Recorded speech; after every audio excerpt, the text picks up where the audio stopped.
Recording in progress. Good evening. Welcome to the March 5th, 2004 meeting of the Louisville City Council. May I get a roll call? Mayor Lay, Here. Mayor Pro Tem Dickinson, Here. Councilmember Fahey, Here. Councilmember Hamilton, Here. Councilmember Hefner, Councilmember Kern, Here. Councilmember Bierman. Here. Let's say the Pledge of Allegiance, please. Pledge allegiance to the flag of the United States of America and to the republic for which it stands, one nation, under God, indivisible, with liberty and justice for all. Thank you. Is there a motion to approve the agenda? So moved. Second. Okay. All in favor? Aye. Aye. Any opposed? Okay. Public items not, public comments on items not on the agenda and items on the consent agenda.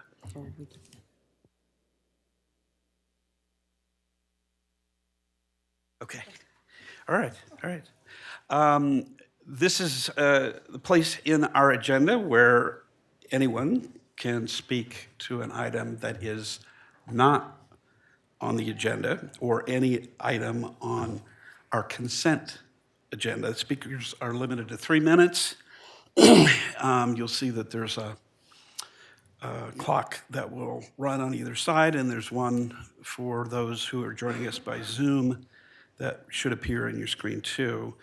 If the length of time you can speak expands to 6 minutes, if you are pooling your time with another person in attendance or who is on Zoom and identifies themselves, please tell us your name and if you are a Louisville resident.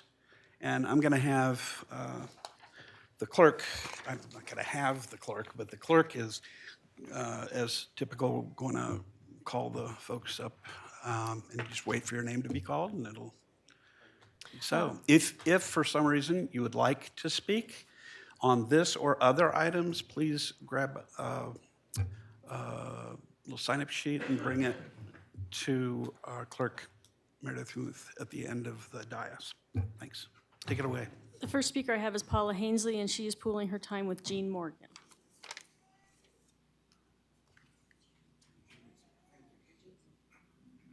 You need to speak. No, a raised hand is good enough, Okay. and I see her. Okay, well, good evening, Mayor, City Council, all the attendees. I'm speaking about thank you. I'm speaking about cats in Louisville. My name is Paula Hansley. I live in Louisville, 545 West Fur Way. I'm a mineralogist and conduct my own business from my home. In preparation for my talk on roaming cats that are allowed to run loose off their properties this evening, I've emailed several handouts to the council. Actually, I emailed them 2 or 3 weeks ago, but then Red-tailed Ridge came up, so I deferred till tonight. And I've conducted bird surveys for Boulder County, the cities of Boulder, Longmont, and Louisville, and the U.S. Geological Survey for many years.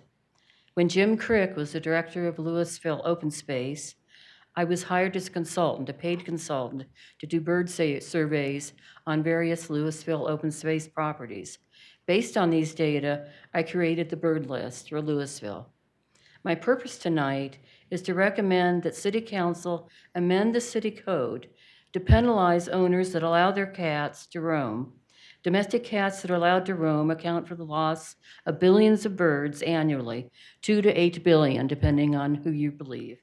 Virtually all wildlife agencies agree that outdoor cats allowed to roam are a major cause of bird fatality. I sent council several articles, which I didn't bring tonight, that give commentary on this, including the Denver Post, the New Yorker Magazine, and various bird organizations. I'm currently the eco-steward for Louisville on Coyote Run Open Space. I keep track of birds, mammals, usage of the area by bicyclists and walkers, dog walkers. I've noticed a dramatic decrease in ground nesting birds in that area due to the presence of at least 2 feral cats. Since 2004, I participated in Cornell's Operation Feeder Watch. I keep track of birds on my property. It's been almost 20 years. And this actually, cats have become such a problem nationwide that there's actually a place to check whether a domestic cat has been eating birds at your feeder. And I have, this is a bird that was killed today, what's left of it, feathers, a flicker. Okay, my data on Project Feeder Watch conducted show a dramatic decrease. And let me go on. I suggest, my purpose in speaking tonight is threefold. I suggest the council amend the city code to restrict the ability of a domestic cat to roam freely. I could urge council to consider appointing an animal control officer. So as of yet, there is not one in Louisville. The police department is where you go if you have a complaint. Aurora, Fort Collins, and Lafayette have codes. And Lafayette's code, for instance, says, Section 25-61, cats, dogs, and other pets are prohibited from running at large. Cats must be confined to the owner's property at all times and be under leash control. Fort Collins code says it bans pets at large. It doesn't say what pets, but includes cats. Loveland's code says unrestrained animals are disallowed from within the city. And I suggest Louisville adopting something like the Lafayette's code. I think it's well written. Oh, Aurora also has in their code, cats must be physically restrained when leaving the premises of their owners. The code suggests that cat playpens are a great way to give them a way to enjoy the outdoors. I don't know about that, but anyway, other cities have dealt with this issue. And anyway, that's all I have to say. Thank you. Thank you very much.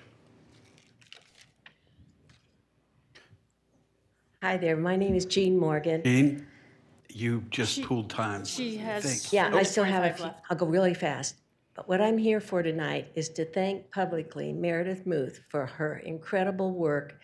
She's always there for me. She always answers her phone. She either answers my questions or she directs me to the people who can. And I just wanted to tell her publicly, thank you, Meredith. You've always been there, even no matter which department you're in. Thank you. I'm giving Thank her you, more Jean. time. I think you knew what was happening there, too. Thanks, Jean. Next is Christina Enstrom, and on deck will be Rachel Arndt. Hello, good evening, Mayor Lay and City Council members. My name is Christina Edstrom, and I lead the Healthy Louisville Kids Coalition. We have a bunch of people, if you want to stand up real quick, who are here. Many of our members are speaking tonight. We formed our coalition in late 2021 to reduce sugary drink consumption because minimizing sweetened drinks is low-hanging fruit when it comes to improving the health of kids. Our goal is to educate the community about the harms of sugary drinks and to pass a healthy drinks in kids policy, which is a policy that's passed in Lafayette, Longmont, and Golden. This policy makes healthy drinks like water and milk the default on meals, but leaves the choice of ordering any drinks up to the parents. In 2021, we asked Mayor Stolzman to pass the ordinance, and she was very receptive to the idea. However, the next month, Louisville community experienced the devastating Marshall Fire, so Mayor Stolzman urged us instead to do communication in education in 2022. In 2023, we were told the council needed time to focus on issues that had been put on the back burner by the Marshall Fire. So in the past 2 years, our coalition has done a huge amount of work in Louisville, and so here are some of our accomplishments. We've had booths at festivals like street fairs and the farmers market, where we've talked to literally hundreds and hundreds and hundreds of people. We've installed sugar drink displays at the rec center, library, dental aid, and community food share. We did educational presentations to the Louisville Rec Center camp kids and to Head Start parents. We organized Jeff and Paige concerts at every elementary school in Louisville that taught kids the importance of choosing water over soda. We've written op-eds that have appeared in the Daily Camera. We led a youth coalition called Just Add Water, whose members have done restaurant outreach, created a social media campaign, and a lot more. We've collected over 500 signatures in support of the ordinance. We worked with you all at the Louisville City Council to proclaim September Sugary Drink-Free September in Louisville. And most recently, we embarked on a project that you may have seen in the Daily Camera and on Channel 2 News locally, in which we partnered with locally owned Louisville restaurants with kids' meals to ask them voluntarily not to offer sugary drinks with their kids' meals. The amazing Louisville restaurant community responded with strong support, with nearly all of them signing the pledge. Now that almost all locally owned restaurants don't offer sugary drinks to their kids, this leaves the restaurants that are chains in Louisville because they cannot change their kids' meal without a law. Many of the chains in Louisville that offer soda to kids are fast food restaurants, and this is really a health equity concern since many lower income families can only afford to go to fast food restaurants. Once a healthy drinks and kids meal law passes, we know that chains can very easily change their menu because they've done it in so many other places, including Lafayette, Longmont, and the entire state of California. They have the altered menus ready to go. So now, having done many years of educational work in Louisville, and with the strong support of residents, the Louisville Chamber of Commerce, and local restaurant owners, now is the time to pass a healthy drinks and kids meal policy in Louisville. Thank you so much for your time. Thank you. Next is Rachel Arndt, and she'll be followed by Anjani Morrow. And thank you for the folks who've come tonight to support you as well. Go ahead, I'm sorry. Yes, thank you. Good evening, Mayor and City Council. My name is Rachel Arndt, and I'm a member of the Louisville City Healthy Kids Coalition. As you've heard from Christina, Louisville restaurants have been extraordinarily supportive of our coalition's work. I'd like to share some written comments from 3 restaurants in Louisville that were unable to attend tonight in person because they're operating in the restaurants. Adam Perkins, the owner of Murphy's Tap House, said, "I signed the pledge to honor my brother who was diagnosed with type 1 diabetes as a child. I remember how difficult it was to manage as a kid, and I want to do what I can to ensure that all kids in Louisville grow up to be healthy adults." Laura from Moxie Bread Company said, "We at Moxie Bread Co. take pride in providing high-quality ingredients and nutrition in all of our offerings. We offer non-sugary beverages for the children in the community. It's very important children have access to healthy and nutritious food and drink." Kelly Giannopoulos wrote, "My husband Alex and I are the owners of John's Table. Tonight I write to you wearing 2 hats. One is a local restaurant owner committed to the health of our community, and the other is a parent concerned about the well-being of our children, including my 9-year-old son. Raising a young child in our vibrant community, I have become increasingly alarmed and aware at the growing epidemic of childhood obesity and diabetes. These are not just statistics and health reports. They are realities affecting families in our community, possibly altering the course of our children's lives through preventable diseases. One of the most straightforward yet effective measures we can take to combat this health crisis is to address the consumption of sugary drinks. These beverages are loaded with empty calories and excess sugar. As a parent, I strive to guide my son towards making healthier choices, but the pervasive availability of sugary drinks in restaurants undermines these efforts and sends a conflicting message to our youth about what constitutes healthy eating. Therefore, I propose that the City Council consider the enactment of an ordinance to remove sugary drinks from kids' meals across Louisville. This bold step would not only demonstrate our city's commitment to the health of its younger citizens, but also empower parents like me to instill lifelong healthy habits in our children. It is a proactive approach to public health, emphasizing prevention and promoting a culture of wellness that aligns with the values we hold dear at John's Table. I understand that change is often met with resistance, and some may view this proposal as an infringement on personal choice or a potential business hurdle. However, as a restaurant owner, I believe our role extends beyond serving food. It includes fostering a healthy community.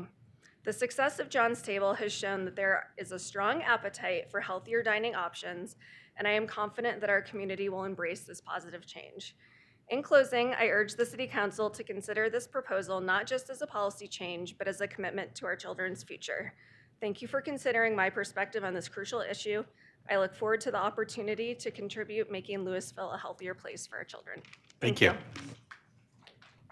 Next is Anjani Morrow, who will be followed by Seth Kramer.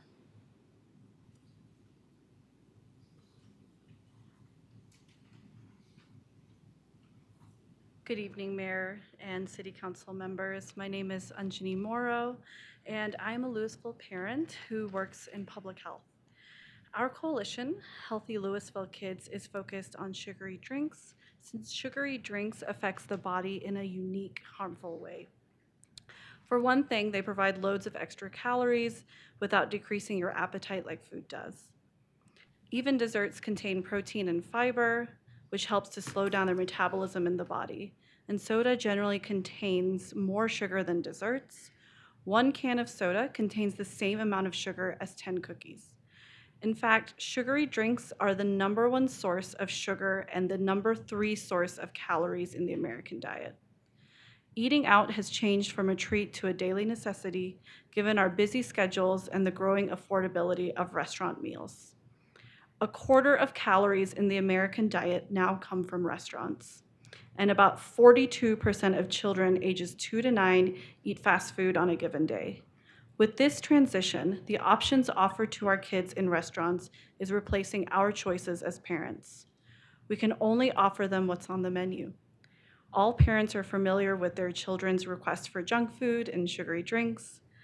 To help parents make the healthy choice, restaurants can make sure kids' meals are healthy.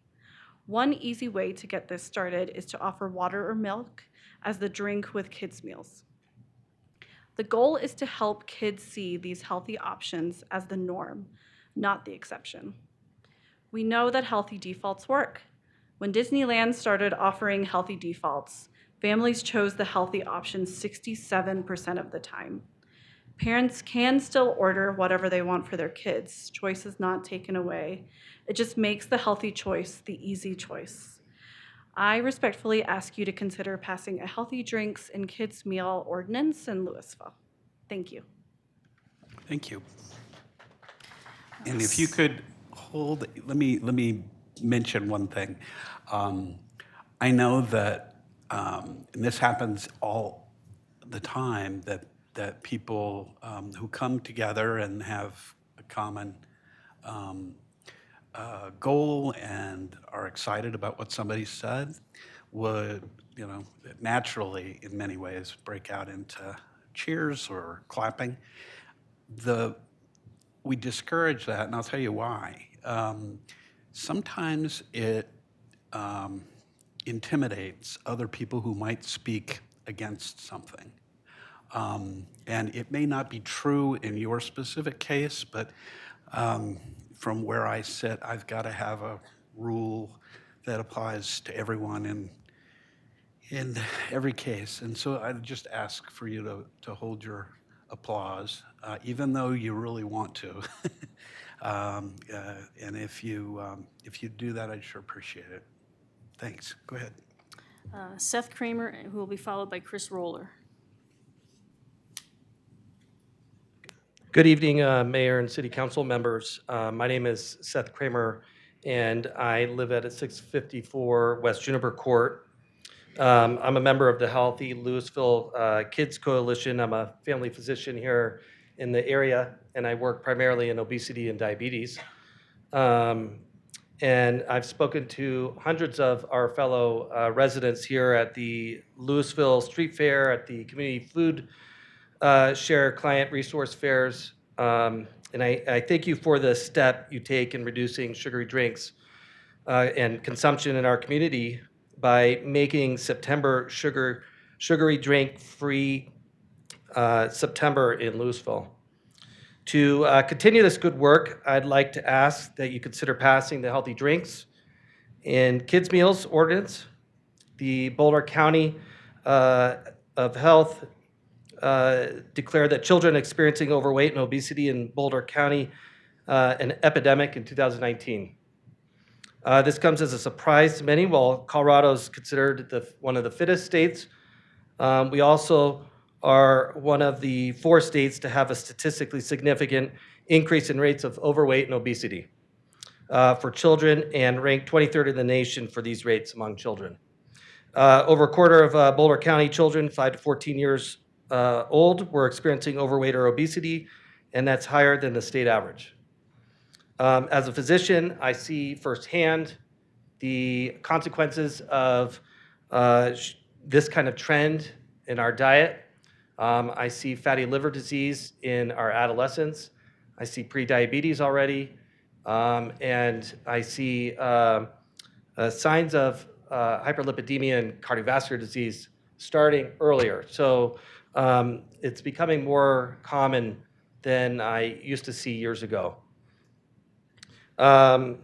We need to focus on reducing the consumption, and restaurants right here in Louisville can offer healthy alternatives as the automatic drinks in kids' meals. And this is why I urge you to ensure that the restaurants make milk and water the standard drinks in their kids' meals, and that they can still have sodas and sports drinks available on their menus, but making these nourishing drinks more available as an option and an automatic choice helps normalize healthy behaviors for our children here in Louisville. So please prioritize our kids' health and pass this ordinance. Thank you. Thank you. Next is Chris Roller, who will be followed by Elizabeth Aguirre.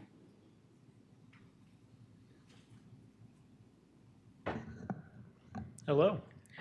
My name is Chris Roller, and I'm with the American Heart Association, and I also live just down the street in Broomfield. I want to thank you for giving me the chance to speak with you in favor of a healthy drinks and children's meal ordinance to support Louisville restaurants and promoting the health of our children. Consuming sugary drinks such as fruit drinks, sports drinks, and soda poses a real health risk to kids. And kids are drinking an average of a bathtub full, that's 30 gallons of sugary drinks every single year. Sugary drinks have been and continue to be a major contributor to the increasing rates of chronic diseases such as diabetes and heart disease. One kid-sized 12-ounce soda contains 10 teaspoons of sugar, more than the AHA's daily guidelines for kids. We know that an alarming 60% of children's total daily calories come from added sugar from these beverages. Children are now being diagnosed, as was just mentioned, with diseases previously only seen in adults, such as type 2 diabetes and heart disease. Americans are now spending more of their food budgets on foods prepared outside the home than for foods at home. This means children consume about a quarter of their calories from eating out, and if a kid has a sugary drink at 4 meals a week, that equates to nearly 9 pounds of excess weight a year. Parents simply want more healthy choices for their kids and to cut down on those familiar requests for junk food and sugary drinks. And that's what this policy would do. Help parents, such as myself, by presenting healthier choices to our kids when dining out, offering water or milk as the default drink with kids' meals. Every child deserves to grow up at a healthy weight, and reinforcing healthy beverage options early in life can help lead to better lifelong nutrition habits. Please prioritize a healthy drinks and children's meal ordinance in Louisville. Doing so will help make the healthy choice the easy choice for Louisville families. Thank you. Thank you very much. Elizabeth Aguirre, who will be followed by Ann B. on Zoom. Good evening, Mayor Lee and City Council members. My name is Elizabeth Aguirre, and I'm a junior at Centaurus High School and a member of the Just Add Water Youth Coalition. We have done a lot of outreach within our community, such as talking to Louisville restaurants, doing educational outreach about soda at community events, and talking to elementary kids about the negative impacts of sugary drinks. I believe it is essential we pass a healthy drink ordinance for kid meals because it can lower the consumption of sugary drinks, which can lower the chance of kids getting addicted to sugar at such a young age. Even though it's clear that our county enjoys hiking and community members are active, our childhood obesity rate is still too high. These drinks are not good for our bodies. They can lead to diabetes and many other diseases. I'm concerned for my generation. It seems the youth does not care about what they put in their bodies. At school, I notice every day other students holding energy drinks or sodas in the passing hallways, not caring about how much sugar they consume in a day. Reaching kids when they are young and denormalizing sugary drinks by taking them off kid menus will hopefully mean they will reach for water instead of soda. Sugary drink advertisements targets people of color at higher rates than their white counterparts. $866 million is spent on marketing towards children, Latinx, and African American communities. This tactics goal is set for a reason. Many communities of color are of lower income statuses, and this refreshing treat could be an affordable one. When I was growing up, many of my family dinners had soda as a drink of choice.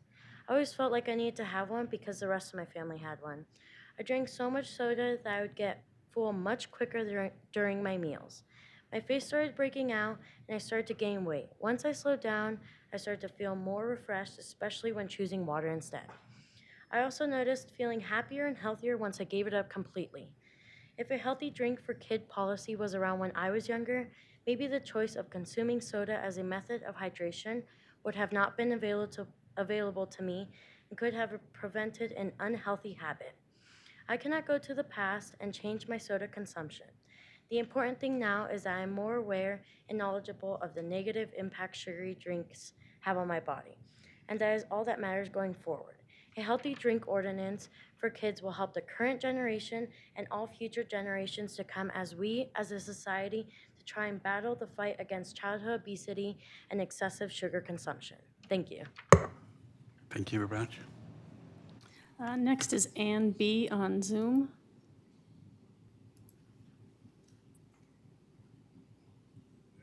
Hi, I'm Ann Brennan of 888 Larkspur Court here in Louisville. We lost our home in the fire and have rebuilt with full fire hardening to protect us, our neighbors, and everyone downwind. I'm also a member of the Louisville Neighborhood Preparedness Roundtable, and I encourage the council to approve the outreach grant application that's on tonight's consent agenda. Louisville needs a robust fire mitigation program, including public outreach and education, and this is a really good step in that direction. And I applaud the city staff, Kiana Freeman and Natalia Cohen and others for the work that they're doing on this activity. We hope the program will also grow to include a variety of distribution methods, including our great community gatherings, including the farmers market, parades and festivals, the rec center, block parties, by email and mail. We know other jurisdictions are sending that kind of information out with water bills. In addition to outreach, we also need complementary initiatives to enable residents to implement what they learn through the outreach. During our rebuild, we had the benefit of similar materials, but it was up to us to research the materials and methods and educate our builders and landscapers. They are not doing this on their own without some encouragement or requirements. Education and training for builders is critically important, not just homeowners or residents. And then the next step from there is considering ways to implement WUI codes in rebuilding. I have written the council previously to urge consideration of WUI code requirements, particularly for Marshall fire lots that are being sold to people who did not go through the fire and were not original homeowners. I think that's one way to implement WUI building codes in a measured fashion. I know many people think the Marshall Fire was a fluke, but we all know we have regular high winds in Louisville for months of the year, and including the 2 weeks before the fire on December 16th, 2021, there was another 100-mile wind that blew over our 30-year-old spruce tree. There could just as easily have been a spark that day that would have maybe blown in a different direction. It just doesn't make sense to not have the city as prepared as it possibly can be for the next fire. So I urge the council to both pass tonight's consent agenda item and to continue to work on this issue in an ongoing fashion. Thank you. Thank you. Next is Lisa Hughes, followed by Kristen Follabell.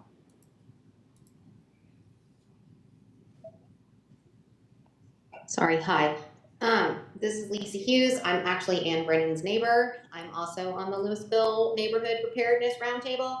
I'd also like to thank Kiana and her team for all of their work, and I urge you to pass the consent agenda item around the grant for a brochure and education on home hardening. I'm also a partial fire survivor. I just moved back. My house was actually damaged relatively significantly from the recent windstorms, even though I have fire hardened it. I had a gutter get banged up and some other stuff. So, but it probably would have been a lot worse if I hadn't done that home hardening already. So as Ann mentioned, high winds are common here, and it can help with that in addition to fires and all of the other, potential type disasters we can get in Louisville, not just fire. We had a flood in 2013, sorry.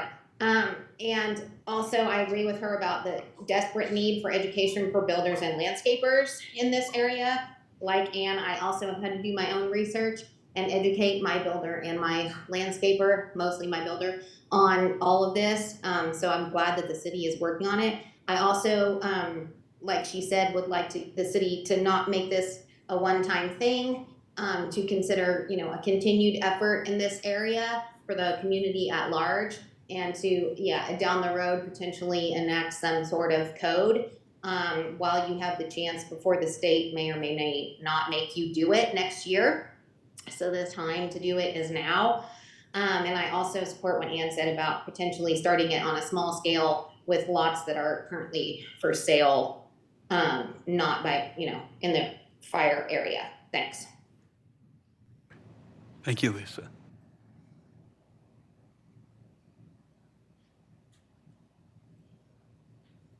Next is Christine Falabelle, followed by Amanda Zimmer.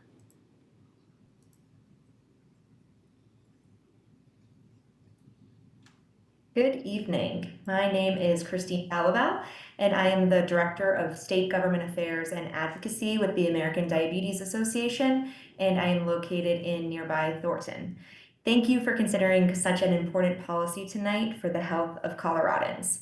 The American Diabetes Association works every day to improve the lives of all people living with diabetes and to help those at risk for the condition to prevent its onset.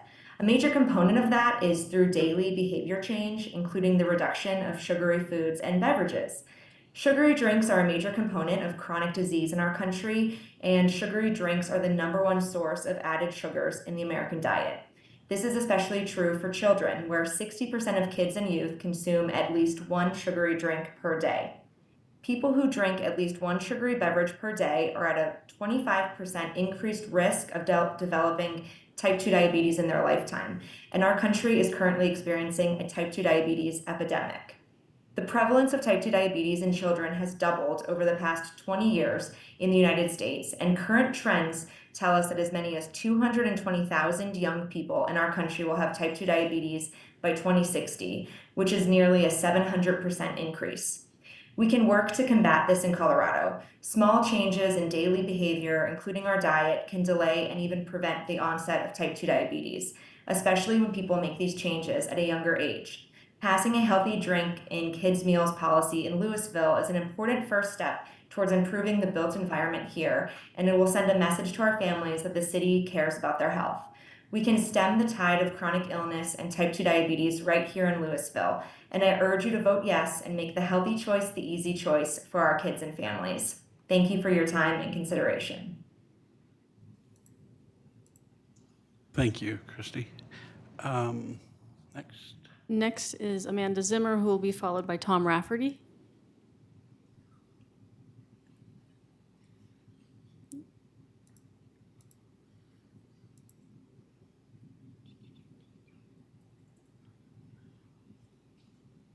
Amanda, you need to unmute on your end. Oh. Hi, sorry. My name is Amanda, and I'm a dental hygienist at Dental Aid here in Louisville, and I am also part of the Louisville Healthy Kids Coalition, and I would like to share with you why it's important for me to be on there. As we know, consuming sugary drinks such as fruit drinks that add sugar and sports drinks and soda poses a real health risk to the kids in terms of increasing the risk of heart disease, diabetes, and experiencing overweight and obesity. And I see it every day at Dental Aid. Like the young lady who was on before, I have a lot of teenage patients that come in that are just unaware that having a sugary beverage every single day is actually abnormal. They think it's normal to have one throughout the day. So there's a strong link between the amount and the frequency of sugar consumed in their dental cavities. The primary cause of dental cavities is a diet high in sugar, and the primary source of that is the sugary drinks. The prevalence of cavities is 22% higher for each sugary drink serving consumed by children per day. These cavities not only cause children pain, but they also are the top reasons the kids miss school. Each year, 7.8 million hours of school are missed in Colorado due to oral health issues. Healthy drinks options should be easily accessible in places where kids and families spend their time, and healthy drink consumption should be encouraged both through education and policy. To this end, adopting a healthy drinks in kids policy will do a lot to encourage families to choose water or milk over soda, and will help making that healthy choice the easy choice. Please consider making this ordinance a priority. Thank you so much for your time. Thank you, Amanda. Next is Tom Rafferty. Good evening, Honorable Mayor, Honorable City Council, Downtown Business Association, and Louisville Revitalization Committee, as well as the general public. Regarding the end of your agenda today, for the tentative agenda March 19th, 2024 City Council meeting, can you please consider rewording the Main Street subject to temporary Main Street closure in 2024? This is very important. Words connote a meaning. The way you have it worded now, seasonal Main Street closure, that implies they do it every year, which is not true. Some of the public may be confused or faked out with this. Regarding seasonal, temporary, and permanent, seasonal to me connotes a regular occurring thing like seasonal Christmas or holiday lights, a baseball season, a football season, etc. Why after 2 normal years, 2022 and 2023, of no closure, would anyone want to begin a temporary closure that lasts way longer than a 3-month summer season, i.e. 7 months, and then do it every year? I know some people want it done, but do they realize what it does to the impact of the surrounding neighborhoods? So I would just ask to be considerate of what you want. Does that impact the other people? Our neighborhoods have supported downtown for years. Permanent, in case you weren't at the Friday, February 16th, 2024 Economic Vitality Committee meeting, this is where one counselor said twice, we need to start looking at the permanent closure in the fall. Another counselor cautioned the person both times something like, we are not talking about that at this meeting. This is not the first time you have used the word permanent in the last 4 years. So thank you very much for your consideration, and thank you for letting me bring that up. Thank you, Tom. Next is Tanya Samaru, who will be followed by Sherry Summer.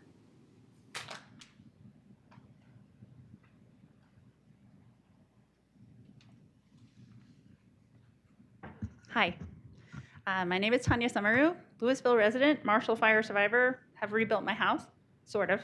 And I just want to comment on the item on the consent agenda around the fire mitigation education grant. I want to thank the City of Louisville and all the staff for pushing forward with educating residents about fire hardening their homes. And I want to say that just share a little bit about my journey to do this with my own house and my own builder.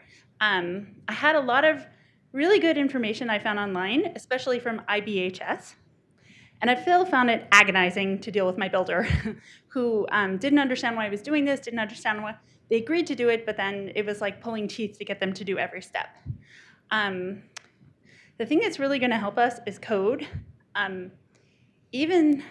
It's really helpful to let residents know about these measures and why they're beneficial to the whole community.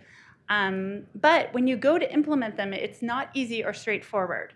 And so in my journey, I was able to figure out that I could reach out to Robbie Schwartz, this is not part of his paid job to talk to residents, but he came to my house and looked at it. And I was able to get IBHS, basically the fire hardening astronauts, to my house to do a tour, and they gave me some advice as well. So I have access to those things, and I feel like I'm a pretty well-resourced person. And to get all the way there to fire harden is not easy when your builder is not cooperating. So I hope that Louisville will start this journey to help residents understand that when you do things like replace your siding or your roof or your deck, you can think about fire hardening and there's benefits to it. But we also need help getting all the way there. At the moment, there aren't even services that I can find online that will come and advise you on how to fire harden your house. So the last mile is a bit rough, and that's why code is helpful. And I hope that this is just the start of a journey to help make Louisville safer and more resilient. Thank you so much. Thanks, Tanya. Next is Sherry Summer, who'll be followed by Andy Johnson. Good evening, Sherry Summer. I want to talk about airport noise mitigation.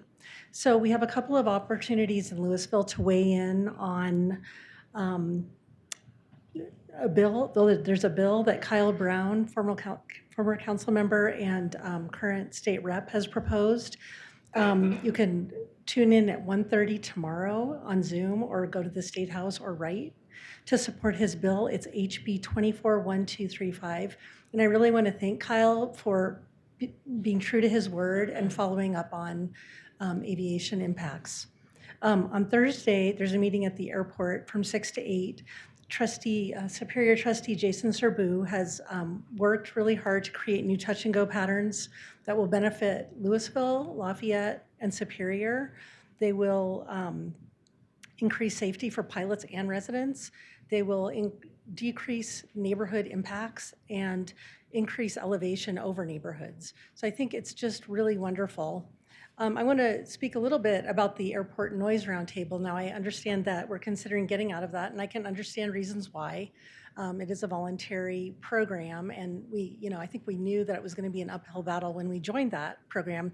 But I do want to point out some really positive things that have been accomplished in the last few years. I don't think our money was wasted in spite of this being a really uphill battle. I think we've done a great job at community building. Residents of Louisville and Superior have worked together, and now the group, I think, has really given us a handle. People all throughout Boulder County have something to work around, to work with. Our commissioner is very interested. Ashley Stoltzman, our wonderful Rep. Deb Fahey is speaking up for us, and I think that's very positive, the grassroots aspect. I think it's really positive that Jason is proposing these new flight patterns. He can work with a lot of people who have already engaged. And Phil Weiser has gotten involved in the effort. We had a terrific turnout at a listening session earlier in the year. And so I'm not proposing that we keep the roundtable or get rid of the roundtable, but I do want to say it has not been a waste. Perhaps it was just a season in our town, but it has produced some really great benefits. And I'm glad for that, even though, it was a very, very hard road to plow. Thank you. Thanks, Sherry. I have a card from Andy Johnson.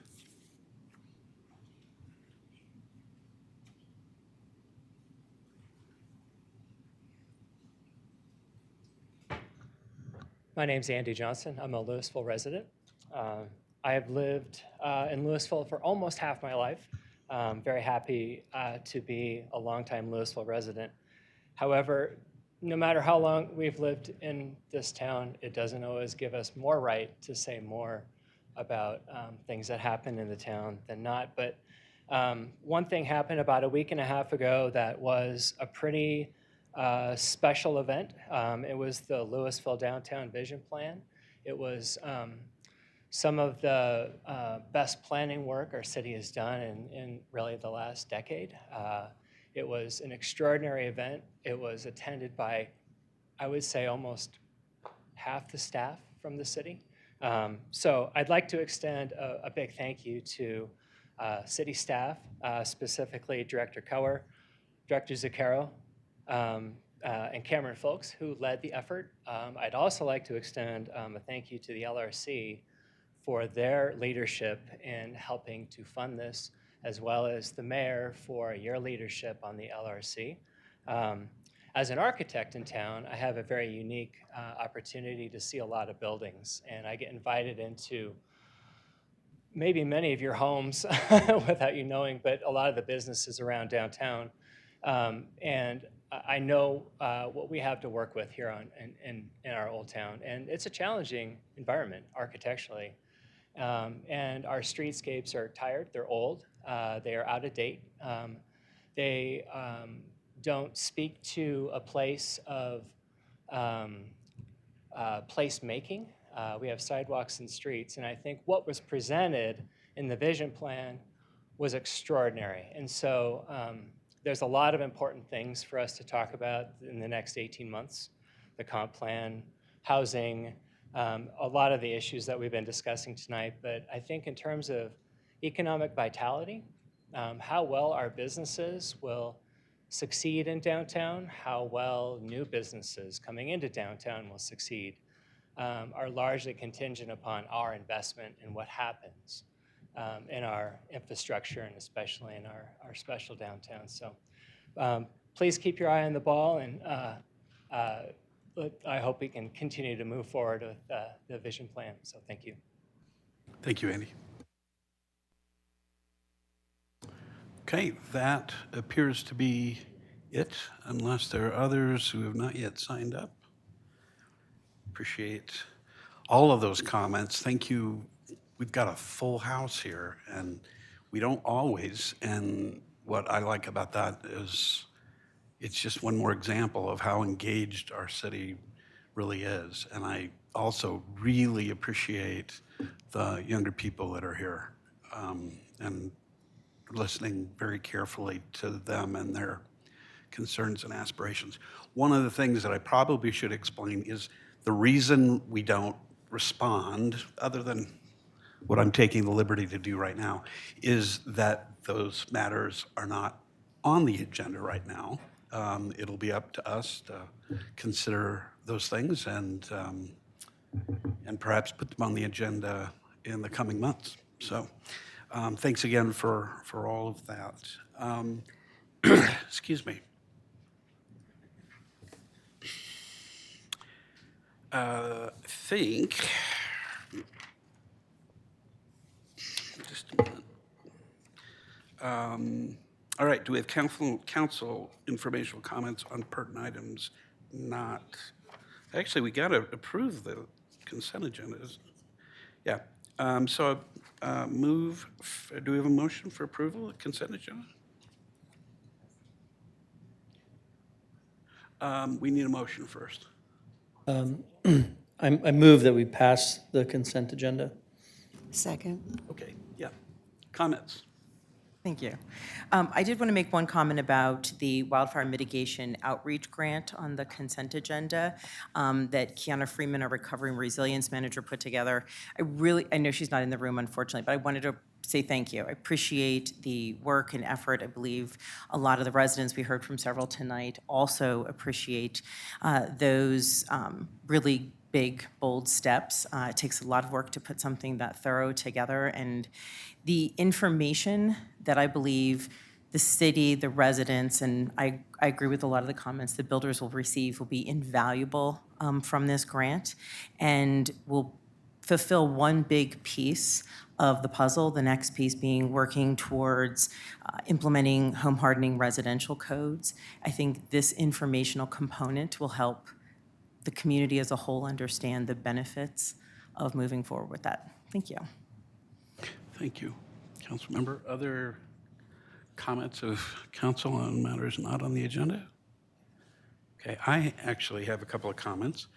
I want to underscore a comment that Ms. Summer made a little bit ago about former council member and now State Rep Kyle Brown's bill concerning the airport and the airports in Colorado, not just one. And if you tune in tomorrow, you'll see a number of people testify I think someone from the Attorney General's office is going to testify in support of it, as well as the mayors of Superior. And I've got the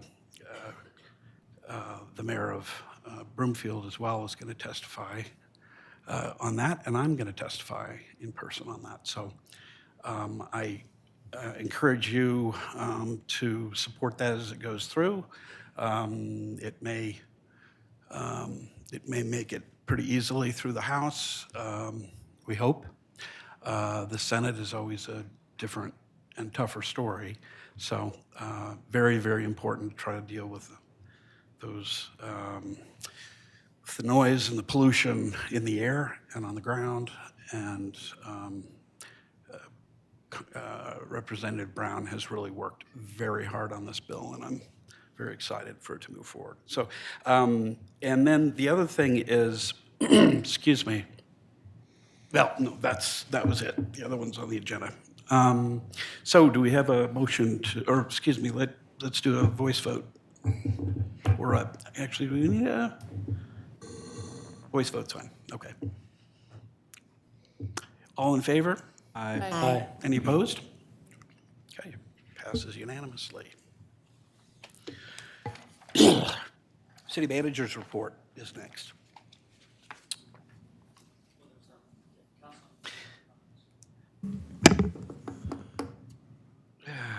Boy, I tell you what, I just jumped ahead with my own council informational comments. I'm sorry, I didn't get very much sleep last night. It's showing. All right, so council informational comments on pertinent items not on the agenda. Anybody have any pertinent comments? My youngest child visited my office today and asked me that I make a comment at some point during this meeting that they would like a clock tower downtown.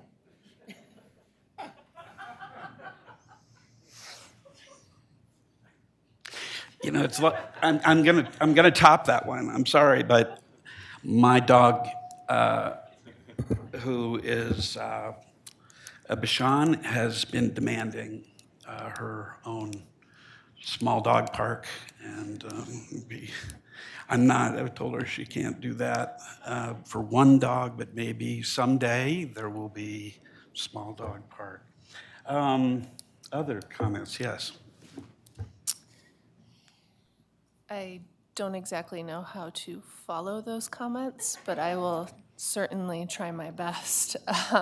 First and foremost, I wanted to thank our young Louisville residents for showing up. Of course, everyone for showing up and speaking tonight, but I think to have the courage as a youth to stand at that podium and speak deserves to be recognized.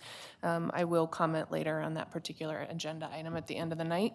But I also wanted to make an informational comment on behalf of both Councilor Member Hefner and myself that on March 14th from 6 to 7 at the Rec Center, we'll be holding our first Ward 3 meeting, hopefully first of many. And so there's also child services available as well during that time. And we hope to see a diverse group of members there so we can meet and engage and give you some updates on what we're all working on.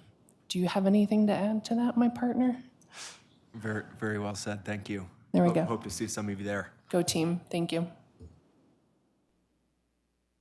Anyone else?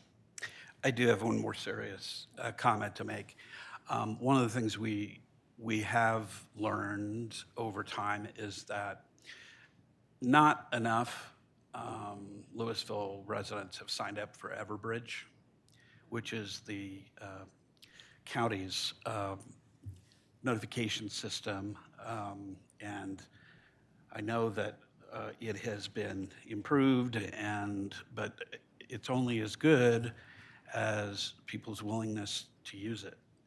And what you can do, I have the webpage up on my computer here, and I'm not going to read the web address, but if you go to Boulder, well, even our fire page on the website for Louisville, louisvilleco.gov, there is an icon there for Marshall Fire related information, and you can drill through that to there's a link to the Everbridge information. Please sign up.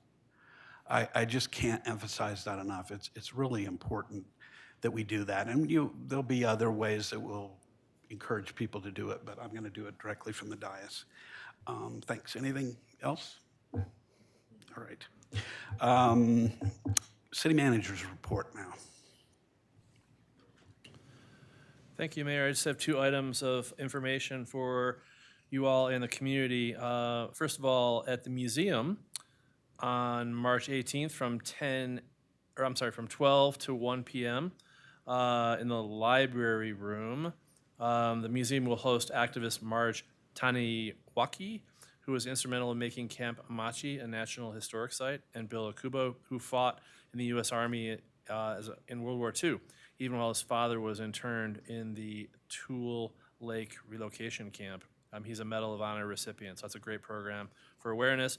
Also at the library, Colorado author Vahini Vara, whose book The Immortal King Rao was a 2023 Pulitzer Prize finalist, will be at the library to read from her latest book, This is Salvaged, on Friday, April 12 at 7 p.m. These are on our calendar, but I thought you might be interested in these great events. Thank you, that's all.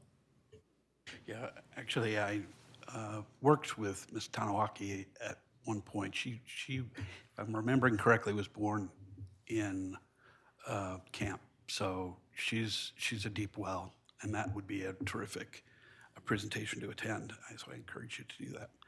All right, regular business.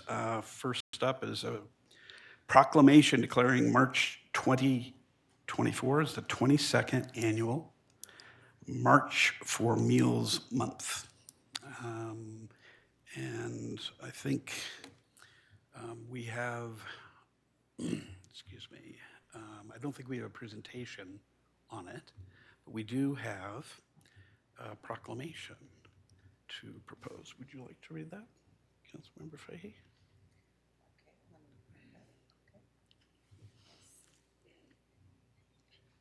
Yes, a proclamation declaring March 2024 as the 22nd Annual March for Meals Month. Whereas this year, Meals on Wheels programs from across the country are joining together for the March for Meals awareness campaign to celebrate its success and garner the support needed to ensure these critical programs can continue. And whereas Coal Creek Meals on Wheels has served Erie, Lafayette, Louisville, and Superior for over 50 years, delivering more than just a meal for seniors, individuals with disabilities, and anyone in need who is at a significant risk of hunger and isolation. And whereas Coal Creek Meals on Wheels works to address food insecurity and malnutrition, combat social isolation, enable independence, and improve health for years to come. And whereas Coal Creek Meals on Wheels will serve their 1 millionth meal in 2024. And whereas Coal Creek Meals on Wheels provides a powerful opportunity for social connection for hundreds of seniors to help combat the negative health effects and economic consequences of loneliness and isolation.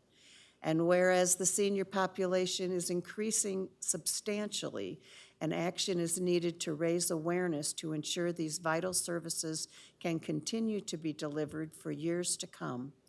And whereas Coal Creek Meals on Wheels continues to serve anyone in need of a nutritious meal, regardless of their age, income, socioeconomic status, or other factors, now therefore be it resolved that the Louisville City Council does hereby proclaim March 2024 as a month celebrating Coal Creek Meals on Wheels and urges every community member to take this month to honor the programs, the individuals they serve, and the volunteers who care for them. Our recognition of and involvement in the National March for Meals celebration can enrich our entire community and help combat hunger and isolation. Thank you. Would you like to make a motion? I move that we approve this proclamation. Second. Second. Okay, all in favor? Aye. Aye. Any opposed? Thanks.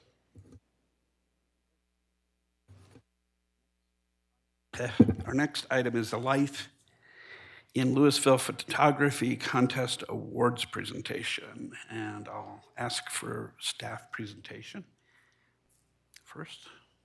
And it's terrific to see you back. Hi, sorry, 1 second. Now I have to remember. Katie was with us and is filling in, as I understand it, for a time. So thank you, Katie. Take it away. Yes, well, hello, Mayor Lay and Council. I'm delighted to be here. My name is Katie Zoss. I'm with the Cultural Services Department. And tonight we have a wonderful opportunity to celebrate the 2023 Life in Louisville Photography Contest. This important contest has been going on for 16 years in town, and it gives our community an opportunity to chronicle daily life in Louisville and to take these images that are taken by our community and to use them to preserve and celebrate our community. The photographers who've entered the contest this year, and there were 26, have also given us permission as the City of Louisville to use these images for marketing, for the website and social media, which I think is a really wonderful thing, that the city is able to kind of demonstrate our community and show what it's like through images that were captured by members of our community. And so I want to say thank you before we begin with the presentation to city staff, and particularly to Aaron Cox, a local professional photographer who helped to judge this year's competition. We really appreciate all of their time. Also, thank you to the photographers for sharing your talents. Lots of people are out there with their phones every day capturing pictures. It's quite another thing to take the time to really be thoughtful, to have these artistic photos and to submit them to the contest and to share them with the community. And so we really, really appreciate all of these photographers for their efforts and for sharing your talents with all of us. And so now we are going to announce the winners in 6 different categories, as well as some overall winners. I will do my best with names. I really, really apologize if I mispronounce. And we do have certificates for the photographers who are here in person. And photographers who are not able to attend, we will be mailing those. So Sharon has those over there. So now we're going to see if I remembered how to do a PowerPoint presentation properly. We're all looking forward to it. So first, we have a few photos for honorable mention. So thank you for Cheryl Andrews, Amelia Clasby, Kirk Fry,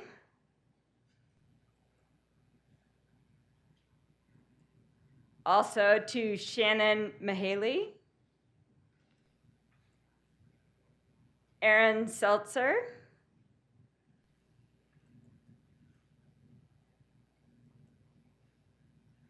Kate Ward, and June Yu. And if anyone is present, we do have certificates, so come on up. Next, starting our winning categories for sunrise and sunset. There were some beautiful entries, and the winning photos. In 3rd place, we have Mike Smith for Sunset at Harper Lake. 2nd place is Lillian Craze for Late September Sunset on Warrenburg Fishing Pond. And in 1st place, Courtney Roberts.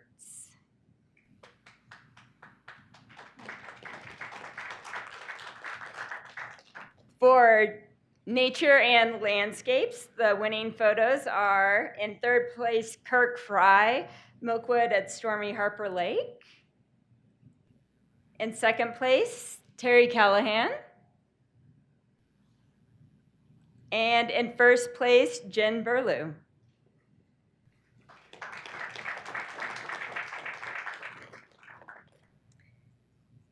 And we had to add a category this year of animals because there's a lot of interest in the wildlife in our community.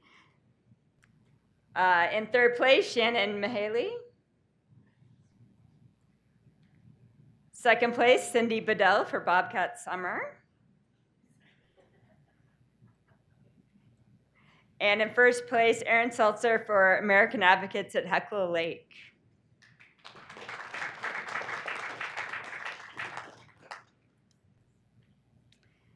And next is photos celebrating our downtown and Old Town. In third place, Cindy Bedell for A Look Inside. Second place, Jen Verlew. And in first, Aaron Seltzer for Downtown Holiday Lights.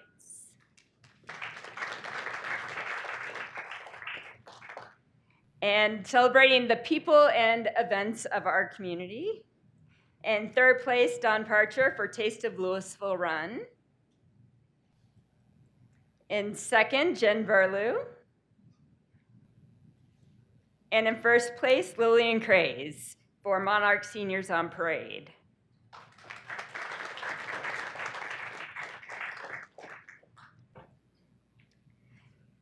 And we are especially excited to celebrate some of our student photographers this year. We had some wonderful entries. And in third place, we have Hannah Lejo for Take the Shot. In second place, Kiara Regan for Stranger Things. And in first place, Amelia Clasby for Grounded.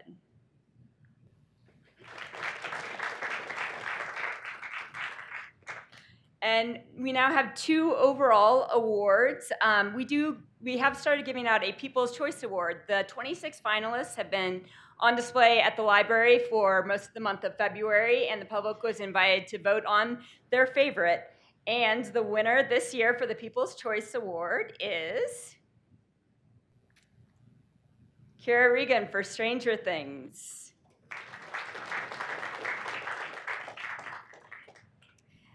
And the overall winner of this year's Life in Louisville Photography Contest is Terry Callahan.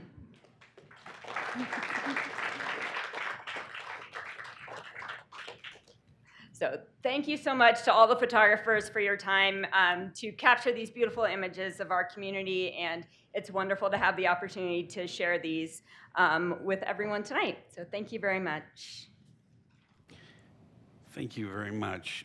The folks who are not here, they'll get their certificates In the mail. in the mail. Okay, good.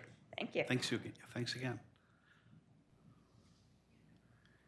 It's pretty cool that a student got a People's Choice Award. That's really wonderful. All right. So on to our next item, which is item C, 1303 Empire Road, and we've got 2 things going on there. First, resolution number 11, Series 2024, a resolution approving a final plan unit development, special review use, plat, and annexation agreement amendment to allow development of a distillery, tasting room, and event space at 1303 Empire Road, and ordinance number 1869, Series 2024, an ordinance approving the vacation of 3 easements located on Lot 1 dedicated by the Empire Road subdivision, 1303 Empire Road as well. Second reading, public hearing. This was advertised in the Daily Camera on February 25th, 2024. Any disclosures from members of the council? No? Okay. I'm going to open the public hearing and start with a staff presentation. Thank you, Mayor. Thank you, council members. I'm a little intimidated to have to go after such beautiful photographs, especially with easement vacations and annexation agreement amendments, things like that, but I'll do my best here. So yes, this is all a package of different types of processes and documents, but they're all to allow a development of a distillery, a tasting room, and an event space at this location. So up on the screen, there's the property. It's on the northeast corner of Pine and Highway 42. And there's a building that you can see in this one pretty clearly, but it's vacant right now. So just a little bit of background. This is currently zoned industrial. The subject property is there again in green. And then just to the east of it is private property. And then just to the east of that, outlined in blue, that's city-owned property. It's currently being leased to Avid for adventure, but again, it's city-owned. And then the yellow boundary all the way around, that's actually the part that was annexed, and that's subject to this annexation agreement, that was annexed into the city in 1986. And there's the wastewater treatment plant there as well. So just an overview, as I mentioned, this involves a number of different parts, but they all go to developing this one lot. The PUD and the SRU establish the use and the design, and they do include some waivers that I'll discuss a little bit briefly later. There's also a plat and an easement vacation. There are no changes to any property lines. This is all about basically changing some of the widths and locations of the existing easements. And then finally, there's an annexation agreement amendment, and that is because in 1986, the annexation agreement that brought this area into the city included language on a no building zone, and the proposal removes that from the annexation agreement and basically transfers it into the PUD. But in order to accommodate really most any development on this property, there needs to be some type of amendment to this agreement. So I'm going to share some highlights of the proposal. The applicant is here, and I'm sure we'll get into much greater detail. But just a few things to note. So I'm going to move from the west to the east. There's a city-owned parcel right at the corner of Highway 42 and Pine or Empire. And that is proposed, the applicant's proposing to put an orchard there, be governed by a license and maintenance agreement that was in your packet.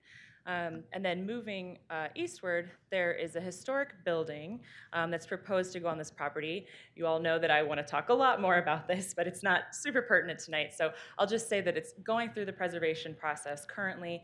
The idea is that it would move from the city shops property where it's currently, so just a couple lots over, to this location if it is able to be restored and rehabilitated. Again, it's in preservation process right now.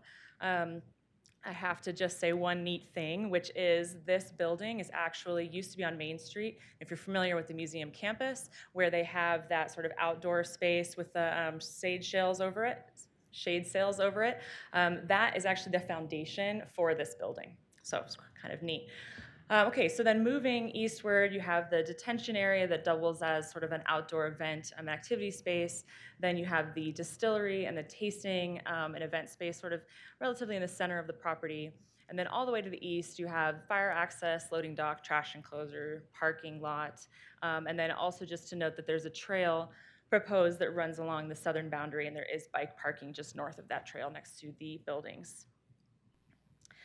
I'll also just say a note here that the applicant is requesting 6 waivers, and you can kind of see from this slide what they all relate to. So there's much more detail in your staff packet, but in general, staff's review of the waivers all related to trying to allow some of the more unique elements of this site plan. So for example, allowing the historic building to be closer and more visible to the public on that that western boundary, allowing that open space in the middle to be retained, pieces like that. Not all of them relate to those specific issues, but just again, to give you that idea of how we viewed the waiver analysis.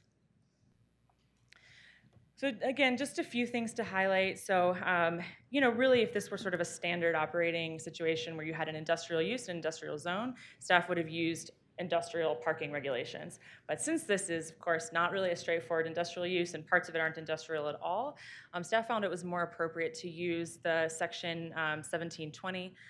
So I'm happy to answer questions about that, but just to note that that was what was used for parking rather than the IDDSG, and it relates to the fact that it's an SRU. It's not really captured very well in those standards.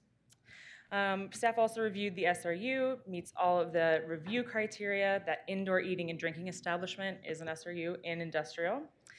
Same with the plat. Staff reviewed the plat and the easement vacation, found that it met all requirements, gave it to all referral bodies, et cetera. And then just a few things to highlight in terms of staff's analysis that cut across some of these different project and case types. So, of course, we had to look at the comprehensive plan, and there's some highlights here. This does bring a local business that's currently located in Denver to Louisville. It also has a design that sort of takes into account the transition between what's an industrial use, a straight zone industrial, with what's actually a downtown residential retail to the west and then open space to the north and south. And then also just again that it's really situated in the context of that immediate area by design and also by use. In terms of the annexation agreement amendment, basically the straightforward way to explain this is the annexation agreement amendment in 1986 had this requirement that no buildings be constructed west of where the building that's currently on the property already was. In order to develop this site as proposed, there has to be some type of amendment because it's overly restrictive in terms of you could not put these buildings on this property. Throughout this process, staff has maintained that that buffer does serve a purpose. Again, looking at the open space to the north and the south, the sort of different types of uses to the west. This is an industrial zone.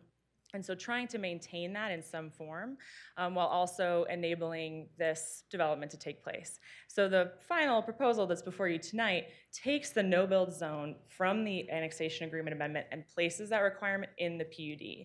So if there were to be any changes in the future, if this were passed and this property were developed, it would have to go through a PUD amendment in order to change the no-build zone. Also, this is something that staff also thought was an important piece, that if, not that this is at all the plan or the hope, but if this were to be sold tomorrow, right? This is approved, everything's still wet. The annexation agreement amendment does not come into effect. It does not move the no-build zone unless this PUD is actually developed. So it's triggered at the CO of this specific PUD. So that was my attempt to do that quickly and efficiently. But staff is recommending approval of the application as proposed, and I'm happy to take any questions that you have. Okay, council members, do you have questions about the staff presentation? Yeah, go ahead. Mayor Pro Tem. I think you answered my question about the historic building. I was like, I didn't think there was one. There's not one there. They're putting it there, so that makes a lot of sense. And then if you could just help clarify for all of us, it seems like a commercial use in an industrial area, but you're saying that the SRU is an allowable use typically within it. Can you just kind of walk us through why it doesn't need a zoning change, it just needs an SRU? Yeah, absolutely. So the use is, I don't have it up there, but I'll just read it. So the use is indoor eating and drinking establishment. That specific use, which covers the tasting room and the event space, is a special review use in industrial zones.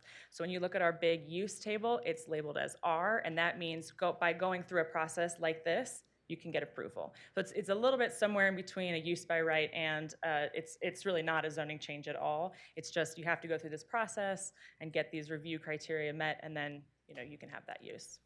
Yeah, and then my last question is the intention of the no-build area, right? You kind of could mean to me yeah, we annex this and then you're not allowed to build on it. Well, but we can't build on it with that rule. Right, that's why that rule is there. So can you help me there's a building on the site, but the original no-build zone was for anything kind of west of that building. But it appears to me that the design is pretty later on in the presentation, or anyways, that the new buildings are similarly located, but they must be, I just don't see the old building on this picture. So for reference, where is the old building? Do you have a sense on this picture? Yeah, so it's possible the applicant has, I know in the Planning Commission had a much more detailed rendering, so I'll leave the specifics there, but I think the old building is somewhere in the proposed building. Kind of in the middle. Kind of in the middle, yeah, but I could be wrong, I would defer to them certainly, but that's kind of where I think it is. I was actually out of the site recently, and I think it's probably maybe even a little closer, but it's somewhere in there. I think at the very least, the western portions of the buildings wouldn't be able to be constructed, nor would the historic building technically, right? Right, my first reading, which I apologize, I kind of thought that that no building issue was more of an issue because of the location of the historic building, and clearly we couldn't put that building there if no buildings are allowed. But this is actually also to allow a larger footprint farther west than the current building. Correct. So it's serving both purposes, but we don't feel, or staff doesn't feel like the intention of the annexation is being lost here with a development. Right, so there's several layers there. One is, I will admit that looking at the record from 1986 is a little bit rough. It's not really clear what, like, they're not like, this is our goal, and it's met by having 200 feet of open space, you know, from Highway 42 and Pine or whatever. That being said, I think staff's aware that there's a longer history of having some type of development buffer along Highway 42 specifically to maintain the idea, right, being that you maintain sort of this open agricultural aesthetic even as you're developing this sort of major thoroughfare. So that does go back historically, and my understanding is that there are actually one or two others of these hiding somewhere along Highway 42. So that's sort of the history. It's a little difficult to piece together because the record's just really not there. But the idea, I think the way that staff reviewed this was, okay, well, we have it, right? And this is a straight industrial zone. Does this have a value? Not only trying to understand historically what the point was, but also does this have a value today? And the idea being, you know, yes, especially if this were a straight industrial use, having that move close to what is arguably an important intersection for Louisville, a place that, you know, I know the council and the city has talked about wanting to invite people into this area. That is a reason to potentially keep a buffer in that location. And then this PUD specifically, just for the reasons that I described earlier, you know, I think that in staff's estimation, it is really an attempt to be pulling all these different pieces together in a way that maybe a different development wouldn't be. And so through this specific process with this specific design and use, it's the buffer, the smaller buffer is okay, I guess, is sort of like the short way of saying that. Okay, and so the complication of moving the no-build zone into the PUD part of the process here is that we're trying to honor that concept of a buffer, but it's within the PUD. And so if this PUD doesn't, we're not amending the annexation for any development that could possibly come. We're putting it on the PUD and amending it within this PUD, or making it an allowed use within this, not allowed use, but allowed area of building within this PUD. Am I getting that right? I'm just trying to understand. Yes, I've never exactly. dealt with something quite like that. Well, neither had I. But I will say too, I mean, it's not terribly common to have an annexation agreement amendment, and honestly, this number of things to be involved in developing. I mean, what this proposal is, it's developing one lot, right, in something that's very close to a use by right. So it's not a common process to have it be this layered. That being said, I think the annexation agreement amendment, the way you described it, yes, absolutely. The intent is to take it out of this document, put it in a PUD, which is something that's a little more standard, a little more, we actually know to look at that, right, for example. And then again, in the case that this doesn't get developed, you've still got that buffer that lives in the agreement. But if it does get developed, then if this applicant or any future applicant wanted to make a change, they would have to amend the PUD, which then would have this type of conversation again, right? The idea is to say, okay, we're not just going to give this away for nothing. It has to be this type of conversation. Is it worth it? Does it have a balance? All these other pieces. Okay, I think those are my questions. Yes. Thank you. Councilman Kern. Thank you for asking several things I wanted to, so it's perfect. The only question I had really, other than that, is the area that is city land to the north, as well as the treatment plant that's to the east, is that planning to stay as is for the city's use as the current use is laid for that property, given the changes being requested for this? All I know is that this is what's being proposed for this property. I don't know anything about the proposed uses, but I have no reason to think that they're changing. Okay, thank you. Other questions? Yes. Councilmember Hamilton. Thank you. So we received some emails asking about how, if at all, this could impact, I believe there's some sort of RV area. Can you clarify that for me, please? Yes, so the dump station it's somewhere in here. I've never personally used it, so my apologies, but it's somewhere in this area. It's basically directly north of this property. I'm not 100% sure where that started. I am aware that there were comments during the Planning Commission meeting stating from the applicant team something about the dump station.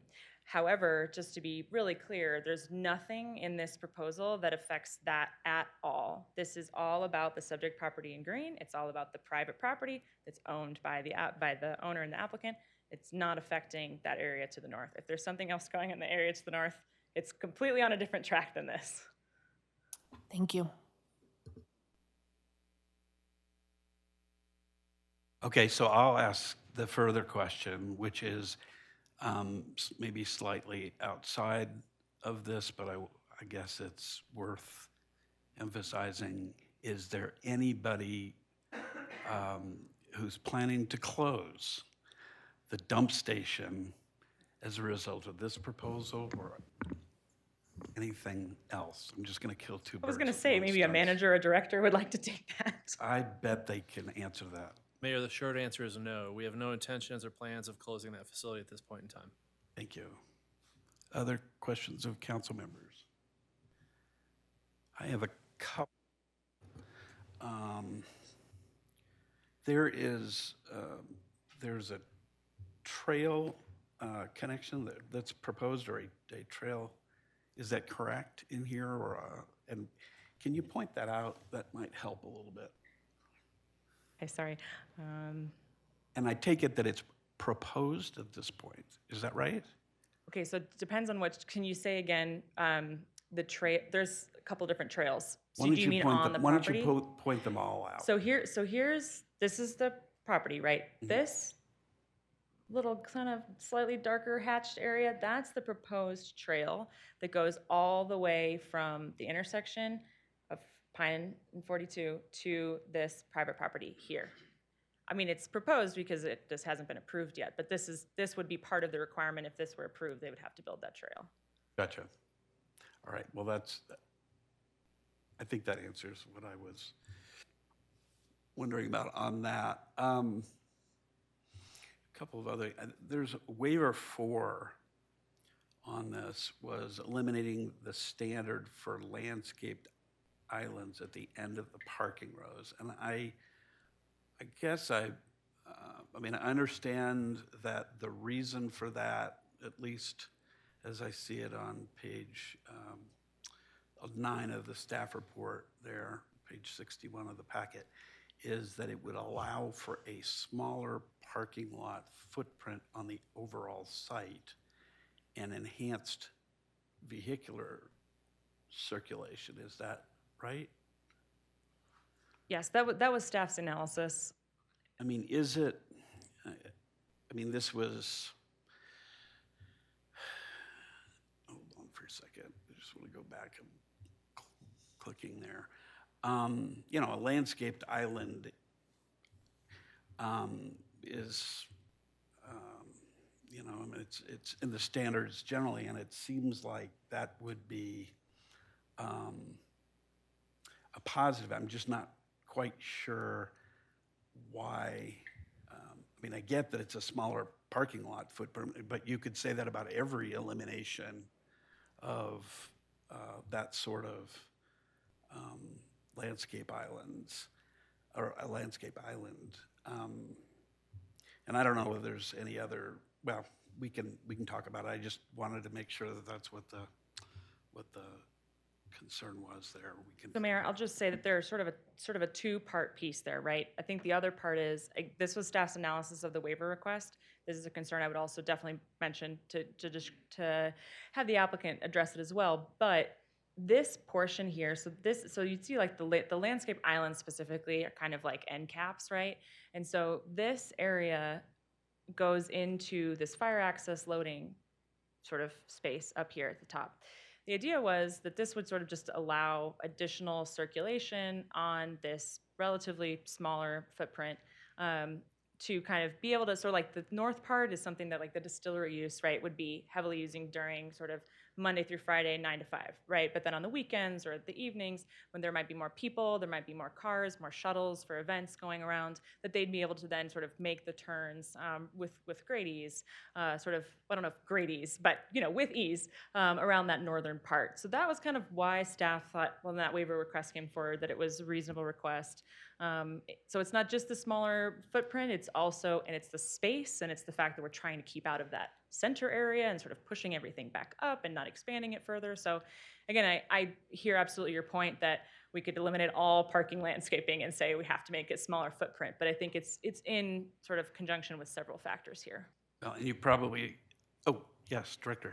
I would just add to that, and I think Amelia alluded to this, if you put those landscape islands in, the parking footprint would get bigger, the buildings would have to move further to the west, and the landscape amenity, to the west would have to shrink. So I think when we're looking at the waiver criteria, it's, do the design and amenities warrant the waiver? And in this case, we felt like the design and amenity of a bigger open space to the west of the buildings was a good design enhancement that might justify the loss of the landscape island in the parking lot. Okay. And then the next piece is sort of the other shoe dropping, right? Which is there is, for the event space, it indicates there's no parking standard, and staff's given discretion in there to decide what the parking ratio is. There's a total on both, on the tasting room, I guess, distillery and tasting, distillery and tasting room, there are 39. It's 6 for the distillery, 33 for the tasting room parking spaces. Am I reading that right? Or I'm confused. I do see that total, there are 82, right? Right. Okay. And I'm trying to break them down. It seems like there's 6 for the distillery parking spaces, for the tasting room, another 33, and for the event space, there is 43. Is that right? If I don't remember, if you're reading the staff report, then that's what I would look at. Yeah, I mean, it says what I see here is, and I'm not trying to play gotcha with you. I just see on page 8 of the staff report, when it's summarizing the parking spaces, there's distillery parking spaces provided 6, tasting room parking spaces provided 33, and it goes on to event spaces, but it says tasting room parking spaces provided 43.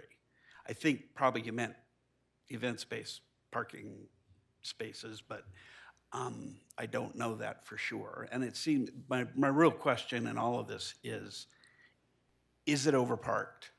Is there any reason for, because I want to just ask, if your professional opinion is it's not, I guess I'd like to know a little bit more how you reached that conclusion. Okay, so maybe there's a typo in the staff report, in which case I apologize, but there's the 3 different uses. One is the distillery, which is by the employees. One is the tasting room, which I believe that one's by seating, and then one's the event space, which is by square footage. So using that, which when we use the code, those are all clearly in the code, then that's kind of how we got this number of 82. So, I mean, there's not a use similar to this in Louisville. Certainly we did look around to other uses just to see, is this something that could be accommodated on a site like this? Going to other places, other like STEM, other places in the area and sort of counting their parking. There's a little bit of that, right? But in general, between the code and a little bit of that background research, this seems like it's parked at an adequate number. I wouldn't say that it's overparked. But does that help? Does that answer your question? Yeah, I just am confirming it. I mean, I wouldn't expect it probably is going to be in the report without it being your considered thought. I just wanted to know a little bit more about your thought process on it. And we can, do you have a question? Sure. Just for parking, I just want to clarify that there's no on-street parking currently, and there's not any envisioned for this project, right? But I did see that there was potentially overflow parking at Avid for Adventure, but Yeah. which is 2 properties over, right? It's not the there's the storage and then Avid for Adventure, and so I was reading that, but there's No street parking, right? Correct. No street parking would be allowed. Yeah. Because that's the only thing, like, it's an interesting location, right? Because if you run out of parking, you know, you have to go across, it's an interesting location, so isolated in some ways. It's very close, but kind of isolated, so I certainly wouldn't, I'm an advocate for less parking, generally speaking. I think this one is interesting because it doesn't have overflow, like, you know, you don't get to use on-street parking. You got to get across Highway 42 to get to extra parking, so I would, this may be a rare current project where I would support whatever staff thinks is the appropriate amount of parking. I'm sure there'll be a moment where they run out, but, you know, so be it. I will say as well, this is something for the applicant to cover a little bit more deeply in their presentation, but there is, so what's parked on site per the numbers and per the review that I just described, that is for the indoor space, that's for the code, right? But because this is a little bit of a dynamic space, right? The idea of overflow parking was something that the applicant actually brought up. And they're pursuing in tandem, again, this is not code specific, right? But it's certainly sensitive and reasonable to have shared parking on the Avenue for Adventure site, exactly what you said. That's still in process. It's not part of this approval. If this were approved, that's a separate thing. But also, to the point about the trail, that's something that, right, would be also required to have some type of trail development. Actually, there's a very specific type of trail development across the private property because there is an access easement there. So all of these pieces, we've thought about them. We've tried to capture them as best we can. Thanks. And this involves an ordinance, so there are 2 rounds of public comment, and we'll take the first. And then Mayor, I we'll- think the applicant has a presentation. Oh, there's a separate applicant presentation here? Okay, sorry about that. We can have, He's got it. I didn't see Tim. Tim, go ahead. I'll make it brief. Yes, please. Comment, I do feel, I mean, even though the staff's recommending, it feels a little overparked to me, personally. 82 spots seems like a lot, but I know there's going to be events, possibly weddings, receptions, so forth. My question is, in terms of anything over 42, in terms of crosswalk, because I think people will, and I may have missed it in the packet, but I don't believe there's anything there today as a crosswalk, you know, if people intend to walk to the distillery or stumble home from the distillery. So there, in the subdivision agreement, there is a requirement to do pedestrian improvements across Perfect. 42. Great, thank you.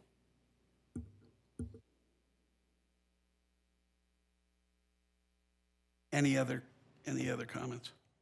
All right. Do we have an applicant presentation as well? Yes, we do. Okay. Sorry about that. I wasn't aware.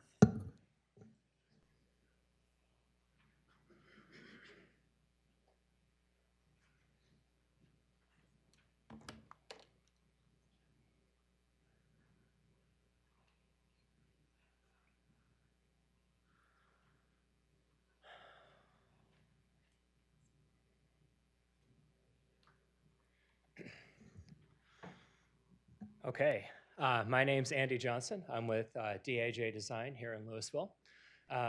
We are so happy to have this conversation tonight. We are now 2 years, almost to the day, into this project. Believe me, we have had a lot of these conversations. So they've asked me to be brief. However, your questions might make my conversation go a little longer. Before we start, I always forget to do this. Director Zuccaro and Amelia, thank you for all the time you guys have spent with us making this project happen. It is very out of the box. The zoning, the use, all that.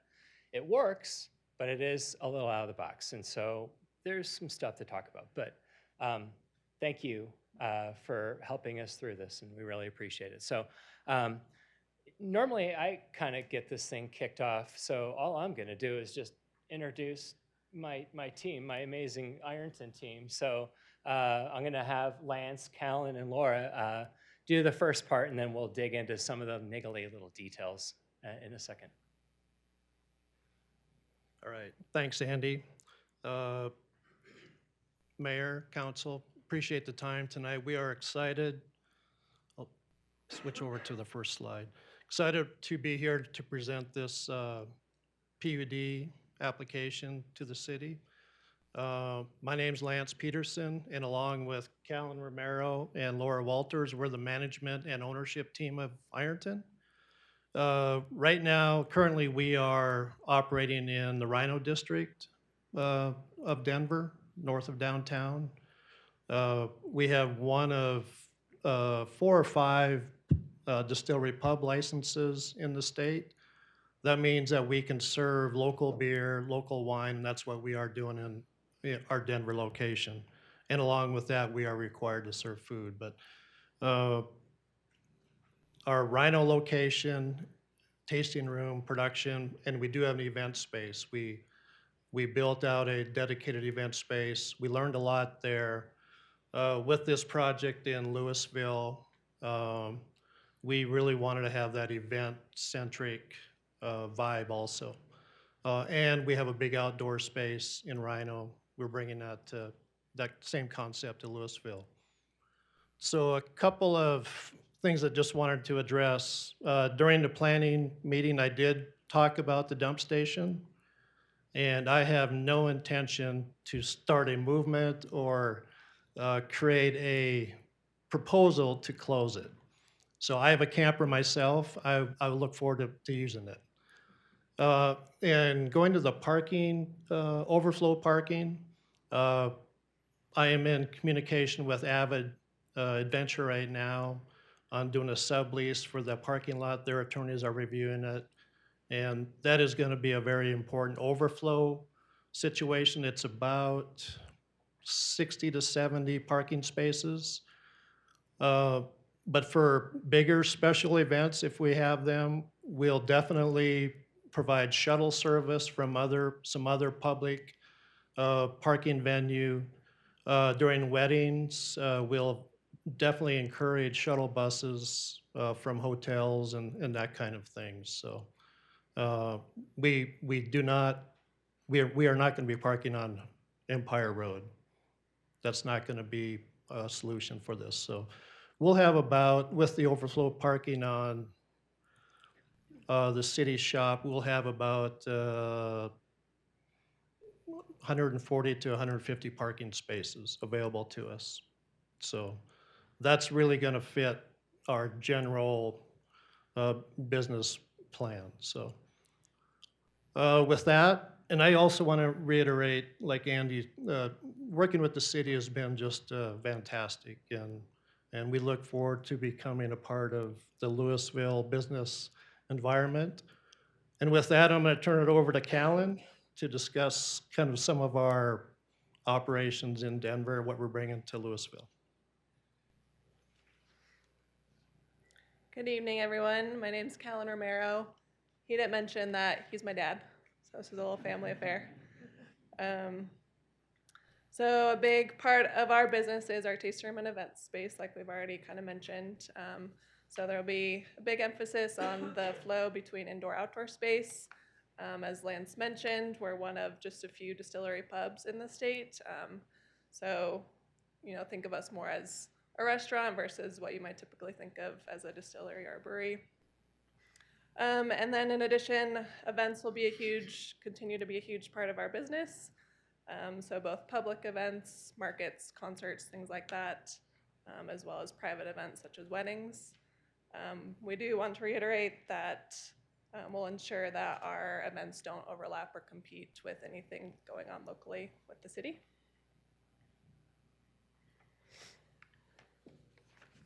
And hey, I'm Laura. And I just want to talk to you guys a little bit about our production operation. I'm the head distiller at Ironton and in charge of all of our distillation operations. So one big thing that we really pride ourselves on is sourcing local ingredients and working with our local agro-tourism. So that also cooperates with our sustainability efforts, and we want to bring that into this community as well. From a traditionally non-sustainable, production, we want to do our best to do our part and make it more sustainable. We also like to work with local brands in our neighborhood to make our products. So we would like to do that with the Louisville community as well. So yeah, we're really excited to get to know the local community here. And we've touched on this a little bit already, but you might be wondering why Louisville. We feel that finding a community that we can be involved and engaged in is really important to the future of our business. Since we first opened in 2018, we've been committed to supporting our communities, whether that's the Rhino Art District, the art community, the distilling industry, specifically women in distilling. So we've been heavily involved with supporting our communities there, and we hope to continue our community engagement here in Louisville.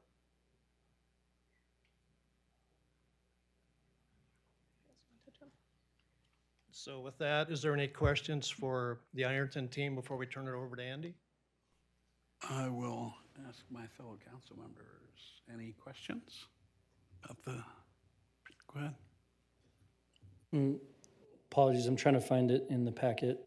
Pretty sure I read it a few days ago, but there's something about murals, and I haven't heard yet tonight anything about the murals, and I'm just wondering if you guys have more information or if it's a staff question, but it's not one of the 6 waivers that I'm looking at, so I'm trying to find that.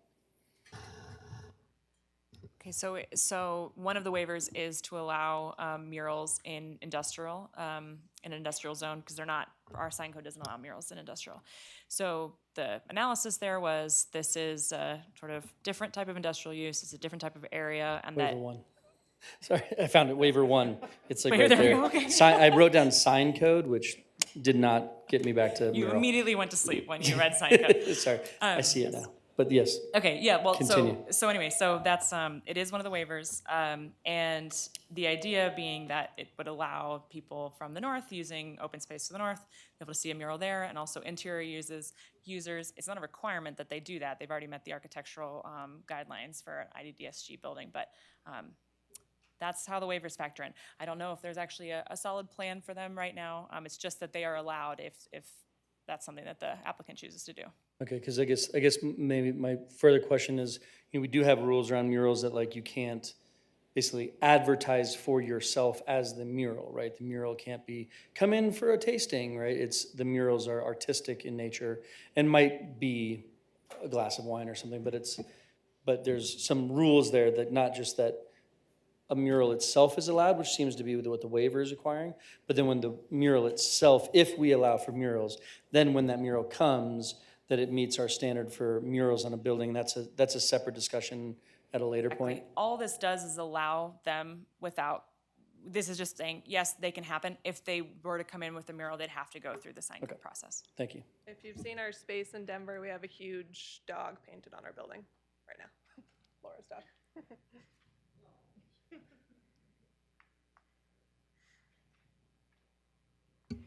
I have a question, and I'm not sure if it would be for the applicant or for Andy, or if this is the time, but I'm curious about the environmental impact of the building and how much sustainable energy is going to be in the building, if you're going to add solar, if you're going to do mostly electric, things like that.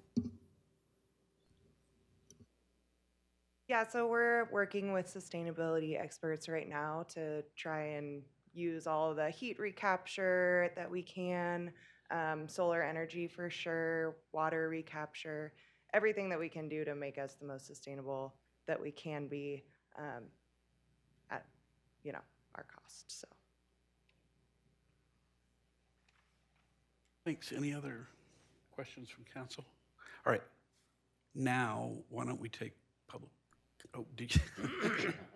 Not so fast. Are you answering a question, Mr. Johnson? I'm continuing our presentation because you can see the most exciting parts coming up. It's hard to believe I would have anything to say after that, but I do. So, digging in a little bit further into some of the niggly details. So, of course, you all know where the property is. It's this unique triangular shaped property in relationship to the larger city and our greater downtown area. One of the things, just to answer your question,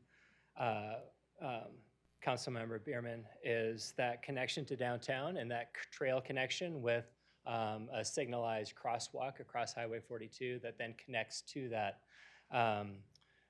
trail that's then running along the south side of the property. So the 1980s annexation brought this property into the city fabric. And it was a large property. This is the overall property. It shows the existing building, which many of us, if you've lived here long enough, know it as Louisville Glass. Before that, it was some kind of industrial building. I actually don't remember what it was, but it was annexed and presumably to receive city services. This is the language that is in the annexation agreement. There is no narrative about why the no-build line showed up. We can presume, and we all agree, that it was to help preserve that openness along Highway 42. Keep in mind, this is 1980. We know Highway 42 and all the discussion, a lot of this has really changed. And Louisville's changed. And how you experience Louisville has changed. So anyway, the diagram of the overall property looks like this. The red part is sort of that, oh, we're not going to touch that part. And then the green part is, the property that was considered buildable. And that line was arbitrarily kind of set right on the western edge of that building, directly parallel with it, directly in relationship to the building. So they kind of said, well, that's about as good as we can do. Otherwise, we're picking some arbitrary numbers. So they said, oh, let's use the building. So that's what it looks like. 2000s come along, they decided to subdivide. Empire Storage wanted to build. They subdivided the east part of the property, became Empire Storage. And you can see that the parcel that we're now talking about all of a sudden became nearly unbuildable, or at least very difficult. Fast forward to now, this is our proposed development. And you can see that in order to fit parking, building, and try to preserve some openness, it gets crowded fast. And it's kind of surprising even on a big parcel like this, but the triangular shape makes it difficult. Plus, we have easements on both sides of the property for ditch, irrigation, drainage. It's complicated, and all of those have multiple ownerships. So this is a tricky property, and a lot of people have looked at this over the years, and a lot of people have not been able to figure it out. Somehow, this is the special sauce that we think is going to make this property go. If we were to keep that no-build line, this is what it looks like with the current development. The red zone cutting right through the middle of that building. So what we're proposing is sort of right-sizing the proportion of that no-build site to this property now that it's subdivided. When it was the overall property, it had a different proportion, but when it's subdivided, it has to look different in order for this to actually be a property that can be used. Some aerial photos, just to give us context. We spent a lot of time looking at things on paper, and it sounds great on paper, but the context of it really formulates when we start really looking at this in real life. So again, I've highlighted the overall subdivision, but what's in red, shaded red, is the actual property. You can see the yellow line, which is that no-build line. So we're just going to fly around this thing and look at it from a couple different perspectives. That yellow highlighted area, that's the dump zone. Some of us who've been here long enough know it as the old recycling station. That was cool, and it was a great use for that. Really convenient, not a very pretty gateway into our city, but very functional. And it's also been used for storage for the city.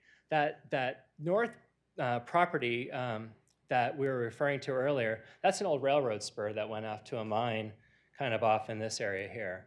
So city acquired it at some point. It became a great backdoor to the Public Works facility prior to it moving out to the CTC. So let's take a little look, boots on the ground here, starting from the north, kind of going a little bit towards the south. You can see that there's not a lot of building impact, but there's a lot of infrastructure impact. We have an Excel substation, we have the dump station, We have the old recycling lot. We have a lot of old city fencing, and we have a back door into the old Public Works facility.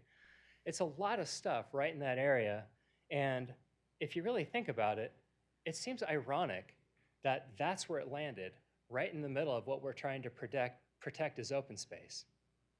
I mean, I don't know. It seems a little weird, but so when you look at that yellow spot and then you look at this property and you go, okay, well, how valuable is that no build site? You know, you go back to here and it's like, okay, cool, not a lot of impact on the street, but is that really what our front door wants to be in Louisville? Open space. It's beautiful and we have a lot of it, but when you start mixing it in with the dump station, the old recycling site, fences, an Excel substation, you start to kind of wonder if we're really talking about a no build line or if we're talking about something else. Now, this is zoned industrial, and it, of course, could have had a rezoning, and it still could. And I think that my clients would be very amenable to that. It would probably more right size to their property. However, we have a lot of precedent in Louisville to take an industrial site and turn it into something else. Think of Evo Rock and Fitness, which is now the Spot. That was another SRU for a use that was not defined within the industrial use. Redguard, right next door, an eatery, brewery, same thing.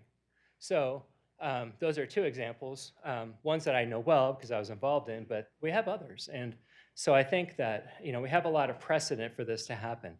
I think when we talk about this no build site, or no build line, what we're really talking about is what we don't want to have go there. Like, we don't want to have maybe another gas station, another storage unit. We would like to have a community-oriented, tax-based business that is sort of adjunct to downtown that gives us a really great front door to Louisville that has that captures our community spirit.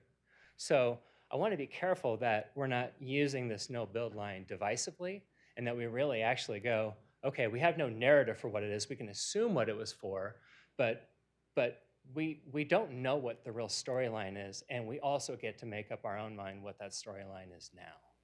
So anyway, it's a huge burden on the property as it is, and I think that we can all agree on that. Moving it, abolishing it after this thing gets built is definitely a plan that is very acceptable. However, the no build line,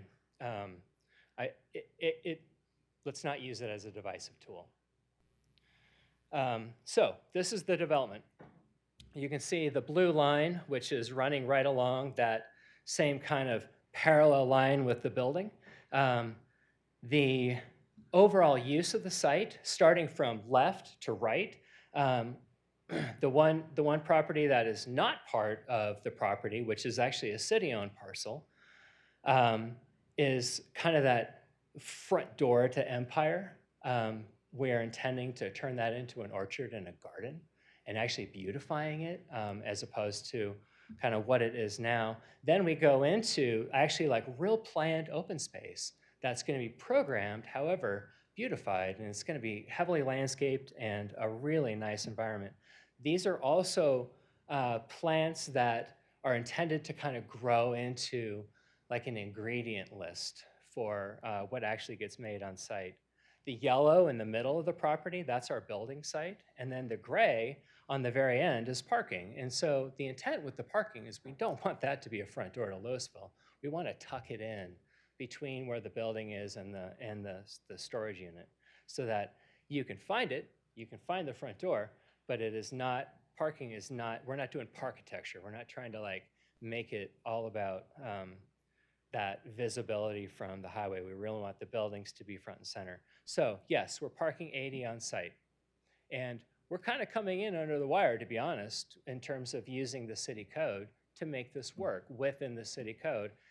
And fortunately, that number works for Ironton and what they're anticipating. Keep in mind, they're in Rhino. They have no parking. So this is like a gift to actually like have people come to them and be a destination. So with special events, you know, I have 75 on here. It's actually 65 with the agreement that's being talked about. But we have additional parking for those special events when like a wedding happens or a corporate event that wants to use the facility. So where you see this line, that's an already made trail that Empire Storage was required to build as a part of their development. It's there, it's a little weeded over, but we're basically continuing that all the way to Highway 42 and also making a new fence gateway into the city facility so that there's a safe and easy access between the two. Looks like a long way, it's really not that far. Ironton in their current location is really cool. It's an old kind of artist community before Rhino was Rhino. So their site is littered with just beautiful, cool steel sculptures. And so it was a lot about metalworks. So we thought, well, how cool would it be to take the old decorative metal building that used to be on Main Street and repurpose that into Ironton's campus and continue that kind of theme. So we're bringing Louisville's decorative metal history onto this property.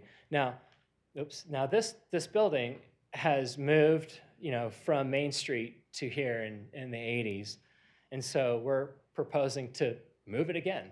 Why not? DAJ kind of has a habit of moving buildings around a little bit. And so we figured that as long as it's mobile, let's move it over here. And let's make it something that we all can enjoy.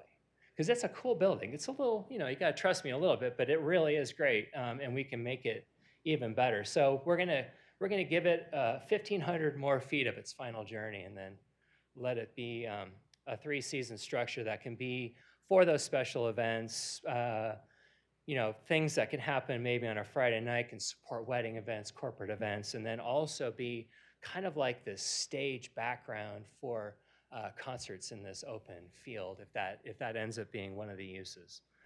So the site looks like this. This is a kind of a figure ground diagram. The dark buildings are the built structures. You can see green space, parking, all the things we've already talked about. The building looks like 2 buildings, and it's organized around 2 buildings. However, it connects as one through this main circulation core. That's the red diagram kind of going all the way through into the distillery. It's really important that there's a public face to the distillery. You can go visit, you can see there's a viewing platform, lots of windows as you come in. It's really cool because the equipment's amazing. Couple of the things, so there's that core. This is the floor plan of the tasting room and event center. Commercial kitchen to support the events and the tasting room. The main tasting room, even though that red circulation core is very much a part of the tasting room, it's fully seated. Of course, facilities, have to have bathrooms, and then the event center, which is that multi-purpose space that has garage doors that open up in 3 different sides, with a stair core that goes upstairs to another event area with a rooftop deck. When we get into the distillery building, you have that main entry, of course, facilities, offices. We're going to be almost 7xing their capability for storage, which is a huge deal for any distillery, especially to have on-site storage. Which Denver does not allow. There's quite a dance that they have to do now, going back and forth between Denver and Commerce City. And then, of course, the production area. Upstairs is mostly a partial upstairs. This is a viewing platform that allows you to look down into the distillery area. Facilities, again, offices for staff. That staff also doubles, in many cases, as people who are actually doing the work. So it's not like we're not adding a lot of employees. It's just needing to have desk space. Dry storage on the upper level, and then looking down into the distillery below. As I mentioned, the landscape is pretty heavily done. While we do have landscape waivers, this is more of a matter of where we can put it, not a matter of whether we're doing it. We have ample landscape. In fact, we are above and beyond. So the things about the landscaping on the parking islands, it is about being able to add a few more when we are not doing deliveries, and having some additional parking. This is also having the ability for the industrial side to really function. So now, instead of just having box trucks come, they can have semi-traffic come. They can actually have a bigger delivery and kind of removal of product and distribution of product much more easily done by having this parking lot be a little bit adaptable to the needs and what the function is at that time of day. So early in the morning, deliveries come, products leaving. In the evening, people are coming, we need some space. So that's the whole point of keeping the ends a little bit more clear. We have landscaping in the island, so, along the strip. So it's not that we are going without. Couple images going around the building. These are some schematic models, 3D models, and then some artistic renderings that we did for just to give it a little bit more of a craft feel. And thank you for your time, and cheers. We'll stay up here and happy to answer any questions. Thank you. Council, do we have any questions for the applicant or Andy Johnson? Yes. Thank you. I actually, when you were presenting this, I thought of something, but I'm sorry, that was phenomenal, by the way. I just thought I would say that before I asked my question. So on a kind of a joking comment, any chance you guys can find a way to participate in the street fair? Adding alcohol in 2 years. So I'm like, you have beer, wine, and liquor. I think you're going to get a lot of thumbs up on that. Yeah. So, but actually, I'll let Ironton answer that. So the question is actually about Highway 42, and I'm hoping that Director Zakar or Director Cowler can help me out with this. When the current long-term view plans for improvements for Highway 42, does some of that impact this intersection, since the applicant is looking at spending money to help improve that walk and bike path to get across? Are we already looking at doing something with the road through there? Yes, but I think that's a longer term project. This is shorter term. We have to have a safe crossing and good connectivity to downtown. So, but there are definitely plans, longer term plans with the Highway 42 plan to even enhance the access more across the street and potentially up to a South Street underpass and the sports fields and all that. I don't know if you want to add anything. What Rob said. I can answer that a little bit further. Okay, so there will be a traffic study because of the signalized crossing. It's a requirement. We are currently, or have been talking to the city engineer about these improvements, also how they work with Highway 42 improvements coming down the line. And we're also talking to CDOT about those improvements. So I think that there's going to be a synergy. Some of those discussions they take a long time. So we don't have a lot of answers yet, but yeah, we anticipate there being It looks like you're beautifying that corner too. That's the public space with, and it would just be a shame to then we put these changes in place in, let's say, less than 5 years and destroy 50% of what you've just done. But we can enjoy it for 5 years, I guess. So okay, thank you. All right. It is about 8. Before we get going on public comment, why don't we take 5 minutes break, and then we can come back and start taking comments from the public here. Okay, so it is 8:08 now, 8:13. We'll be back. Thank you very much.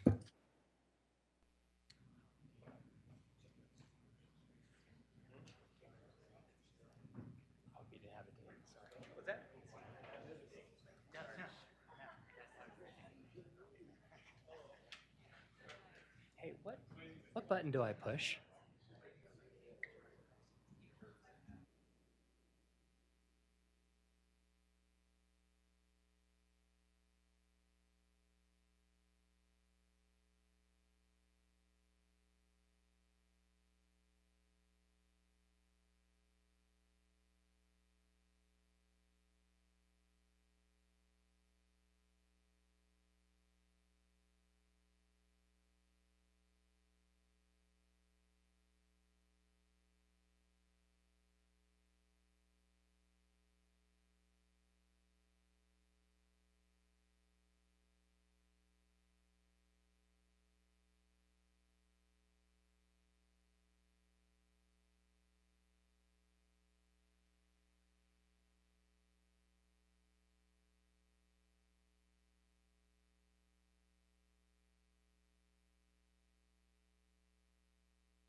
All right, let's come back to it, and let's go to our first round of public comments.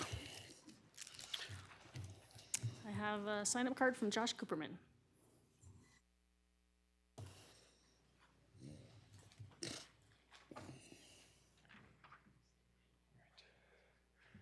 Josh Cooperman. I live in Louisville.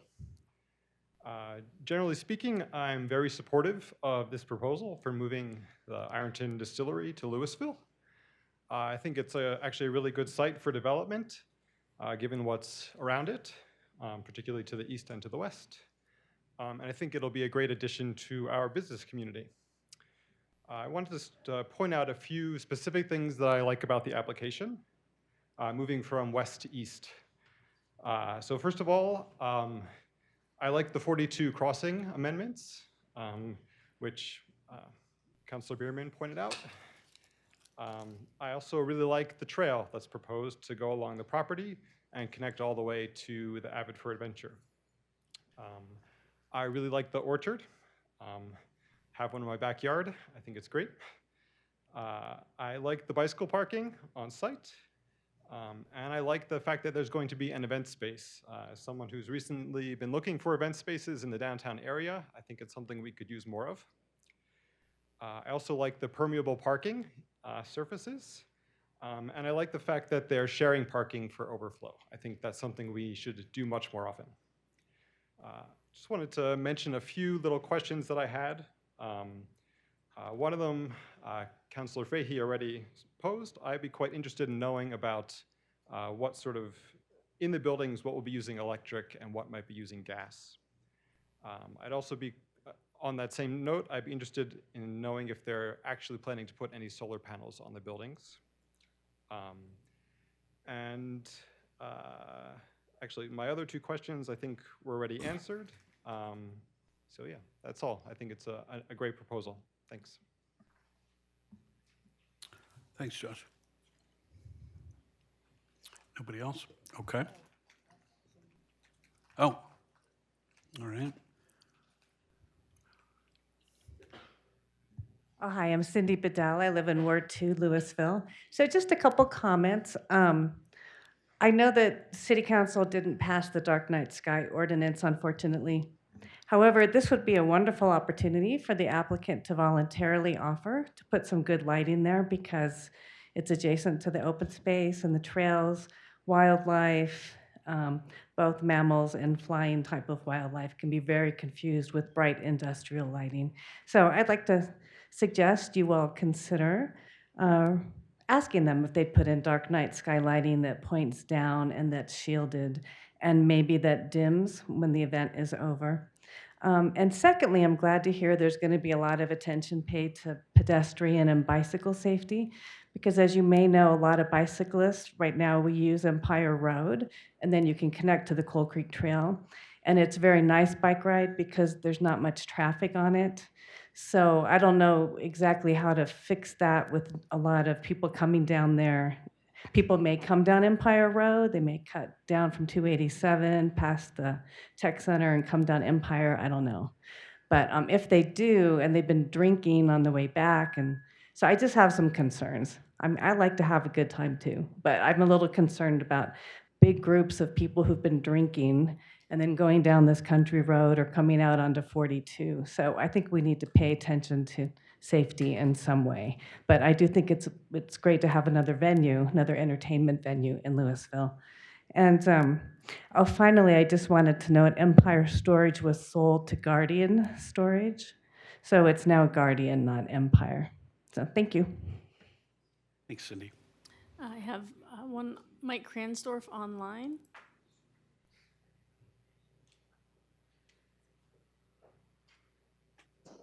Hi, Mike Kransdorf, not a resident.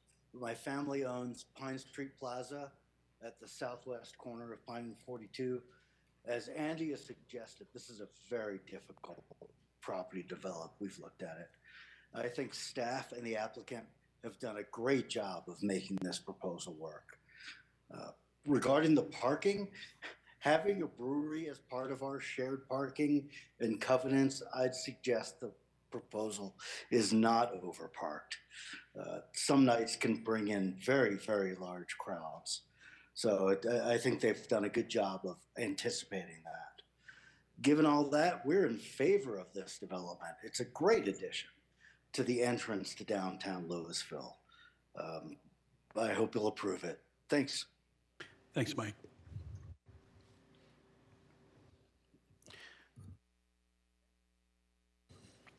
Why don't we go back then to council discussion? Initial thoughts? Yes, Councilmember Fahey. I would like some kind of information about that dark sky lighting proposal. Is that something that could be done or will be done, or just your position on that? I'm happy to answer that.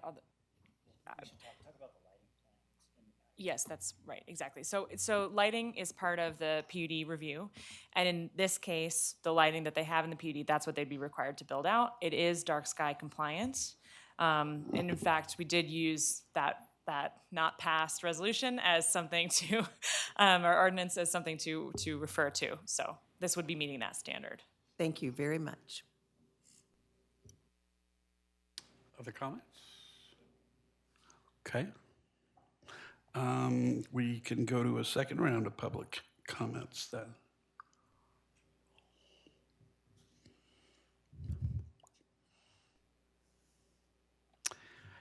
Seeing none, going once, twice.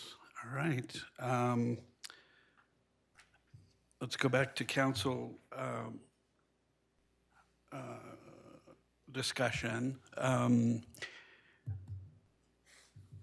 Any particular thoughts about this proposal before we decide what we, yeah, go ahead.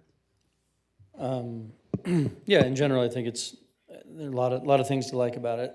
I'd kind of like to go through the waiver request. I think that's a big part of our role, is looking at what they're asking that might be slightly outside of sort of use by right things. So I don't know if you want to go one at a time or pump through all six or do something different. Are there particular ones that you have concerns about? No, I think there's only six. I mean, I think just wanting to, I agree with staff's assessment, like the waiver one, the sign code, like I think the murals would be a fantastic addition. The rear setback is only 5 feet, and I understand the purpose of that with the drainage or irrigation. And then, I mean, the west side setback, because of the historic building, is also a good reason. Landscaping islands, we've talked about that. I think we've kind of understood the purpose of not having those. Same with the loading dock screening. And then, yeah, the planting, I think there's plenty. It's not like, why are you not doing any planting? I think that's kind of the idea. So trying to understand that code and the general purpose of it. So looking through all those, I don't see, a situation in which they're asking for something that goes against what we want as a community. It's sort of right-sizing and putting it on this space. And so I understand that staff can't just simply say, yeah, because there's some issues. And so I mentioned this a couple weeks ago, but like as the human in the room with the computers helping, I totally understand those waivers, and I think they make sense. And so I don't take any issue with any of those 6 waivers personally. So yeah, I don't need to go into deep discussion about any of them, but I just want to at least mention them. And if someone does have issue, I'd love to have a deeper conversation about any of those 6. No, and I appreciate that. For my own part, I think that the waiver criteria are met under section 1728, 110. But I am interested if there are others on council who would like to talk about any of those particular waivers. I raised a question about one of them, and I'm satisfied with the answer. I think the presentation from the applicant and staff has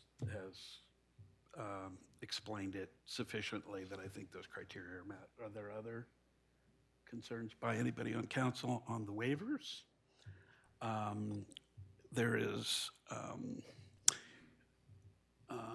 I guess, I would say that I think the special review use criteria are also met under 1740-100A, and that the plat and easement vacation are also appropriate under the reasoning of the staff memorandum.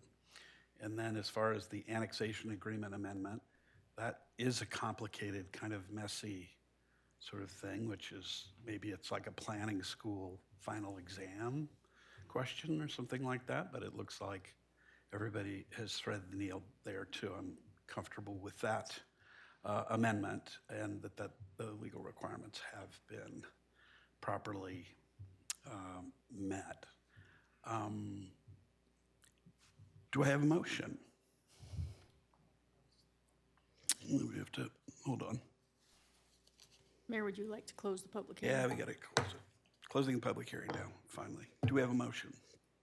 Sure. I would move that we approve resolution number 11, series 2024, resolution approving a final plan unit development special review use plat and annexation agreement amendment to allow development of a distillery, tasting room, and event space at 1303 Empire Road. I second. And on this one, roll call. Hold on for a minute. Any discussion? Go ahead. Yeah, I just briefly speak in favor of the motion.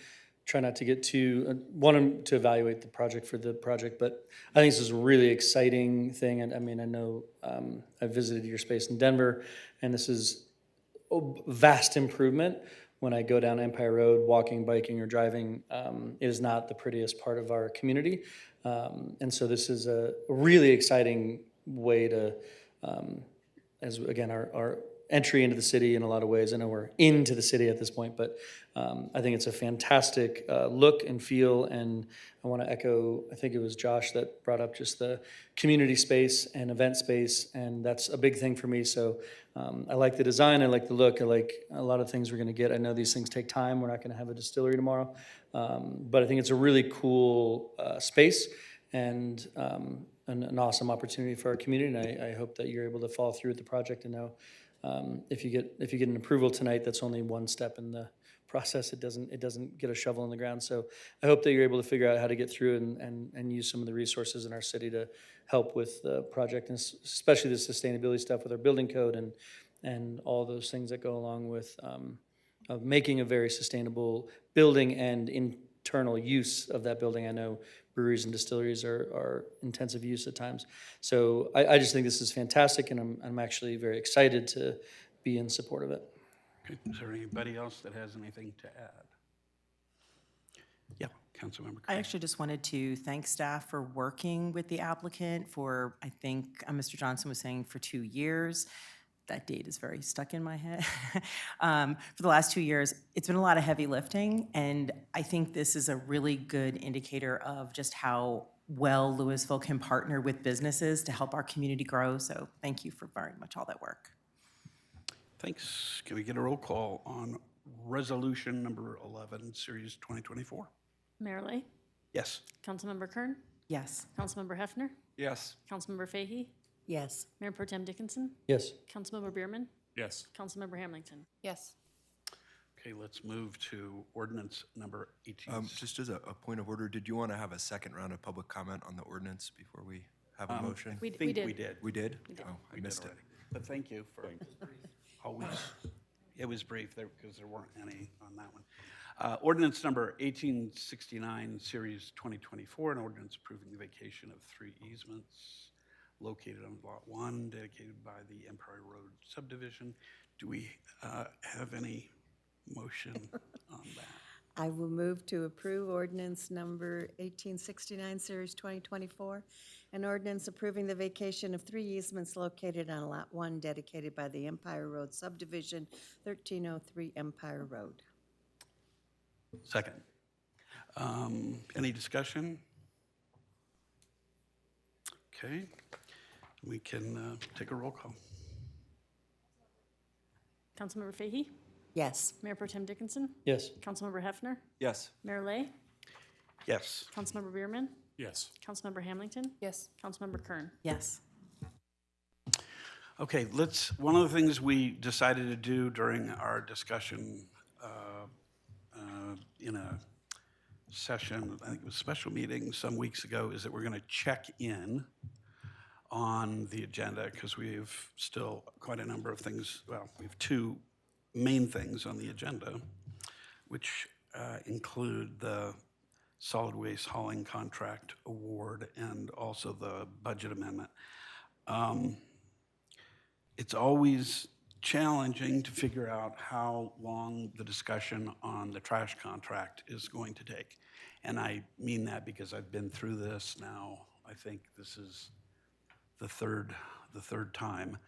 And I don't underestimate it because it's really important. It's a 5-year contract and very, a lot of money. So I guess I'd be interested in what my colleagues think about whether we're going to be able to get through both or not. I had a brief discussion with the city manager during the break. There is some time sensitivity. Both of these are hugely important, and I'm not going to try to rank them in order. That's not the issue. But there is some time sensitivity. Is that correct, Director Kaur or City Manager?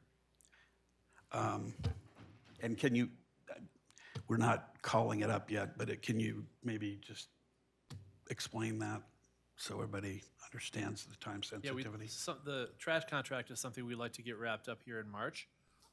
So it seems like, from what I understand in the past, there's times when you need more than one meeting for the trash contract because of public comment. If that's the case, then that gets us through March with your consideration. The budget's also, I would agree, an important consideration. If I had to suggest one to push back a bit, I would say the budget as you're outlining. Yeah. And I know one last thing I'll say, and then I'll open it up to the folks on council, is that I know a lot of people are here for the budget amendment. So I'm conscious of that, but let's. Mayor, can I give you another piece, just in Please. consideration? If you're gonna move anything to March 19th, you have a very heavy agenda on March 19th, including the discussion of Main Street. So you may just be delaying the inevitable for a long meeting, so I just want to give you that as part of your conversation. That's a good background fact, too. Who would like to speak to this? I suggest that we take city manager's advice. I think if the one to get pushed would be the budget one, but I'm used to midnight meetings, so let's go for it. Oh, we don't want to, yeah. I'm teasing. Well, That is. but that's my recommendation. Don't say that. That's my recommendation. You want to talk about intimidating people in the No, listening that was audience? a half-hearted joke, but I think we should push the budget. Okay. Yeah, go ahead, Mayor Pro Tem. Yeah, I mean, I think, so I don't think either topic is necessarily that long. The unknown is public comment that can go long. Looking at, about 8 people on Zoom and, a half full room here, I don't see hours of public comment. I see potentially 10 to 20 to 30 minutes of public comment at most. So I think it's possible we can get through both of these topics by 10:30, and I think that sort of with Clerk Moose's point that we're just going to have a longer meeting on the 19th. I think we maybe can fire through these two things. My concern is, right, that if the first one lasts till 10, then we maybe push the second one and people waited till 10 to find out we're pushing. So I'd like to kind of commit to doing both or commit to doing one. We're going to commit. Okay. One way or another. Yes. Yeah, I would personally be more comfortable with the suggestion of pushing the budget, especially, and I know we have lots of capable folks in the room, but given Director Bailey is absent tonight and his heavy involvement in preparing the budget amendment, I do think there's, fair grounds for pushing it. Oh, I certainly pay attention to that because you're the chair of the Finance Committee. Other thoughts as well? Is there an option of pushing the budget to a special meeting on next week, putting it on top of our agenda for the 12th? Or is that problematic? It's really up to you guys. Yeah, we could do that. The other option, and I'd have to let manager weigh in on this, is that the April 2nd meeting is fairly light at this point, if you were comfortable pushing it back that far. If Director Bailey was here, he would say he'd like to really get this done tonight, as the Finance Committee knows. You just have a lot on your plates, and to the Mayor Pro Tem's point, if you're not gonna get a lot of public comment, you may be able to get through both of these tonight. I mean, I'm just looking at the advance, there is a lot on your plate. Whatever you'd like to do, we're happy to accommodate. And I am prepared to fill in for Director Bailey as best I can. I didn't mean to question our confidence in you. I'm just pointing it out. Yeah, I'm not necessarily hearing a roaring consensus here, so I'm not going to give it much. I'm going to have to sort of make a decision if we can't, but I'd really like a little more. Councilmember Hamilton, I'm going to put you on the spot. What do you think? For the record, I did not raise my hand to speak just now. We've already spent a lot of time discussing this. I say let's just start the discussion and power through it. I'm inclined to agree with that. Let's do what we can, because we really have quite a number of people I know that are ready and willing and able to speak, and I will put you to your test,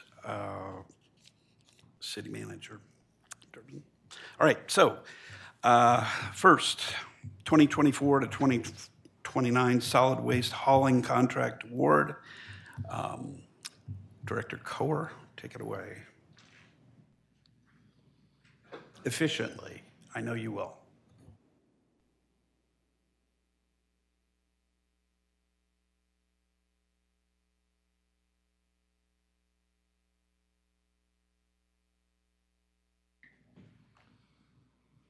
Okay, good evening, Mayor and Council. Tonight we'll talk about our solid waste hauling contract as alluded from 24 to 29. Our sub-programs for this topic is to enable residents to dispose of their solid waste in a convenient, environmentally responsible, and cost-effective manner. The value of this contract is roughly $8 million to $10.5 million, depending on whichever proposer you may choose to award tonight or at a future meeting.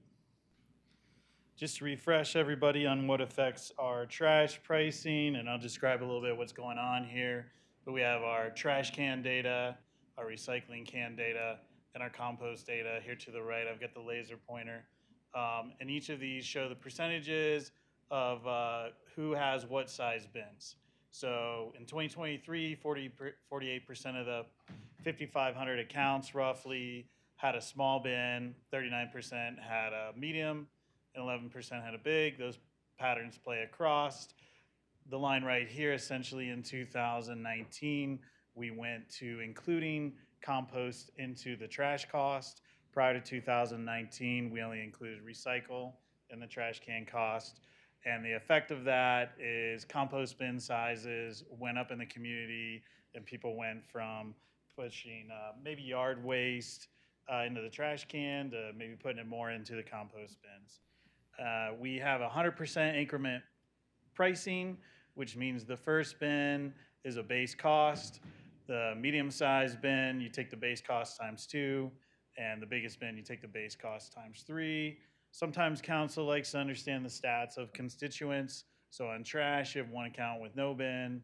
You have less than 1% of your accounts don't have recycle. 4% of the accounts don't have compost. As far as those that have more than one bin, 1% have more than one trash bin, 3% have more than one recycle, and less than 1% have more than one compost bin. Essentially, there's not a lot of extra bins out there. So that's important to think about later in the presentation. Extra cost of a bin for trash, the smallest size is around $14, and then the other bins are around $2.73 for those. These are the results of the RFPs condensed. We asked a lot of things in RFPs. We had multiple alternates. Essentially, the base bid was the existing service we have now, Tuesday through Friday, requesting clean natural gas trucks or renewable natural gas trucks, bi-weekly and recycle and compost. Same thing, 100% increment. We had 3 proposers. That was Republic Services, Western Disposal, and someone new to us, 5280 Waste Solutions. As far as who responded to what portions of the bid, that's in the upper right corner.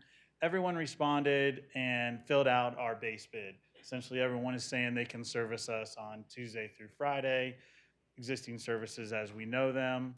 Both 5280 and Western said they're also willing to service us other days if we would prefer, but at this point in time, we're focused on Tuesday through Friday. No one proposed specifically another day. So no one said, hey, the only day we can service you is Tuesday or Wednesday. So all the bidders were consistent there. Everyone proposed on weekly recycle. Everyone proposed on weekly compost. 5280 did not fill out that portion of the compost bid, but they did fill out some information up in recycle. And then as far as greenhouse gas emission offsets, Republic and Western did fill it out or did have information that talked to that. 5280 did not. So essentially, green areas up there in the upper right are where people were responsive. Red is where they weren't responsive. And yellow is where we actually had further conversations with the proposers, asked them some more questions, and got clarifications or may have negotiated additional details on that topic. Essentially, these are your base costs that the RFP proposers provided for the small bins. As I said, right now we are at $13.92 to the residents. What's important to note is we do have a solid waste reserve fund. Last year, we decided to use the solid waste reserve fund to pick up the customary consumer price index costs, since our consumers were carrying a lot of inflation costs in their lives. So residents right now pay $13.92, but our actual cost to Republic Services is $14.60. Republic provided a base cost of $15.20 for their proposal. 5280 Waste Solutions showed $19.70, and Western showed $20. Again, if you apply the multiplier to each of those, it's 1x, 2x, or 3x. In the biweekly recycling, proposers provided an option if the whole city is opted in. For example, if the whole city, if we, under this contract, opted the whole city into weekly recycling or weekly compost, there would be an extra cost, just one-time cost on the bill per month of $258, or an extra cost of $350, or if you wanted both, you add those two together. Also, respondents provided a possible opt-in option in that we would not have to require the whole city to go weekly. People could opt in at their own costs. In the sense of the opt-in option, people would then pay an extra $8 in this example, or for both waste streams in the Republic example. The Western example is below with similar costs for the all-in, and they held the same costs if people opted in. 5280 Solutions, we did not have that conversation with them, or that was not touched on. And then as far as equipment that was provided, Republic and Western provided renewable natural gas trucks. 5280 Waste Solutions was providing clean natural gas trucks. And then an alternate, Republic Services provided an option for all electric trucks. That is an area where we had further conversation with Republic Services. They didn't think we were quite serious about the electric truck option, but once we had an interview with them and we said, hey, this could be a reality for our community, we'll have to find out. It takes 4 trucks to service our community. They had 3 available when they provided the proposal. They were able to locate and get a 4th truck possibly procured for this to give all 4 of our trucks electric, to be electric, versus 3 electric and 1 renewable natural gas in the base bid. So those are some things that we've talked about. I would like to give an honorable mention to 5280 Waste Solutions. They are new to us. After looking at their proposal, after interviewing them, we felt we had good conversations.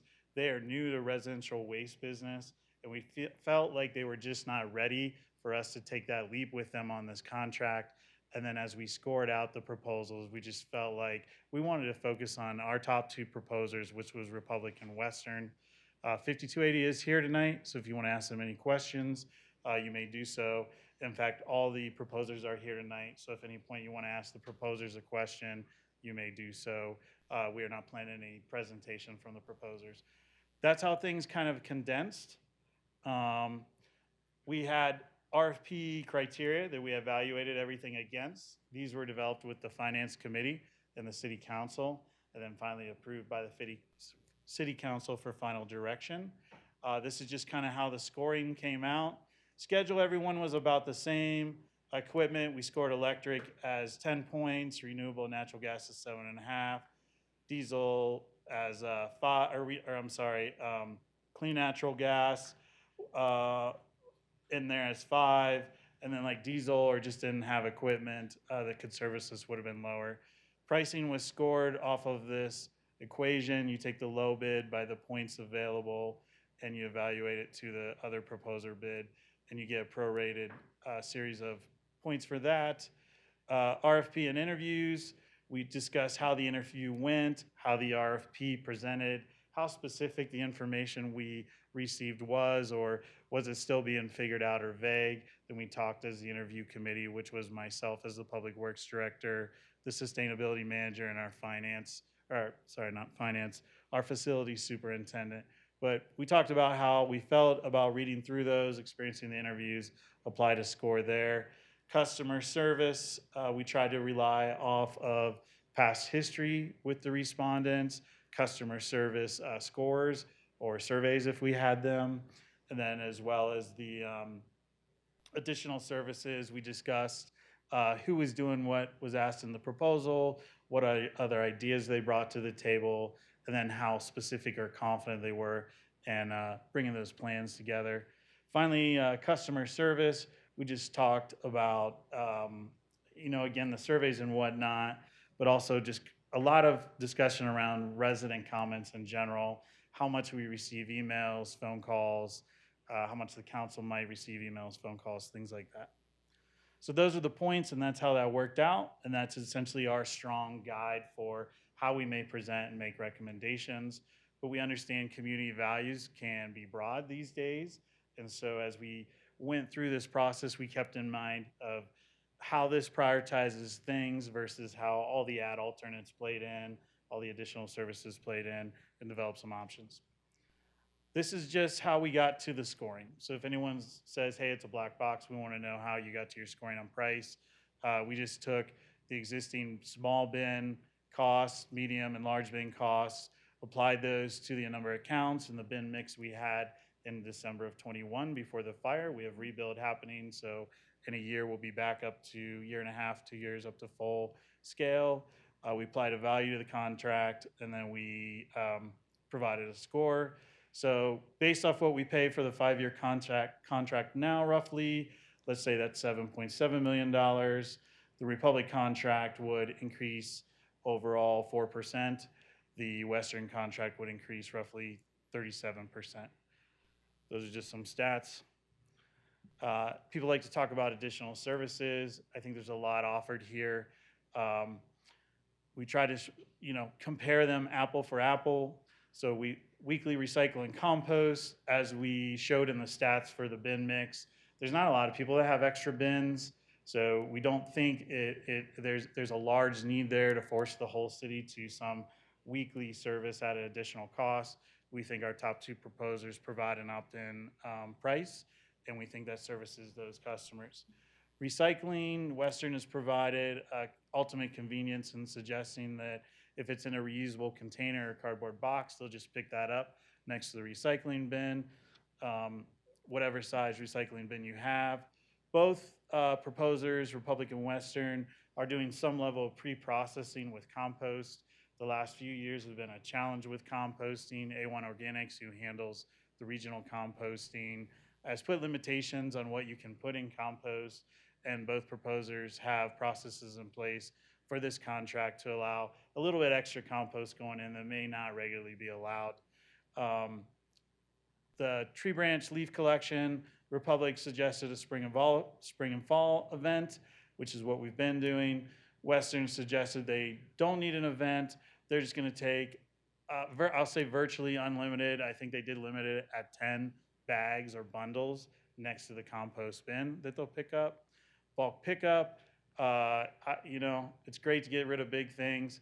Republic is going to have an annual event where they'll pick up to 5 items.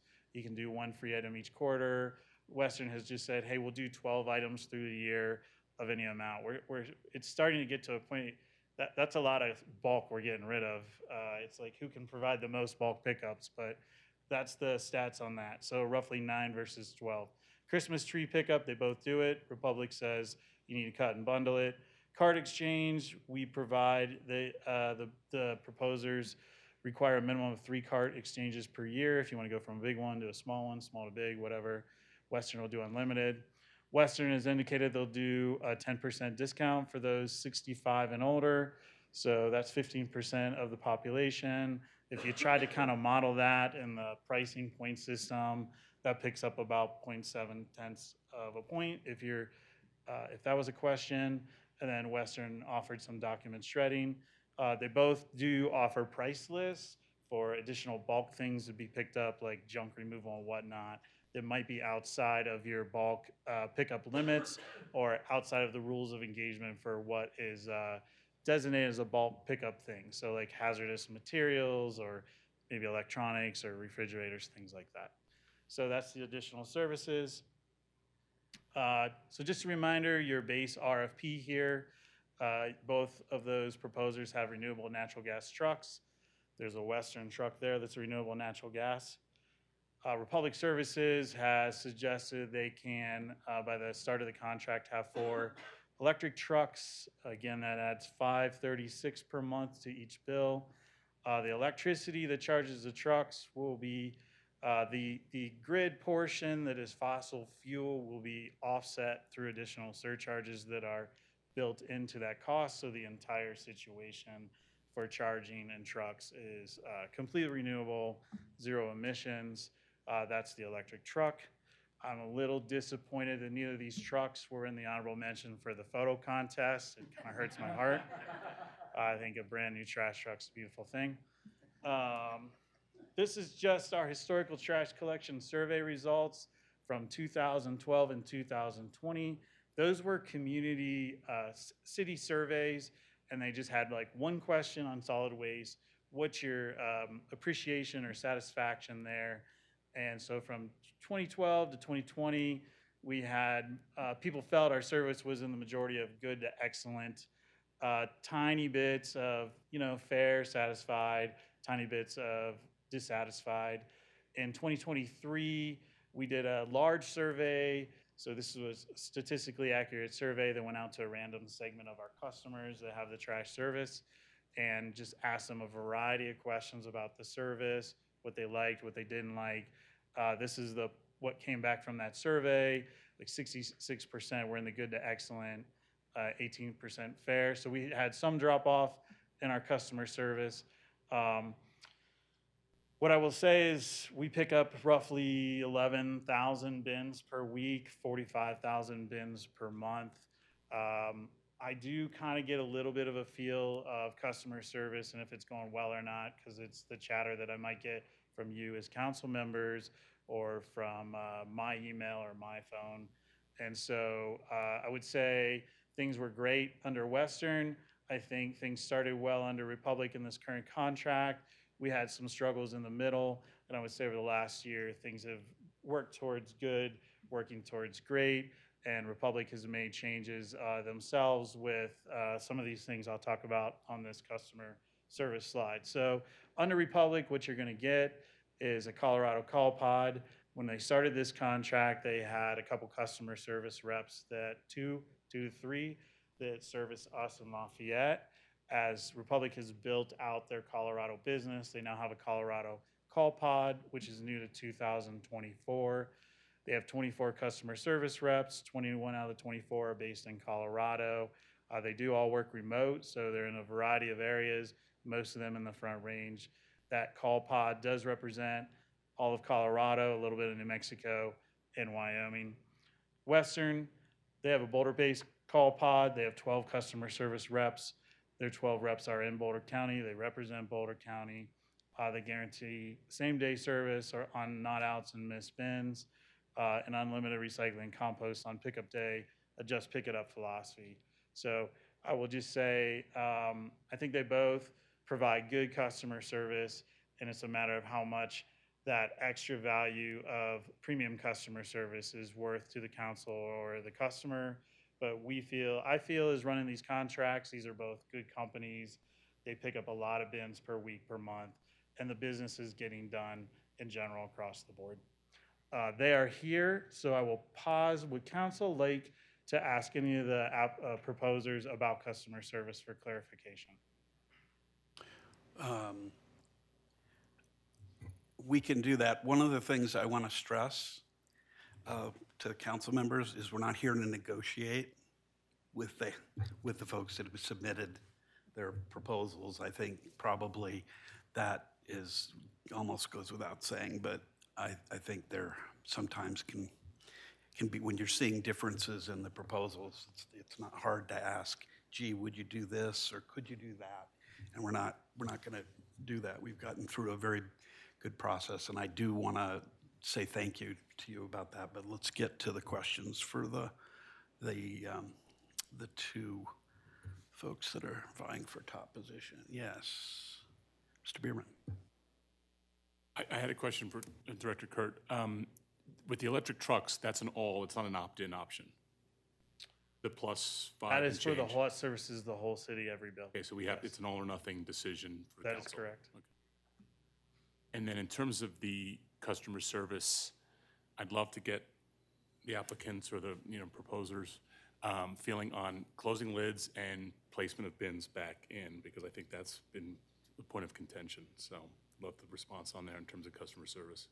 That is a point that we can negotiate with all the proposers on, that detail where a human is handling a bin. It's not an automated truck picking it up, that they'll focus on closing lids and placing bins in places where they probably should be. Taking a little bit of ownership around that alley service, I think is how I'd say it.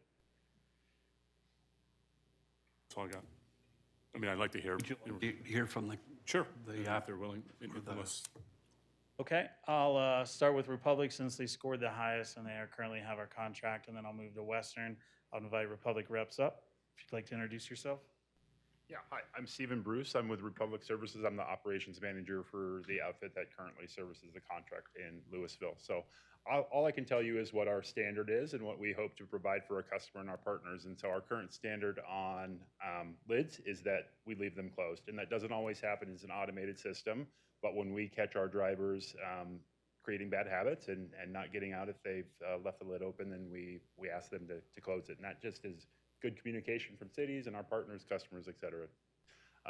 As far as bin placement, our policy is that we place the bin back where it's picked up from. Definitely, we don't want, the only exception to that would be is if we've got a customer that we've notated on the container that maybe the cart is too close to a car, too close to another object, and so the driver may move that to a more formidable place on that property to service it. Does that make sense? That answer your question? Any other questions? Is Western going to answer that before we move on? My name is Kathy Carroll. I'm the Community Relations Manager for Western Disposal. Closing lids and placing carts back in their proper position is part of our service standard. They are required to do it.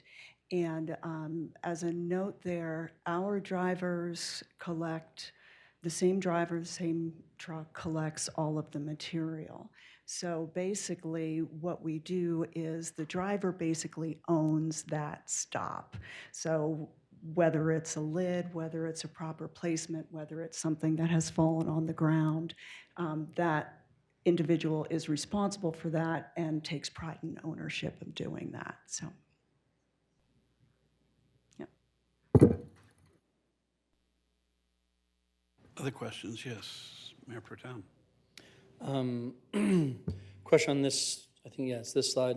So I see like 24 customer service reps, 12 reps, but I don't know the quantity of customers.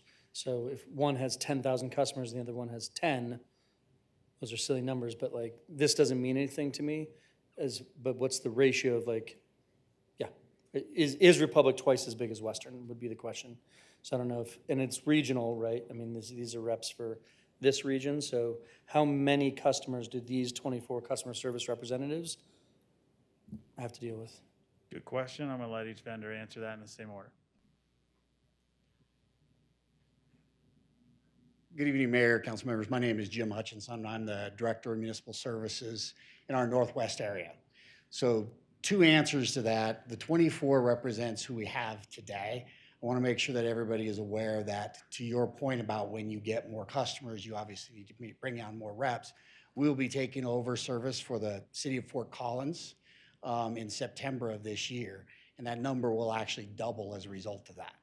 So when we say those 24, those are not for our future. Those are for what we have today and our customer foothold, which is with the municipalities Lafayette, Louisville, Commerce City, Arvada.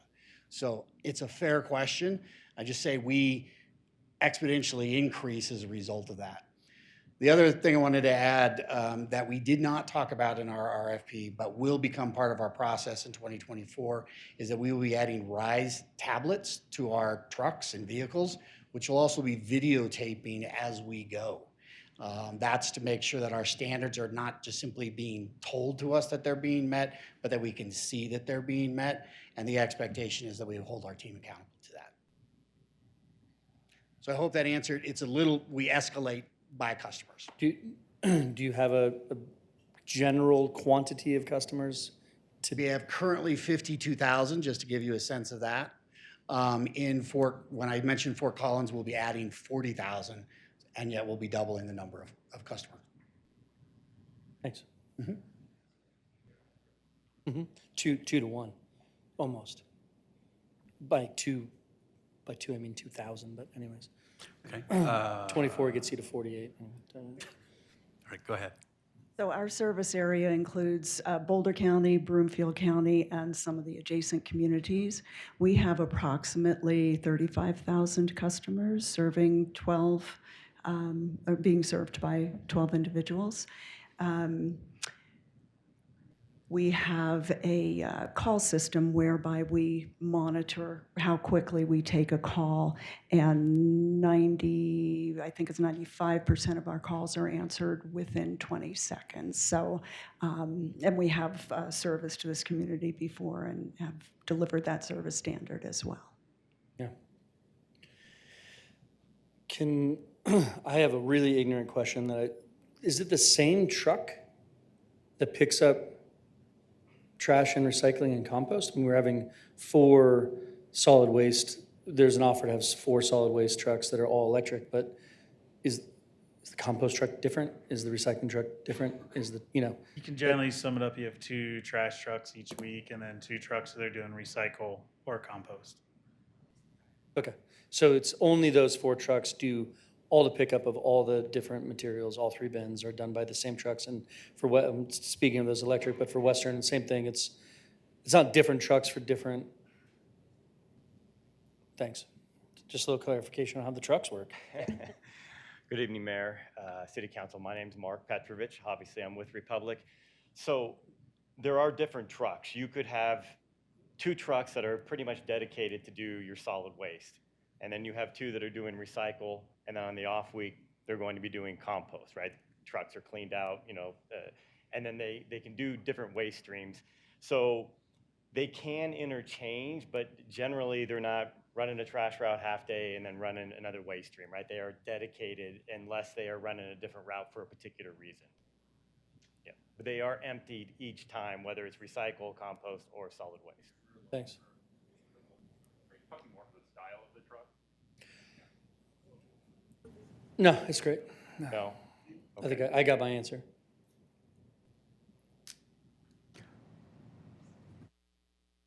We do use same driver, same truck. They go through, they pick up one material, they go back, they tip, and then they go back and do the same route with the same truck but a different material.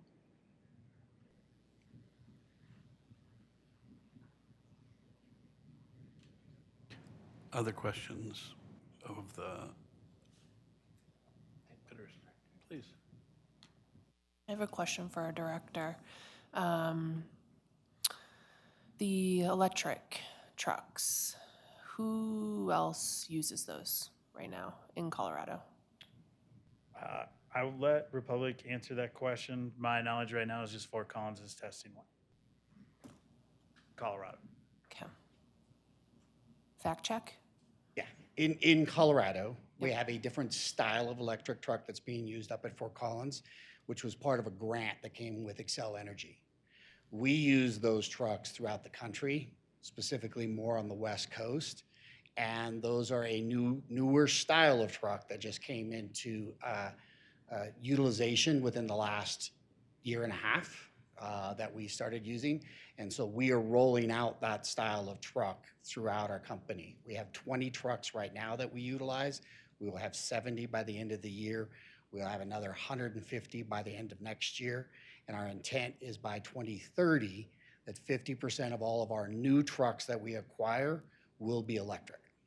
So presumably by your investment in these electric vehicles, they're performing in all sorts of weather and conditions consistently. We've been running electric trucks in Idaho now for 2 years. Different style. The trucks that Kurt showed the picture of, they're what we call a fully vertically integrated truck rather than a normal truck body that gets put onto a battery and runs. The fully vertically integrated ones, Oshkosh, have been running for 6 months now. We've run them full routes, still coming back with 30% charge, finding actually they're outperforming in all of our standards. The Fort Collins truck ran into one problem here in the state, and that was because it was the first in the state. They didn't know how to license it. So when the temporary license ran out, we had to sideline it for a little bit until the state could figure out how to license the truck, but now it's licensed and running. Thank you. Just one clarification. If the council decides to elect the award and we do electric, so compost, everything will be run through electric. I just want to be clear on that. Correct. Okay, thank you. Sorry, let me ask the opposite of that question. If we didn't pick the electric opt-in, will any of our trucks be electric or they'll just be gas? So what we're finding at this point is there is a high demand for electric trucks. California is willing to gobble them up in a heartbeat because of some of the standards that they've put. What we've intentionally tried to do is, and when you're competing in California, you have 2 companies proposing electric trucks, even though some aren't actually rolling out trucks just yet, okay? We decided that we want to offer them up, and if we find partners that are willing to make that jump, then we are really excited about bringing that because of our goal to electrify our system. We have the 5th largest fleet in the country, and like I said, when we say 50% new trucks will be replaced, we're talking thousands of trucks that will be acquired in the next 5 to 10 years by our company.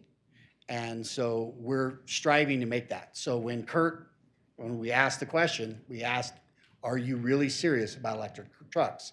If you are, we can get them here and we can get them here on time. Let me just make sure that was a no. That was a no to your... Yeah. I just want to make sure I understood right. Thanks.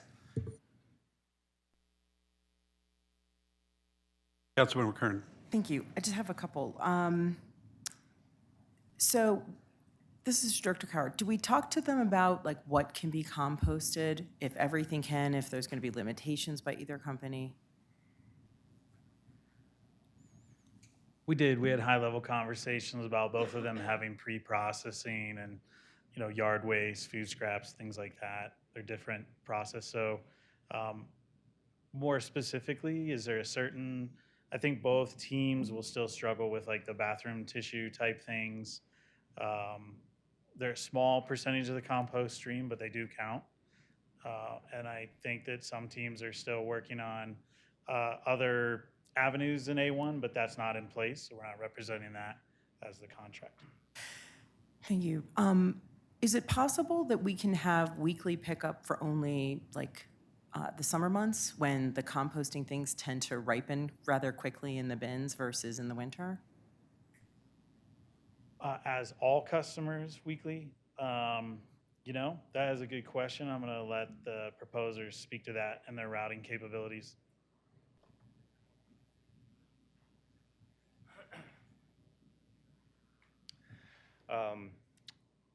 Couple things. I want to go back to your first question real quick about the acceptable materials, right? So A1 Organics has eliminated a lot of shredded paper, coffee filters, paper towels, things of that nature. That still holds true.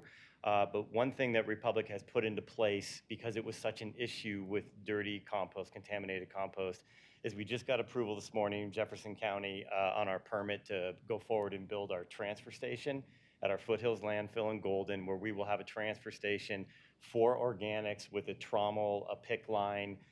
So we're pre-cleaning that material, making sure any contaminants are getting out of it. So these loads are not rejected at A1 Organics and sent to the landfill. So that's a new process we have going. As far as seasonal yard waste pickup, yes, it can be done. That is something they do in Fort Collins. They only do yard waste in Fort Collins, but they do it just seasonally. We didn't price that, so obviously we can't discuss that now, right? But we could get with Director Kawar and talk about what it would look like to have seasonal yard waste or seasonal compost. So it is possible. It's just not something we put numbers to in this proposal. Okay, thank you.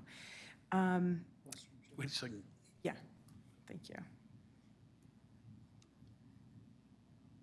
At this time, Western is also taking its material to A1 Organics, and so we are bound to what they accept as acceptable material. So the fibers and the paper towels and things of that nature still are prohibited from the stream.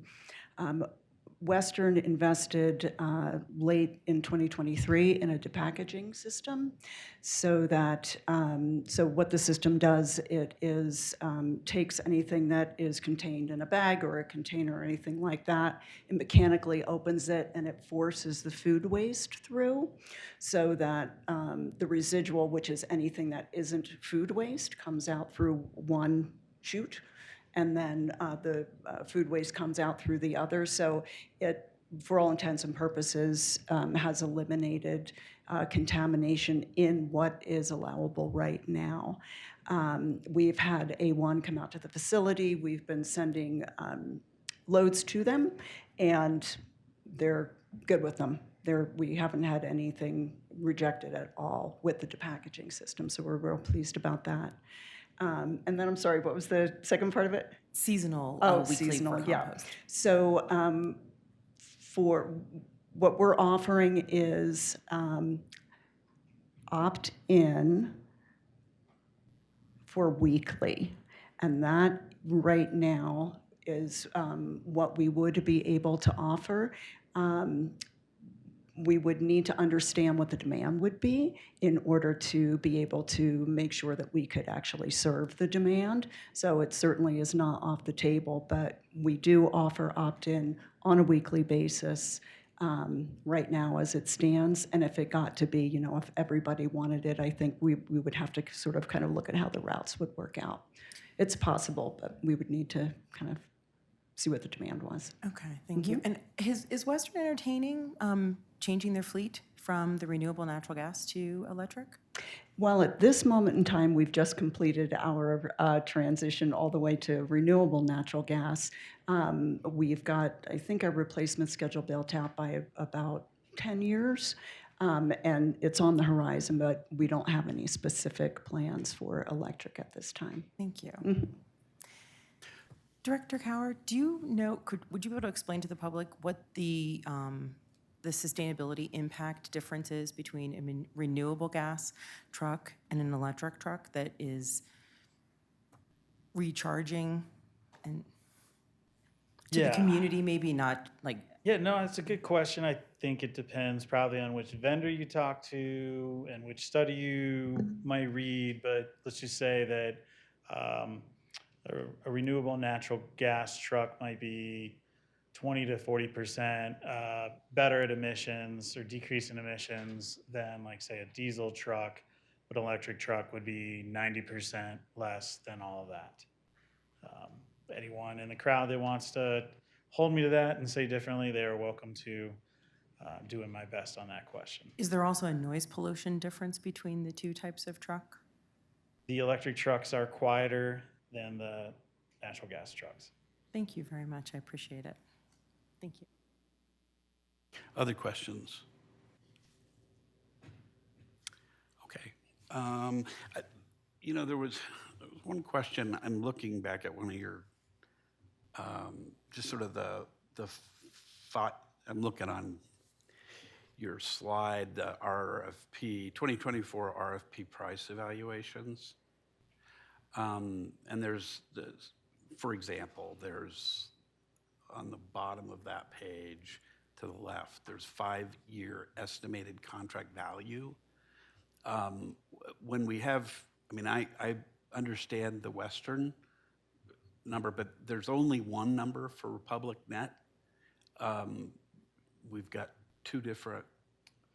Yeah, this was just to evaluate the base bid, so just natural gas to natural gas, and then when we Okay. put that extra $5.36 in, I think the total contract value came to around 9.8 million, closer to 10. It is represented in the scoring matrix pricing. Yeah. I saw that. I just wanted to make sure that I kind of understand how you were going through this, but that's, and to compare apples to apples. Good. Any other questions from council members? Why don't we go to public comment?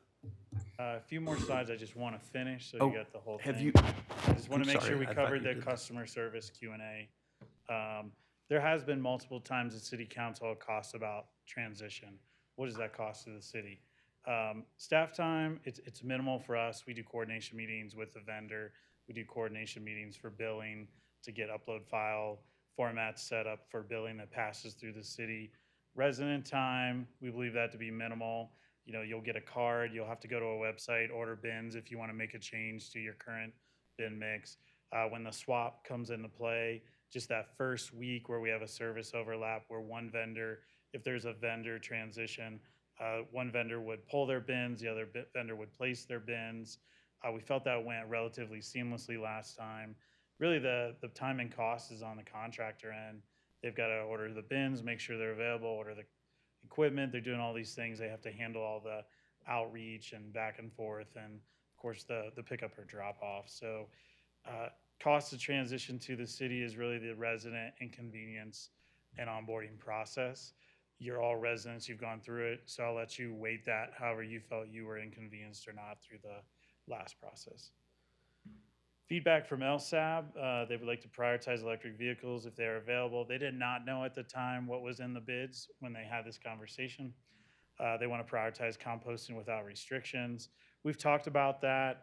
I think right now, I think both competitors are providing a like service on compost. No one's providing an order of magnitude difference that should weigh anything at this point. Avoid greenwashing. That might say, hey, you're doing offsets, but they're not really real greenhouse gas emission offsets. So that's not really in play here. We have talked with Western about buying greenhouse gas offsets as part of the contract to make up that renewable difference from electric to renewable natural gas. So that was anywhere from 10 cents to $1 per bill, brings that total price up to more like $21, depending on what projects you did, and then prefer to have an opt-in option available. So just to sum it up, you've kind of heard a lot. We believe if you're just going for the best value, the lowest cost, Republic offers a very competitive price and proposal for that. If you want the most sustainable version of this, Republic offers the electric trucks. And if the council's most concerned with the premium customer service experience and the most convenience, Western offers a very competitive product. Again, as a staff member and the person that manages both of these companies, I have a high respect for both of them. I think they both deserve your service depending on where your core values are or the community core values are. Thank you. Are we ready for public comment now? Yes, go ahead. I have one more quick question. When you were talking about transitions and bins and such, are the bins the same between the electric vehicles and the natural gas vehicles? I see nods behind you, so. Yeah. Okay, thank you. Yeah. Thank you. Thank you. I have one more quick question. When you were talking about transitions and bins and such, are the bins the same between the electric vehicles and the natural gas vehicles? I see nods behind you, so. Okay, thank you. All right, council members, are we good? Can we hear some public comment? Please. Can you put it back on clerk PC, please? Back where? Clerk, so we can hear our residents on Zoom.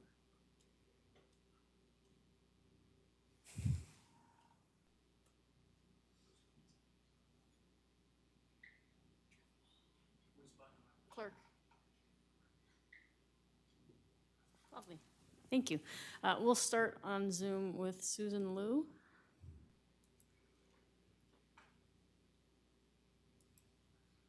Yes, this is Susan Liu at 1020 Willow Place in Ward 2. And I just want to say that for $5.36 a month, I suggest that you take the best value and you forget about these EVs. I know some people think that $5 a month is not a lot, but to some of us, that really matters. And I think you as elected officials owe your constituents the lowest price and the best value you can get. And it looks like what the Public Works Director has outlined. Go with Republic.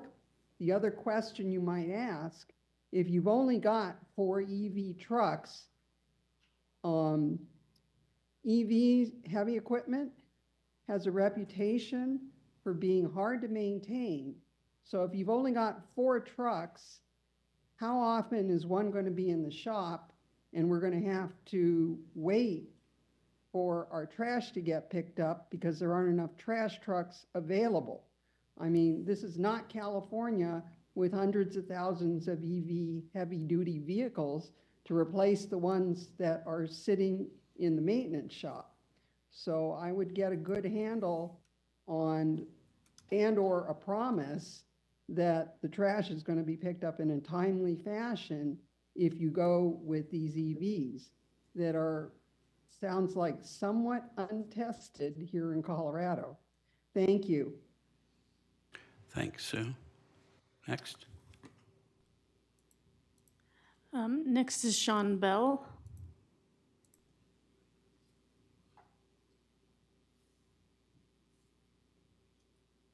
So it looks like you're unmuted on your end, but we can't hear you.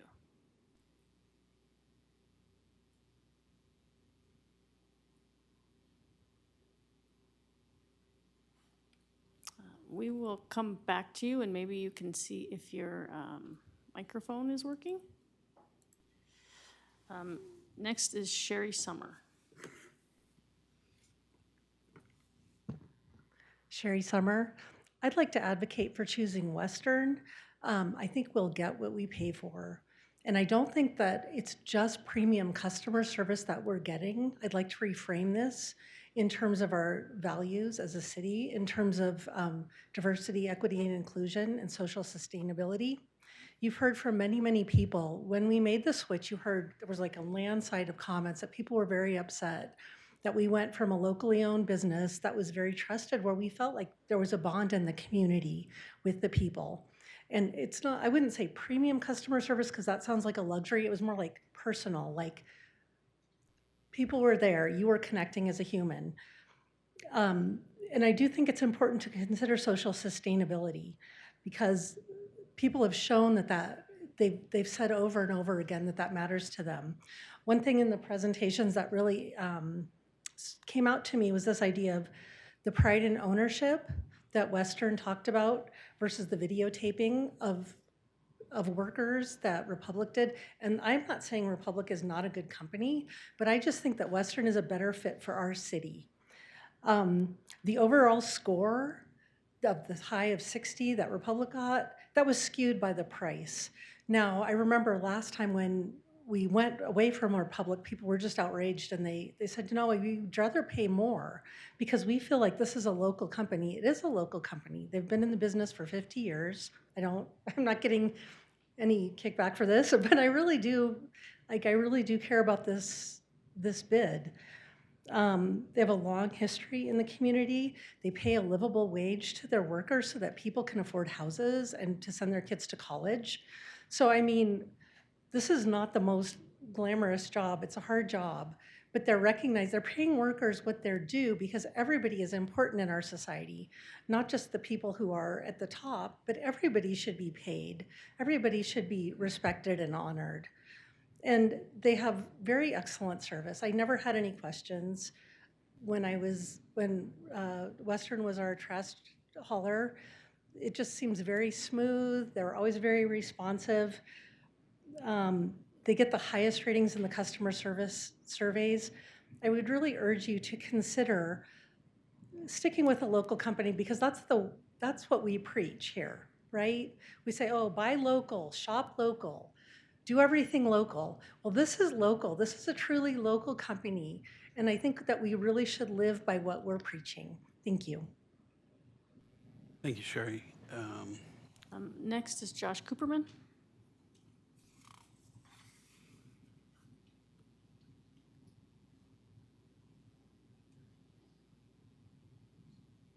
Hi, Josh Cooperman. I live in Louisville.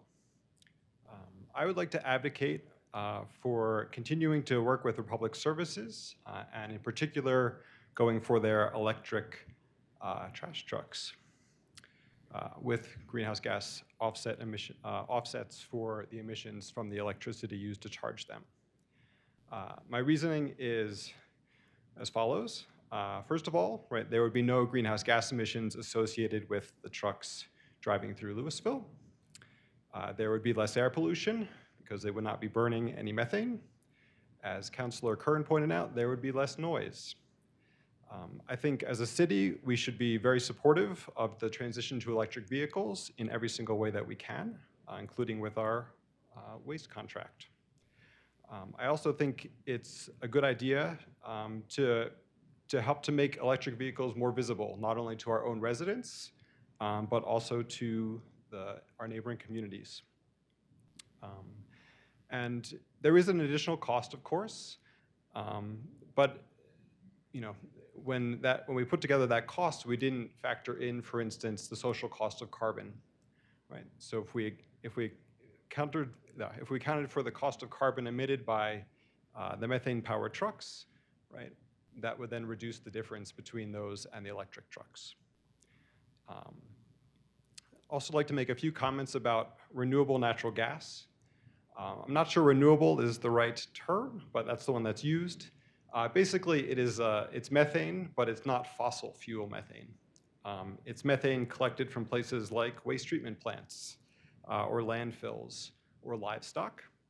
And absolutely, it's good to use, right? Because if you just let that methane go into the atmosphere, it's a much more potent greenhouse gas. Whereas if you burn it, you just emit carbon dioxide. But it's still greenhouse gas emissions. And really, we should be reducing our sources of renewable methane, for instance, by diverting and reducing the amount of waste we put in landfills. And then one final comment. There is also a greenhouse gas, there are also greenhouse gas emissions associated with the transition to a new company. Right, someone has to drive around and replace all those thousands of bins and take away the existing bins. And so sure, it's a one-time thing, but it is some contribution to greenhouse gas emissions. So yeah, as I said at the beginning, I would advocate for going with the electric vehicles through Republic Services. Thank you. Thanks, Josh. Next is Tamar Krantz.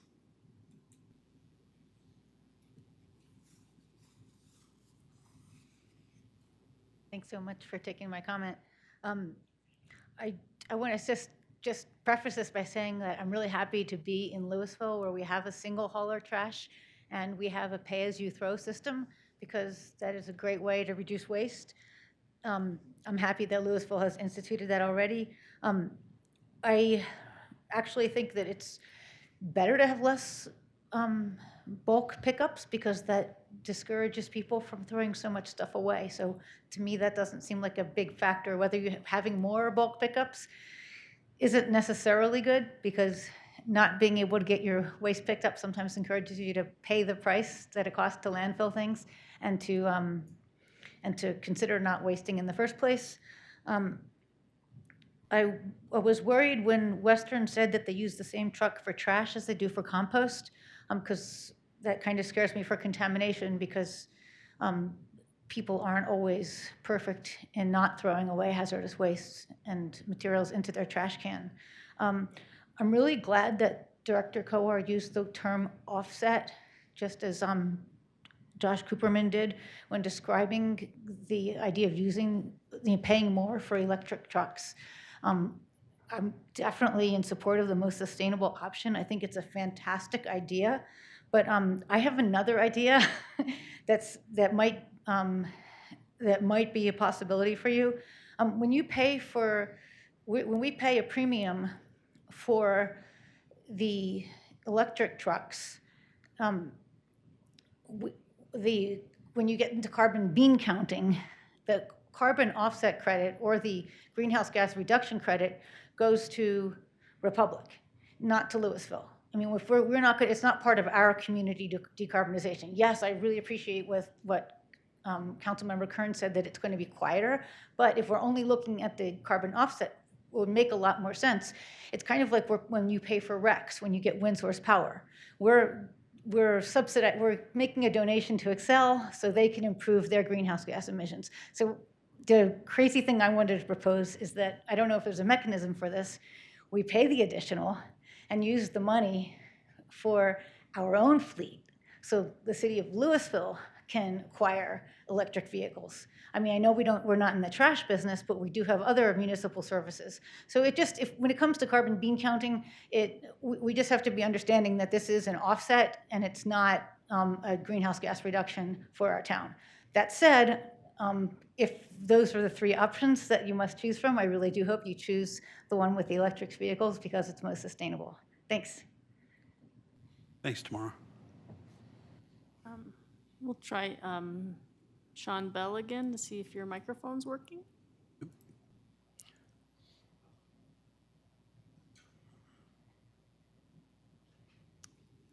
We still can't hear you.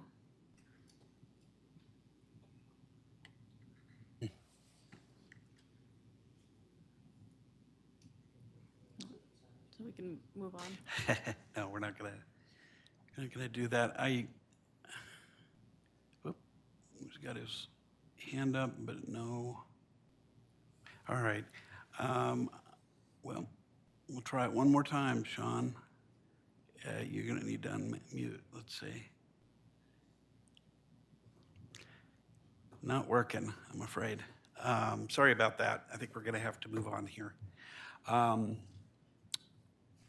Any other public comments from anybody else in the audience? Okay. I'm going to, I think it probably, gonna ask the applicants if they have any response to the public comments, if they heard anything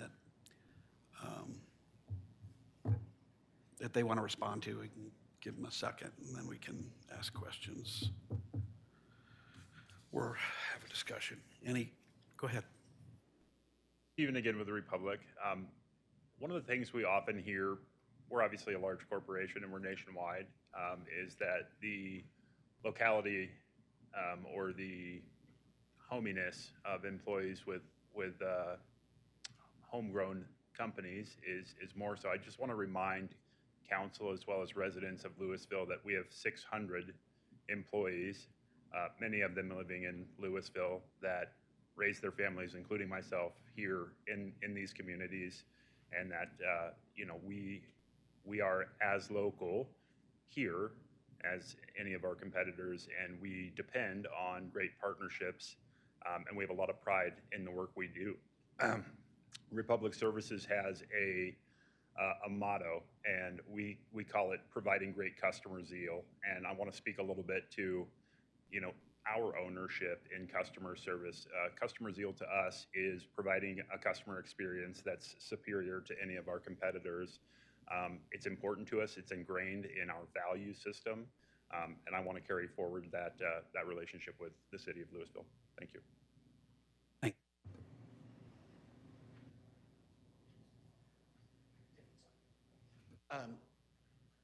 Thank you, Mayor. I wanted to address the one comment about the offsets.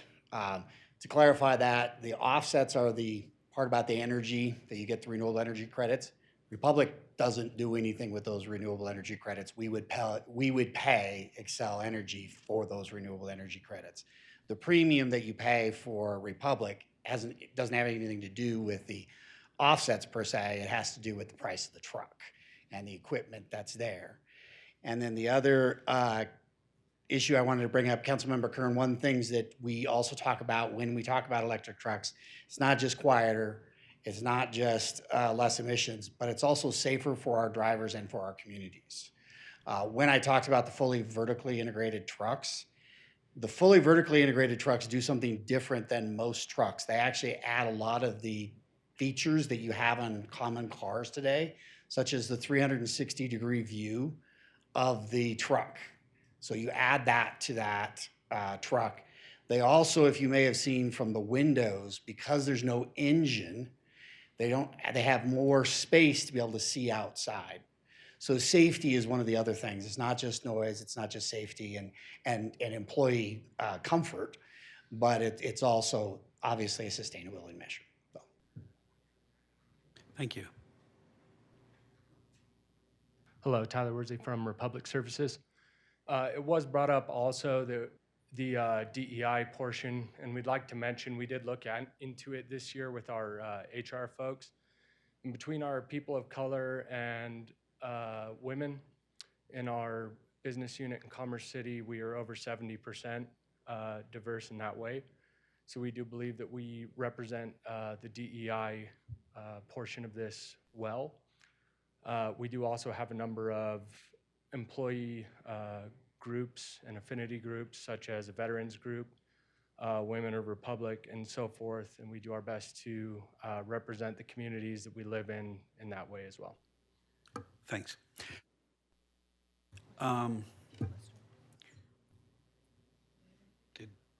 Well, one more in the service of equal time, sure. Well, one last parting shot.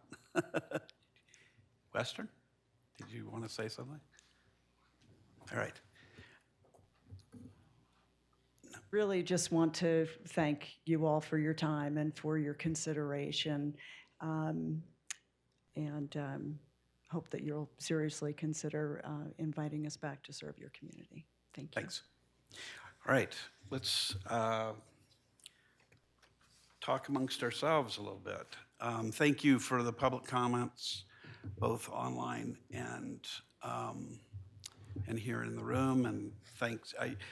Before we say anything else, I just want to thank Director Kaur for a very thorough presentation, but all the work that goes into that is, it's sizable, and you've been through this enough times.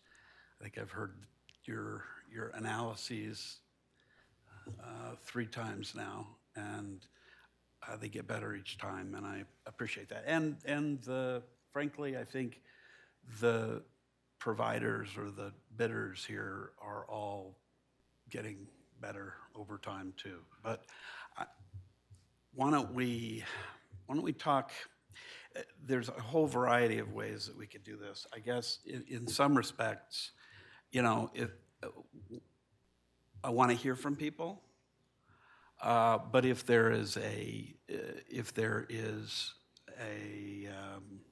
preference for the best value, most sustainable, and the premium customer service and convenience options that Director Kaur raised on, I think it's his very last slide.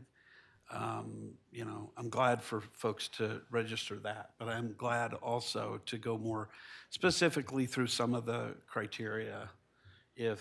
And we can talk about customer service too, because I know that that's something that has been of concern specifically to people in Louisville. So I'll have Councilmember Kern, do you want to say something? Thanks. I actually had a question, either to Director Kaur or maybe amongst ourselves. I saw that Western is offering a discount for seniors. I was curious to know given that there is an increased cost if we chose a more sustainable route, as we heard one comment, that's a lot of money to some of our residents. And do we offer programs to assist LMI families, low to moderate income, to help with this if we were to choose this as a community at all? We work with Sister Carmen, and the utility funds make a contribution each year. I think it's roughly $5,000 on average, and we've upped that to $10,000 or $15,000. I think during COVID, they then take that funds and handle things with people in need. Most of their assisting actually goes towards paying the rent for where people live, which then frees up their income to pay whatever utility bill cost may be for whatever utility. Also built into the contract, just through our own requirements, is residents that are impaired and qualified get free rollout service and things like that as part of the contract. So those are two pieces of information for you. So both companies offer that if people are disabled and not able to get their cans to the street, their Yes. drivers will go ahead and take care of that for them? Yes, both of Okay. those are through our requirements. Okay, thank you.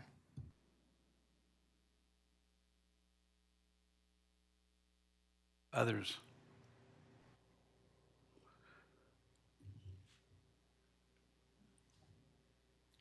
Yep. Yeah, I think so I campaigned in 2019, which is right when the transition had already been made. It was a really big topic, right? A lot of people were talking about this move from Western to Republic. And I think, for a lot of things we heard tonight, I think Western's a really well-respected, company in this area. And so I think there were a lot of people that were very upset with us for switching from a local company to a national company. And there were these transition issues with bringing in a new company. Even the bin color was a matter of contention. But then certainly new routes and new drivers and and just that, adjustment period. And then I think it was really exacerbated, just that natural frustration of transition was exacerbated by some really poor customer service on the onset. Director Cower, you said it's pretty good at the beginning, and then it was a little rough in the middle, and it's got good at the end. I mean, my personal memory was it was a little rough at the beginning, but again, I think I was kind of chalking a lot of that up to like, well, it's a brand new driver, brand new, like give them a couple months to figure things out. But a lot of what we heard was the phone calls went to nothing, or the help didn't come, or the next route, the missed bin didn't happen. So I think there's a lot of frustration there. So I think what I was kind of hearing for a long period of time is, man, when we get a chance to go back to Western, we're going for a customer service perspective. And so as we look at these bids and we look at these scores and these points, there's a reason why we have a rubric here, and there's a reason why customer service, I believe, got bumped up in the rubric to be a higher value. And I think if what we're looking for is the best customer service, we don't need any of this. We just need one number, and that's customer service. And whoever has the better customer service, we go with. And that's not what we've done here. That's not the report we have. We have a lot of information, and customer service is one of those pieces. I'm happy to hear that the number of people, I'm happy to hear that the complaints have gone down over time. I'm happy to hear there are more people in the call center. I think you guys had 3, and you're up to 24. Apologies. Anyways, you've added people, and I know you're adding more. Don't need to get into the exact details there, but I'm happy the customer service piece is increasing. But now we sit here in 2024 trying to make this decision again, and I would say that for 4 years I've been just kind of expecting to get here and be like, yeah, fine, okay. People are going to be really happy if we go back to Western. As I look at this, there are transition costs again for me. Like, I think that if I were to just paint this magic brush that Western is the better customer service overall, that's the score that we've been given, there's still a transition issue of new drivers coming back to our community, new routes potentially getting missed, just those moments of transition are hard.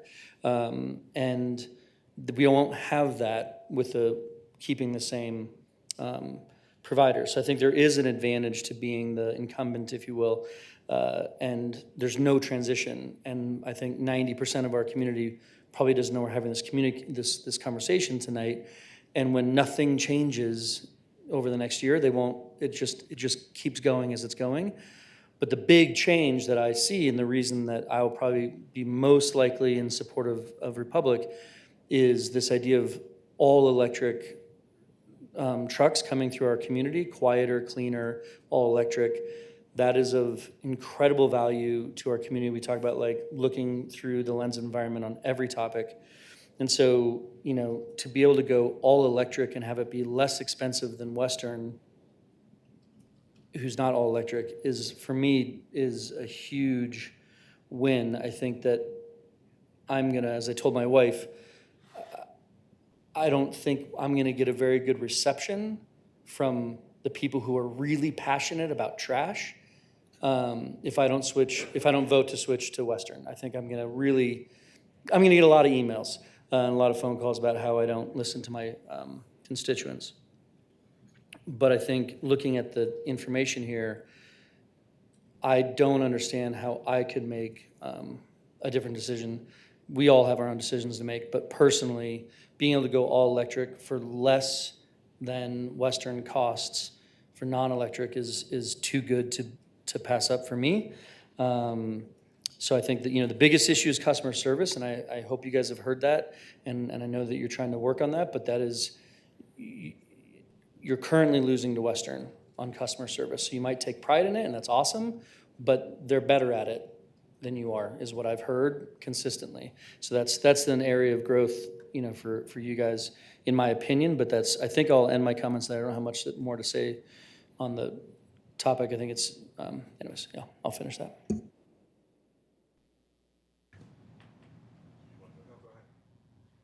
So just to pile on to Mayor Pro Tem's comments, you know, we constantly hear about sustainability, right? It's on. Is that better? Getting used to this thing. You know, we constantly say that's the lens we have to look through everything, right? So that is definitely something that Republic brings with the electric trucks, the electric vehicles. I also have sensitivities to costs, right? We're constantly hearing from friends, residents, constituents, you know, food is up, my, you know, mortgage payment's up, my utility bill's up, everything's up, right? And, you know, to get the customer service, you're looking at, you know, if we don't do the most sustainable, you're looking at a 30% increase. That's significant. If we add the electric trucks, it still is cheaper. I mean, the small bin pays a slight premium, but, you know, I think I'm balancing cost with the sustainability, and for me, that, you know, Republic wins. And again, comment on the customer service, because I've had my own issues as a resident. Hopefully that's something that you really pay attention to. And I know, you know, closed lids is a first world problem, but it's a problem. So I'm being somewhat facetious, but that seems to be, you know, where you're losing is on customer service. But is that worth a 30% premium without the electric trucks, without the sustainability? I'm not sure it is, so. Councilmember Hefner? Yeah, thanks. I don't have a whole lot to add to what's been said. I think if I was picking for myself, I would pick Western. I value service and convenience pretty highly. I think if each person could pick their own contractor, that's who I would pick, but that's not the choice we're making. And, you know, I feel pretty strongly that we have an obligation to try and be price sensitive on behalf of our constituents who, you know, are in all kinds of different situations. I don't know. For me, this is a tough choice. I can't say that I have an easy answer. The notion of electric trucks is exciting on the one hand. On the other hand, I'm always a little bit ambivalent to go first with something and find out what doesn't work about it. Like, there's lots of exciting parts of it, but what are we going to hear about heavier trucks on our roads and the effect of that? Are there going to be the kind of maintenance issues that I think one of our public commenters raised? Are there other sort of unforeseen things? At the same time, somebody does have to go first, and it's a pretty exciting idea. So at this point, I would say I'm open to persuasion, from my colleagues up here, because I think this is sort of a hard choice. The customer service piece is so big, and we've heard loud and clear from our constituents how important that is. But it's hard to understand from survey results and frustrated emails, whether it's $5 a month worth of frustration. Thanks. Councilmember Hamilton. I'll be brief in my comments. I hear the concerns about customer service. I too am someone who is willing to pay for outstanding customer service. What I heard tonight from Republic were efforts to improve their customer service, to improve the performance of drivers, to make sure they're meeting the metrics that the company sets for them as far as closing lids, et cetera, goes. So while I hear the past concerns, I also heard tonight solutions to those concerns. The EVs, while being first to test them out is scary, I assume in the contract there will be something if an EV breaks down and you have a natural gas on our road, there's something there to compensate those costs that we're putting or that we're asking residents to pay. So for me, this is an opportunity to quite literally put our money where our mouth is. We can sit up here and preach all we want about sustainability, and we have an option in front of us tonight to act on it. And I think it'd be a missed opportunity if we don't on behalf of our city. And I'll leave it at that. Others? Go ahead, Councilmember Fahey. I'll echo what everyone else has already said, that I think the opportunity to be first or to just participate in an all-electric disposal process is just something that we can't pass up. And it is, even with all-electric, still cheaper than the Western option. And so the only downside, I guess, would be the customer service question. And Republic has said that they're already planning on instigating new procedures to improve that. And so I think that I just don't see that there's any real compelling reason to not go with the electric with Republic. Councilmember Kern. Thank you. So in keeping it like as a conversation, I agree with Councilman Hebner.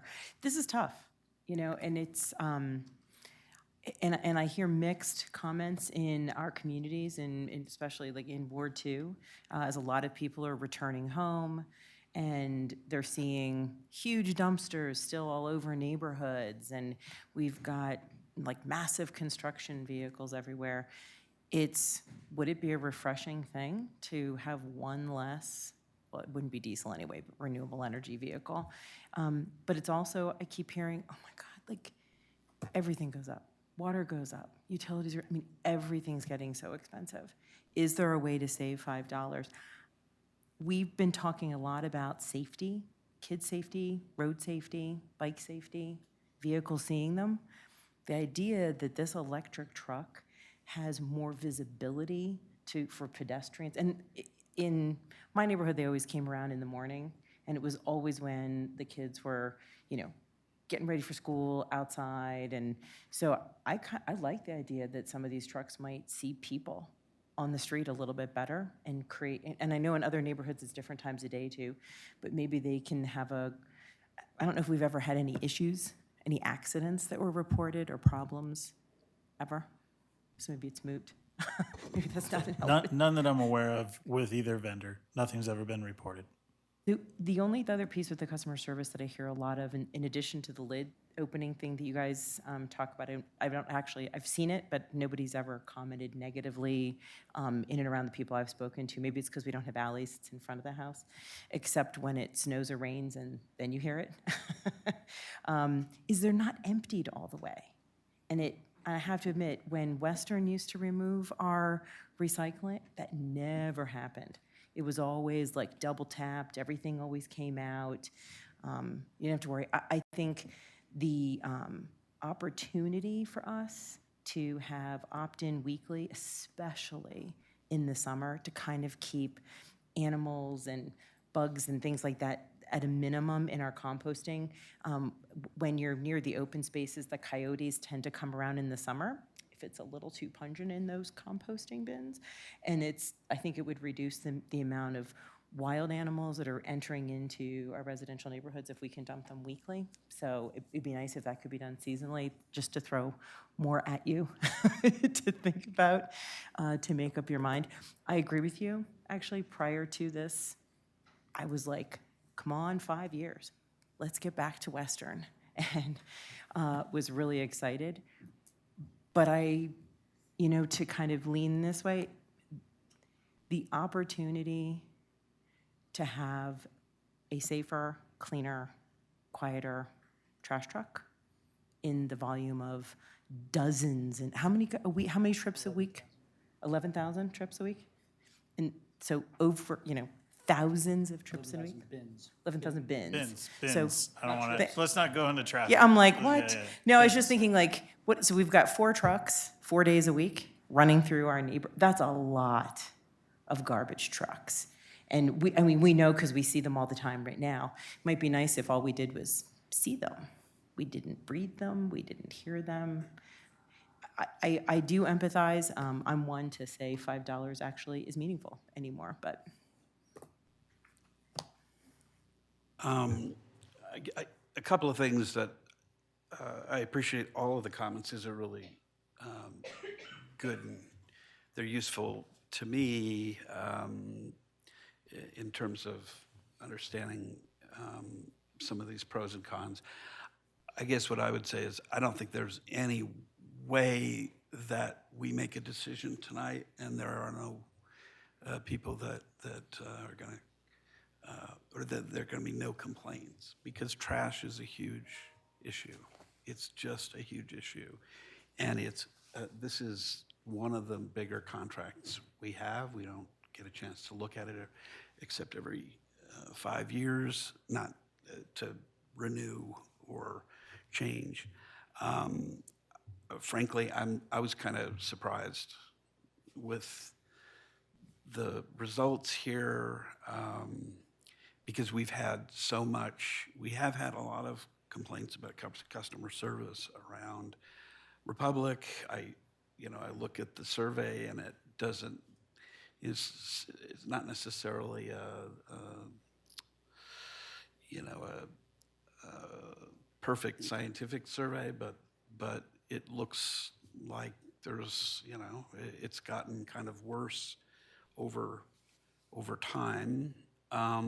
But I look at the number now of customer service folks that each of those companies has per number of customers, and there's more with Republic than there is with Western, which I was a little surprised at. Now, I appreciate that there's also, numbers aren't the only thing, and we didn't hear from Republic about how quickly their folks respond. I appreciate hearing that from Western.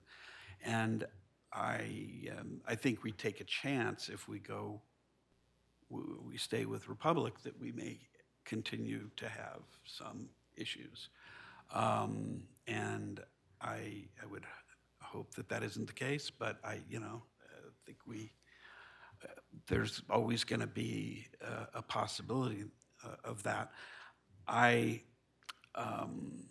And I appreciate the comments around various, the comments around DEI are useful too, but what I see here is that the chance to do electric vehicles is a huge thing. And I know that we have, this is a value. There are a whole bunch of values of our community that are at stake here. They don't necessarily cut one way. We value reducing greenhouse gases very highly. We, value being a community that prizes communities and businesses in the area. But I from my standpoint, and I also have some, some confidence that we have contractual provisions that deal with breakdowns, that there's not going to be a problem there that isn't remediable. So from my standpoint, I guess, although I know that there will be people that are unhappy, I think that the price difference is really significant, and the chance to move forward from a greenhouse gas standpoint is huge. And the noise issue is actually something that we're going to be dealing with. We deal with in so many different levels in the city right now that I think that actually is pretty material. But other folks, we've got two that were a little bit more ambivalent, and I guess I'm interested in coming back to you to find out whether you've been persuaded one way or another. Councilmember Hefner? Yeah, thanks. I mean, I think we need to be careful about scoring Western against the base Republic bid in terms of price, and then pivoting to the middle and picking the Republic bid that's actually fairly comparable in terms of price. And so I guess in some ways, and sorry this isn't providing the clarity you want, it seems to me that if we were to narrow the choices between Republic EV and Western, the choices between switching to EV as a prioritization of the sustainability goal or going to Western as a prioritization of the sort of customer service, robustness of service goal. That seems a little bit in tension to me. Like, I'm not sure which one is the more valuable goal.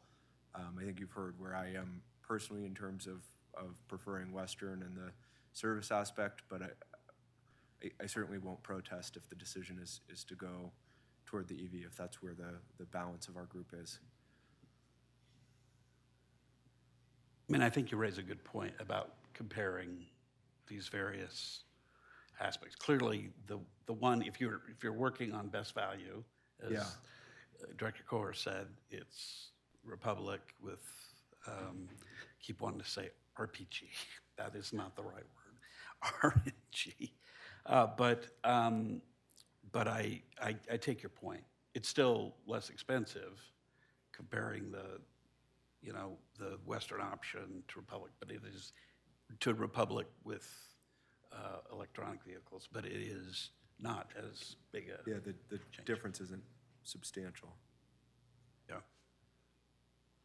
Just go ahead, Councilman. I still think, everything we constantly hear sustainability, right? So I'm trading EVs for a dip in, hopefully not a dip in customer service, but I know, to me, the electric vehicles outweigh customer service, right? Because I don't hear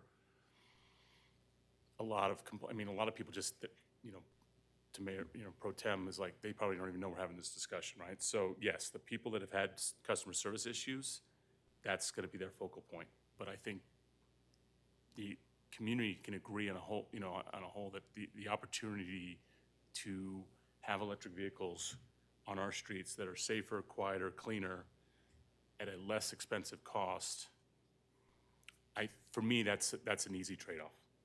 But I understand the customer service piece, and I hopefully, with the numbers that Republic is showing, that will improve. And the numbers seem to have slightly improved. They're not at 90%, so that's the biggest challenge. And again, we're going to upset some people, but to me, cheaper with electric, that wins for me. Is there any other? Yeah, Councilmember Kern. And this does all the pickup for the restaurants and things as well? Is that correct or no? Is it just residential? This is just single-family residential. Does it have an impact on that at all? Is it just they can do whatever contract they want that has nothing, it's not relevant? They can choose any carrier they want for their garbage? The commercial and multifamily, yes. We do not have ordinances that control how they select. Okay. Because what I was thinking is the cost component of choosing the EV vehicles with Republic over the renewable, the methane gas, although the capture is kind of a cool concept, to be honest, is about what, 25% or so? Math man? The increase in the difference between doing the electric Republic versus the, The Republic Electric is 27% more than our current, and the Western natural gas is 36% more than our current. and it's like a 4% increase to just to go, to stick It's with what only we a have? 4% if you go Republic renewable, or renewable natural gas. So So 25% to your point, increase. 27 and 36% are both big increases. One is for EV, one is for service. So we're kind of weighing, I didn't know if the sustainability, you know, we do a lot with our bag tax, and we've got it dedicated to things, but to assist some of the lower income family members, because we're not increasing what goes with Sister Carmen, is there a way, like some other way to do that, to help? If the cost component is a concern, it's probably not a concern for the wealthiest members of our community, is what I'm saying. I think on that, my recollection is that we've got $25,000 in that fund, I think, per year now, that we bumped it up, and I think we've continued to fund it at that level. It started at 5 when I proposed it back in 2015. But it's grown. And I think that's a separate issue. I take the point very well, though, and that's an issue that I think we should, as a community, deal with. And some of what Sister Carmen does is to help people with utilities. Generally, it usually goes to other things, but it could go to, I don't think they distinguish necessarily between heat and trash hauling necessarily. I want to kind of get closer. It sounds like, well, and Councilmember Kern, were you finished with your comments? I didn't want to. Okay. It certainly sounds to me like we've got a consensus around choosing Republic, with some reservations. If we chose Western, it would be with some reservations as well. But I think what I've heard sort of as a center of gravity here right now is that we're looking toward the electric vehicle option as opposed to the methane option, or the trucks that are powered by methane. But that's what I'm hearing. Is anybody want to comment or elaborate further on what I've sort of summarized? If you've got a different view or something to add, you want to do a thumbs up, thumbs down, thumbs sideways? Thumbs up or thumbs down? We don't have, I want a clarification, we don't have a resolution here. A written resolution, right? Correct. You're awarding staff to give the award to the selected contractor. We will negotiate a final contract that will come back to City Council for final approval. Okay. So maybe what we ought to do, we'll do this in the form of a motion, obviously. And I think that's probably the cleanest. So I guess I would move to award the the residential solid waste collection contract for 5-year solid waste hauling to Republic, and choosing their electric vehicle option. Second. Okay. And sort of elaborating on that, this would authorize the staff to reach the final negotiated solution, and then probably return it to us for signature at some point. All right. Any comment, questions, thoughts? Ready to take a vote? Let's do a roll call. Councilmember Hefner? Yes. Councilmember Hamilton? Yes. Mayor Lay? Yes. Mayor Pro Tem Dickinson? Yes. Councilmember Fahy? Yes. Councilmember Bierman? Yes. Councilmember Kern? Yes. congratulations to Republic, and thank the other folks. And I appreciate your honorable mention, but I also want to say too that Western has an awful lot of supporters in our community, as does Republic. And as I said, I think that we've made a good decision, and we'll go from there. It's up to you to move on with them as you will. Any sense of when that's going to come back? Is that something probably going to get done by the end of the month? Within the next 2 meetings, it'll pretty quickly. Good. All right. For the folks that have lasted out our trash talk. Good one. I wanted to wait for these people to leave because they've heard that so many times. They're like, really? You're going to do that? Another 5-minute break? Okay. We're in recess for 5 minutes. Anybody who's planning to do public comment, we have freshmen up here. I would be delighted to share them with you because we've made you wait so long.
We are, at this point, going to take up Resolution number 12, Series 2024, resolution amending 2024 budget by eliminating appropriations in the Open Space and Parks Fund and establishing appropriations within newly established Open Space and Parks Fund and adjusting budgeted revenue in the Open Space and Parks Fund, Open Space Fund, and Parks Fund.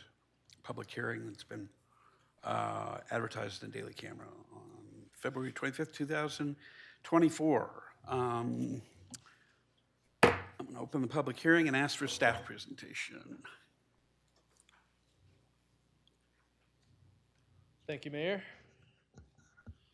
Unfortunately, Ryder had a family emergency he's attending to this evening, so I'm going to do my best to stand in. I'm Jeff Durbin. I'm the city manager.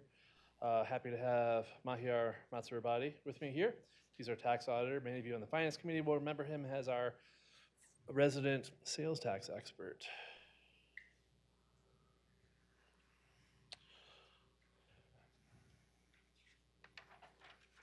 All right, so tonight, staff is seeking City Council's approval of the first budget amendment to the 2024 budget.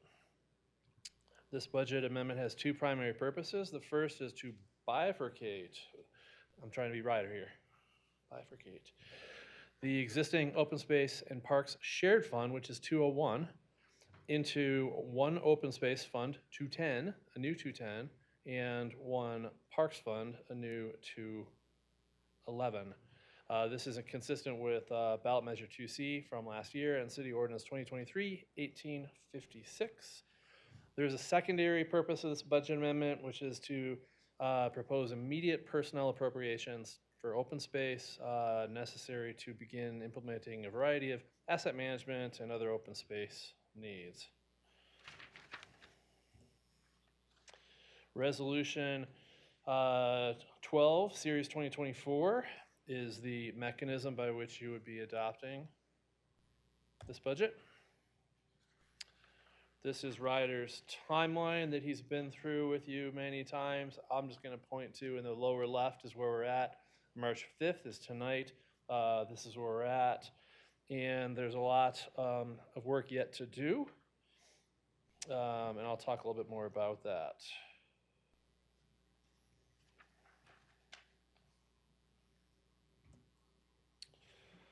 Okay, here we're starting to look at the fiscal impacts.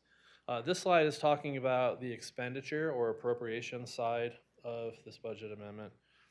You can see on here 201 is where all of these expenditures are currently appropriated.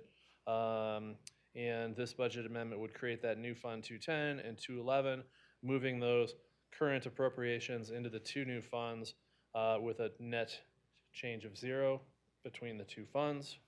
I would note this is an initial amendment or initial change. I'm going to talk about this or hold this thought. I'm going to talk about this a little bit more as we go forward.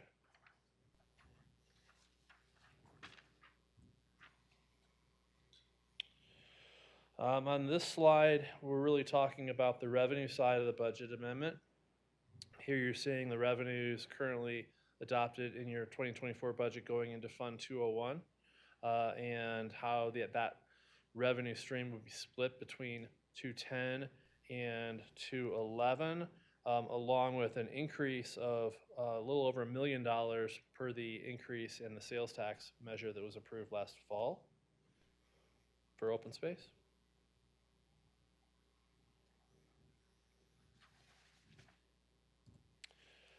This slide talks about, and I'm going through this kind of quickly, this is the at least the fourth time I've seen this presentation. Finance Committee's seen it a couple times. We did, Ryder provided this presentation to OSAB and PPLAB as well.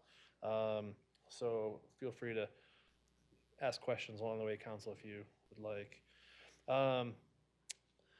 Fund balance in the Parks and Open Space Fund. This slide's really talking about the 2024 use of 201 fund balance. The 2024 budget anticipated certain expenditures, one-time, capital project type expenditures that would reduce the projected fund balance. I'm jumping around a lot more than Ryder would have. Sorry. Was projected around 1.8 million. With these expenditures, that would drop the projected fund balance at the end of 2022 down to about $1 million. I don't think that's what Ryder would be talking about here. This was a last minute substitution. Okay, going on to the next slide. This is the hold that thought slide. In addition to just moving the appropriated funds and appropriations and the revenues between two new funds, I'd like to also propose an additional appropriation to start implementation of a variety of asset management and capital project needs in open space that we are recommending. We're continuing to work to vet these things out. On page 2 of the council communication, there's a list of the things that we've been working on. We need a little more time to work through those. In May, on May 5th, I think it is, we'll be bringing another budget amendment for your consideration. At that point in time, we'll have vetted through many of these, along with a proposal for a mechanism to establish an open space acquisition reserve. So those are two things you can look forward to. But in the meantime, I would share with you that the Open Space Division asked for 2 new field techs in the 2024 budget, last budget season. If you remember, the budget 2024 was approved the day before that election. So we did not include those in your 2024 budget that you adopted because we weren't sure how the tax question would play out, and we needed to do this work. And the point there is that Open Space Division feels that they have work to do in the field, taking care of our assets, along with the things that are outlined on page 2 of the council communication. There's additional work that we believe is necessary to take care of those amenities and assets. So this gets us started with that work, gets Ember some additional support to move those things along. Now we're getting to long-term forecasts. These are the assumptions that are used here are that operational expenses are increasing 5% annually. Tax revenues are also increasing 5% annually. And the transfer from the general fund, this is the roughly $1 million now from the general fund that would go towards the parks fund, increases 3% annually in these projections. Editorial comment, if I was doing this presentation, I would have made the revenues green and the expenditures red, but I didn't. So this is Parks Division, this is the long-term forecast, and the message here is that if you were to include turnback in this, those are budgeted appropriations that don't get spent on an annual basis. This presents a structurally balanced budget, which would be in compliance with our fiscal policies, in this case 5.3. And you can see, it's kind of hard, but the lower part of the red bar is the sales tax revenues. The lighter red in the middle or top part of the red bars is the general fund transfer. And for 2024, that is fund balance.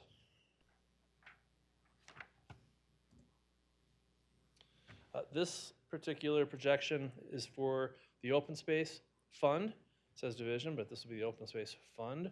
The message here is that you're seeing a gap between revenues and appropriations.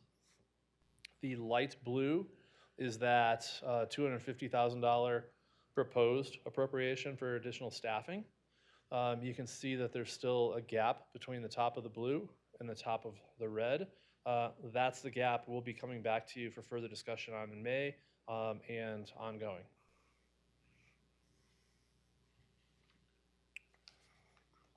And this is also in compliance with our budget policies 5.3 in terms of having a structurally balanced budget. And that means annual expenditures do not exceed annual revenues, operating revenues. Okay, next slide. Again, Resolution 12, Series 2024 would be the tool or mechanism for adopting this budget amendment. This budget amendment separates 201, the existing Parks and Open Space Fund, into two new funds, 210 and 211. This does not establish any reserves at this point in either of those two funds. So those two funds would currently not be in compliance with our reserve policies, but that's something we'll be addressing as we go forward. We have a strategy there. And that's the second bullet point. And we just closed out 2023, so we're getting closer to dialing in what those final 2023 numbers are, which will be important for that May budget amendment we'll be bringing to you. And let's see. This is Ryder's quote. As Ryder would have said on the previous slide, this is not the end of our journey separating these funds. We still have a lot of work to do.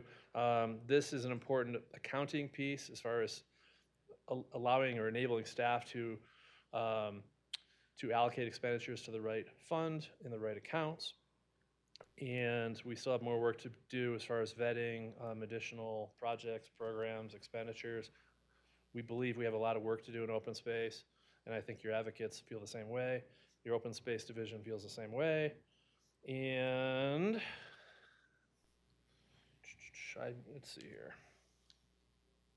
I think there's one more slide. Yes. Oops, skipped one. I already talked about this 1.85 million fund balance estimate for the end of 23, and the 15% right here in the second bullet point references the financial policies of having a 15% reserve in each of these funds. If we assume that we end 2024 with a fund balance of around $1 million, 15% in each of these two new funds is about $450,000. So that would be one of the first things that we would be recommending that council consider. This will be part of your May conversation, so not a decision tonight, but this is what we're kind of teeing up for future finance committee discussions as well as council considerations.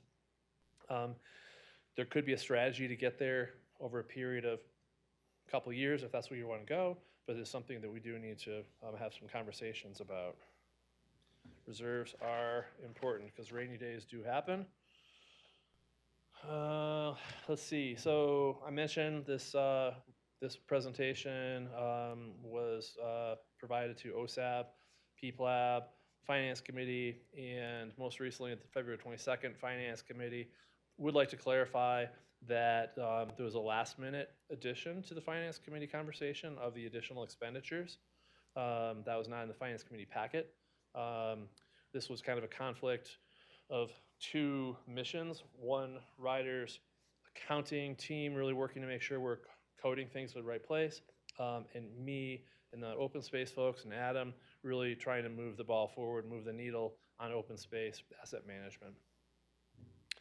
Our recommendation tonight would be for council to approve this first amendment, and I'm here to answer any questions, and my trusty sidekick can answer all the technical ones.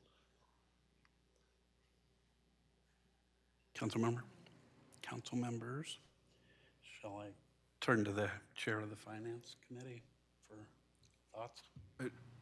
I don't have any questions, but I'm happy to offer my thoughts if it's the appropriate time for that. Other questions right now? Okay.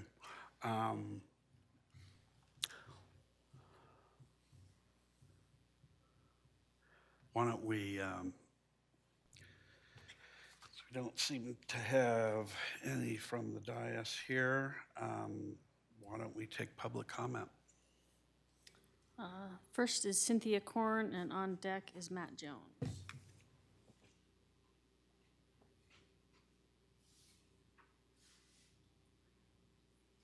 Good evening, Mayor and Council. I'm Cynthia Korn, a resident of Louisville.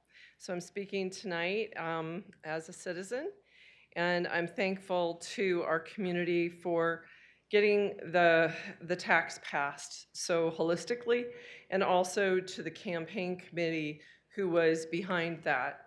I view that as in the past. The campaign was in the past, and now we have the opportunity to move forward with the benefits of that 10-year tax. I've learned a lot about the differences between parks and open space, and they're significant and they deserve respect in both categories, and they're so very different. I personally voted for both when I voted for this tax. I won't speak for the rest of the citizens of Louisville, but I will speak for myself that I thoroughly enjoy our parks. I also enjoy our open space, but the point of open space, as I've been educated by so many, is not pure enjoyment. We do need asset management, and we need to understand our ecosystem. We need to measure our wildlife. We need to protect our wildlife. We need to live with wildlife, educate our community about what that means. There's also cross-functional work that's really quite wonderful out of all of this, so thank you for what you just voted for on sustainability. When it comes to like our list of approved plants, the staff already does that cross-functionally within Jeff and Adam's teams. So that list is Abby and Ember and working with the sustainability team to come up with our long list of approved plantings. So there's already cross-functional work going on. So there's more success factors to come. I hope you'll vote for this. This is the start. I think we need to trust our technical leads, our accountants, to divide these accounts and get started on that practical work. And they've done a lot of heavy lifting. Is it going to be perfect? No. But there's much to be gained here, and I think we're starting in the right direction. So thank you very much. Thanks, Cynthia. Jones? Matt Jones, and on deck is Sherry Summer. Good evening, everybody. Matt Jones, 265 Dahlia Drive, Louisville. Thanks for hanging in with us tonight. I know it can be a lot, having lived it. I want to sear two things into your brain tonight. 63% and extensive deferred maintenance. I think that's what's going on here. Let's talk about issue 2C. It passed overwhelmingly, 69% of the vote.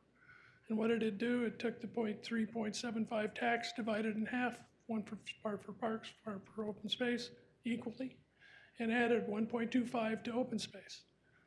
Voters didn't know that there was a general fund transfer or anything. They were basically saying, put more money into open space. That's what I took out of it. 69% of the people. That's a huge number. So if you take the math at 3.75 and divide it in half and 1.25, open space is supposed to get about 63% of the money. Why are all these numbers the opposite of that?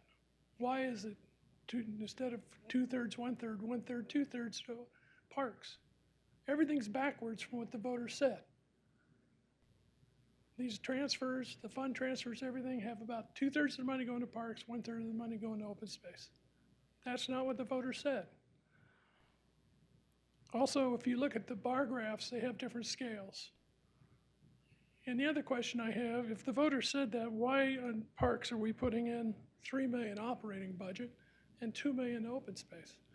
The gap you saw in that graph for open space wouldn't be there if you funded them equally. Now, you might say, well, do you really need to do that? I would argue you have extensive deferred maintenance on open space that has not been done, that needs to be done soon. I say this having been an open space planner, environmental planner, City of Boulder Open Space and Mountain Parks for 20 years. I see it. You have a lot of needs for ecological restoration. Things are kind of a mess out there, to be honest with you. You have a lot of more work to do with visitor use, to do quality visitor experience. You got to do the wildfire stuff that was added to all this. So my request for you is to start working on all that open space work. I appreciate staff starting in that direction. It's a step in the right direction. But man, it is so far behind. Those numbers you should be approving tonight should be 2/3 open space, 1/3 parks. That would be fair. That would be what the voters intended. Because they don't know about the general fund transfer. And the general fund transfer 100% to parks is just like, it blew my mind. And I know parks needs money because they've staffed up, but open space, in my opinion, has been starved. And that's where we got to make it up to do the things that are required in the city charter, our city constitution, to make it right. The environmental things, the ecological things that are demanded. I won't read them because I'm out of time, but please read them. It came in some of your emails. It is all ecological. That's what you're supposed to be doing. That's what the city's supposed to be doing. And the citizens should be supporting that. So thanks for your time. Thanks for hanging in. Thanks, Matt. I have Sherry Sherry? Summer, but I think she may have left. All right, so Catherine Smith.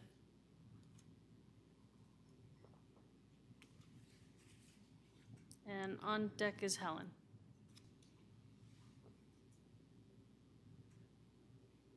Good evening. I want to thank Councilmember Hamilton for speaking up on behalf of the open space people and encouraging your colleagues to take us tonight and not put us off to a later meeting. And I want to thank Jeff Durbin for stepping in for Ken Ryder and for all the work that you, and I wish Ryder was here so that I could thank the whole team. But I'm here tonight to speak on behalf of open space to advocate for adequate and equitable funding. I want to say that I've heard people say that people in our group, our cohort, are park haters. I'm not a park hater. I think there's a place for parks in our city, and I want to be really clear about that. I'm advocating for open space because I believe that it has gotten short shrift, and because I feel that it's important for someone to stand up and to advocate for the open space. So that's why I'm here tonight. I would like to give Meredith a handout. Thank you very much. When you get this, what you will see is that we've just taken the bar charts for open space and for parks and put them on one chart so you can see the two things. But what really, really shocks me about this is that for open space, we're spending a projected $1.91 million this year. That amount actually, in these projections, goes down next year to 1.69. It's not until 2028 that that open space recovers to 1.95 million, and that's not taking into account inflation. So what we're seeing is, for some reason, 2024 is a high point until 2028, when we have deferred maintenance on our open space, when we have real needs. So I think that what we're doing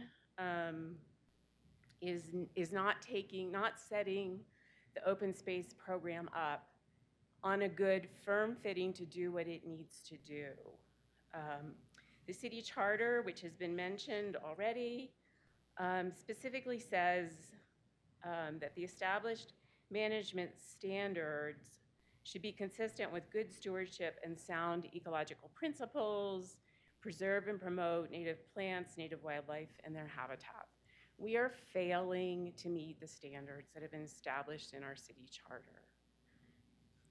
I think that's a problem, and I'm asking you to solve it. When I look at open space, I was shocked to find out that they are operating under a 2004 plan. That's a 20-year-old plan, just to give you an idea. So we don't really have a management structure in place. We don't have direction, and we don't have the funding in place to do what needs to be done. I see that my time is up. I would love to talk to you more, but thank you. Thank you, Catherine. Helen Moshak, and on deck will be Susan.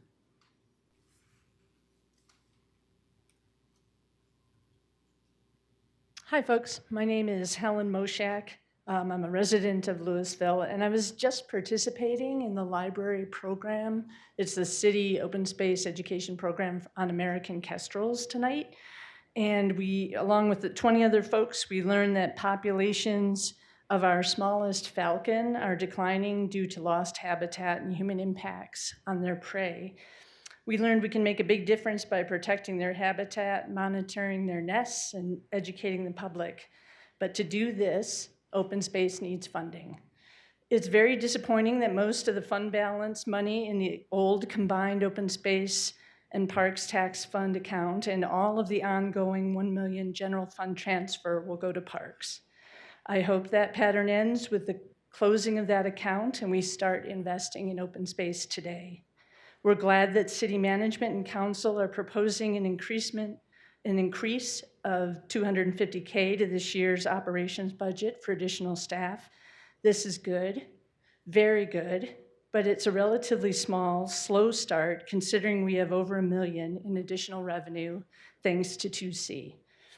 I really appreciate what we've heard from Jeff and working with the Adam and Ember and the management team to develop the great proposals for May. But we need to really take the next steps and increase the operating and capital budgets for open space. Things like a dedicated open space planning with open space subject matter experts to develop a separate visionary long-term plan and a separate actionable science-based open space management plan, a sustainable restoration project over the next decade to restore native species and create wildfire resilience, adding more staff, including frontline staff for maintenance and resource management, a dedicated open space project manager, a dedicated volunteer and education coordinator, a deputy director, consultants to begin work on the ecological assessment.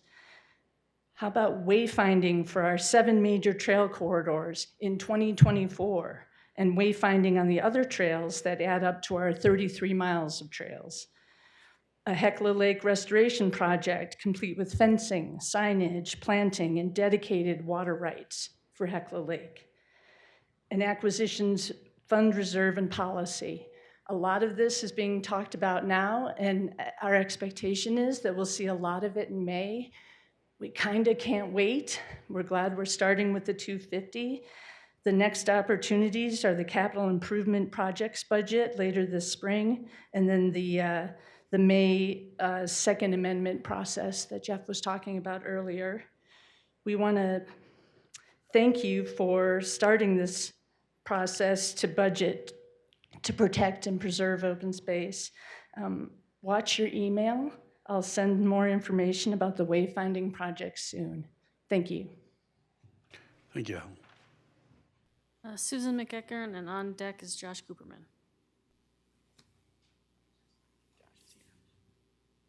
Hello, I'm Susan McEachern. I'm a Ward 3 resident for the last 40-some years. And I'm really delighted that we're making so much good progress on open space. And I'm going to get into the weeds a little bit on some of the things that previous speakers have already mentioned. I think it's a really great start that we're considering 2 new positions for open space. And I'd like to propose a 3rd immediate position as well for a project manager.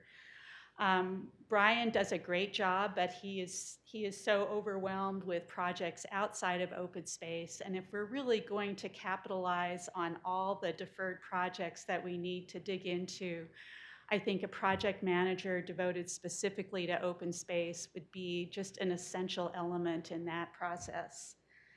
I'd also like, as Helen was saying, wayfinding is a big priority. And I'd like to suggest that we implement a little more of it in 2024 to really show the voters some concrete examples of what we can do for open space. I think it's probably not realistic to get all of it done this year, but right now the Power Line Trail is the only budgeted wayfinding for 2024. And I'd like to advocate that we at least add the Lake to Lake Trail to 2024 and then complete the rest in 2025. That would just be such a powerful and visible symbol to all of our citizens. And it's also a great way to, we've talked about how parks are such an important economic component of our city, and I think it's really important to note that open space is a really important economic driver for our community as well. And having that wayfinding really brings people to our commercial corridors in a really viable way. I live right at the opening of the Dutch Creek Open Space Trail, and I can't tell you how many times people stop where that trail hits Aspen Way and say, which way are we supposed to go now? Which way is downtown? People just, many people do not know without appropriate signage. Sometimes I even run out to the end of my driveway and say, it's that way. Finally, I would like to advocate for an earlier decision on the Hecla Lake restoration. I was really delighted to see that Jeff was including that in the May discussion. But one thing that we have to think about is that May is the perfect time to be doing reseeding and restoration. We're supposed to have a wet spring. It's going to be an ideal time to take care of some of those really urgent restoration projects. And if we wait too long, we're really going to be losing an entire year for some of that restoration. So I'd like that to be something that you think about as well. And obviously that can't really succeed unless there's some fencing at Hecla Lake to keep people out of the sensitive areas. So those are some of my very practical thoughts for you, and I thank you for thinking about that. Thanks. Is Josh still here? No, then Tamar.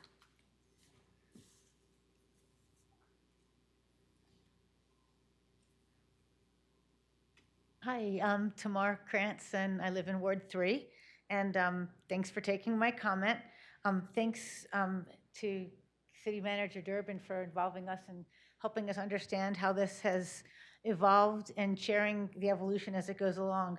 I just wanted to remind you that when you heard on September 12th of 2023, you saw the pass-fail scenarios for whether or not the sales tax passed. And you saw one of the scenarios was where 50% of the general fund transfer went to parks and 50% went to open space. And things have evolved since then, and I don't remember the exact time it was, but at the Finance Committee meeting, I think it was still later in 2023, Ryder Bailey presented an option where the general fund transfer would be 100% for parks. But then the next year it would be, I can't remember the exact way he did it, was 80% for parks and 20% for open space. And then over the course of 8 years, it becomes 50-50. So I was shocked. It couldn't be 50-50 right away, but it could be over some time. And I'd like to encourage you to consider that option, even though it's not a part of the amendment today, but I would hope that you could consider that, bring that one back for consideration. Let's see. I really hope you'll ask to see that scenario. Please, I guess I'm going to speak. Cindy left, and I know she really would say this if she was here, so I'll use some of my time to say this. We need to set up an acquisition fund, and that fits really well in with our charter amendment to have some reserve. And I'm not sure exactly how that works, but it would be great if we could start right away in allocating some funds to start saving up to get some of the priority parcels should they become available, and also have a mechanism to do that. And then, of course, this is already said, but it would be really great if we had a separate request for proposals for an open space management plan, and not just as one for parks, one for open space. Instead of the parks open space PROST plan. I keep forgetting the acronym, but it would be great to have a separate one because the open space management plan hasn't been updated since 2004. So that's just one of those things, I guess, I can't remember the term, but has been deferred for just too many years. And then finally, I just also want to reiterate how some of the benefits of open space are not just for us, they're for our ecological diversity. And I happen to get, I'll just end with just a quick little story. I happened to get a copy of a book called The Wild Carnivores of New Mexico. And in that book is featured a photograph of an American mink from our very own Louisville open space, the Elderfinger open space. And why is a Louisville American mink showing up in a New Mexico book? There's no more American mink in New Mexico. They've been extirpated since the 1980s. We don't want to see the same thing happen here. We want to know about the muskrats. We want to know what that mink feeds on. We want to know about its ecology. And if we don't know, we'll lose our diversity. Thanks.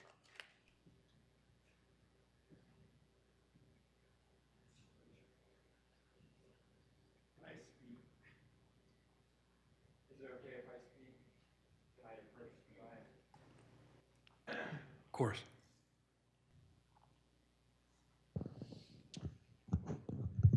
All right, can you hear me? Great. Thank you, city council members. Sorry, I need to get my head straight. Is the time on? Okay, great. Sorry, I forgot the most important thing. My name is Michiko Christensen, and I am a resident of Louisville, speaking through a sign language interpreter. My apologies.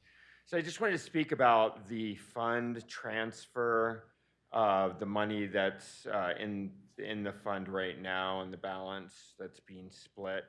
And I guess Director Ryder had originally proposed 79% would be going to parks and open space would get a measly 21% of that fund balance. And that's been in discussion, but I'm curious about why open space, we passed this tax in support of open space, but where's the support for open space going that the voters approved? I mean, at 21% doesn't seem like a fair split considering what was in the ballot measure.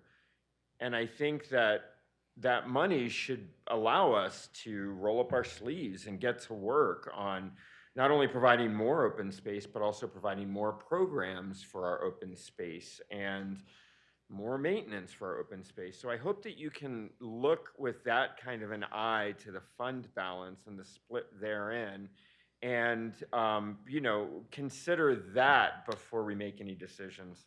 So thank you very much, City Council. I appreciate your time. That's it. Thank you. Any other public comments? I do have someone online, so Cindy?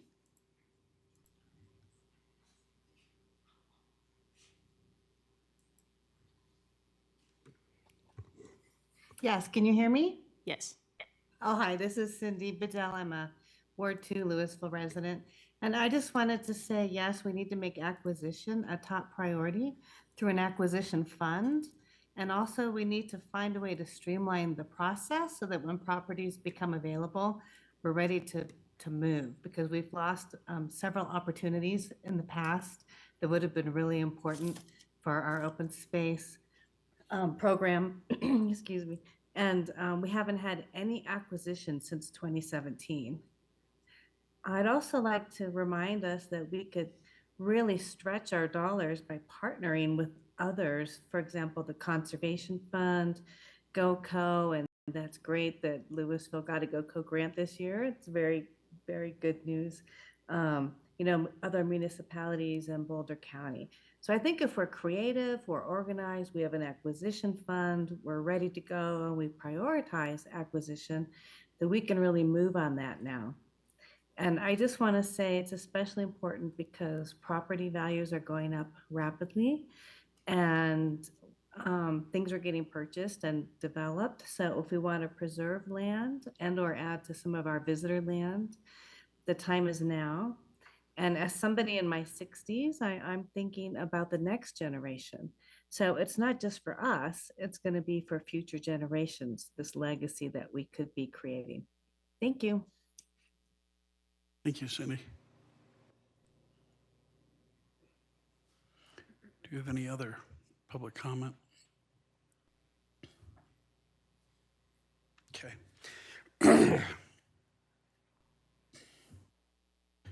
Thanks. Why don't we bring it back to council? I'm very conscious that it's 5 to 11.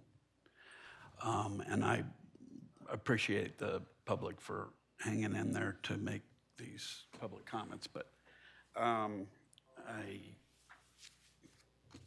don't we, we're not going to take another break.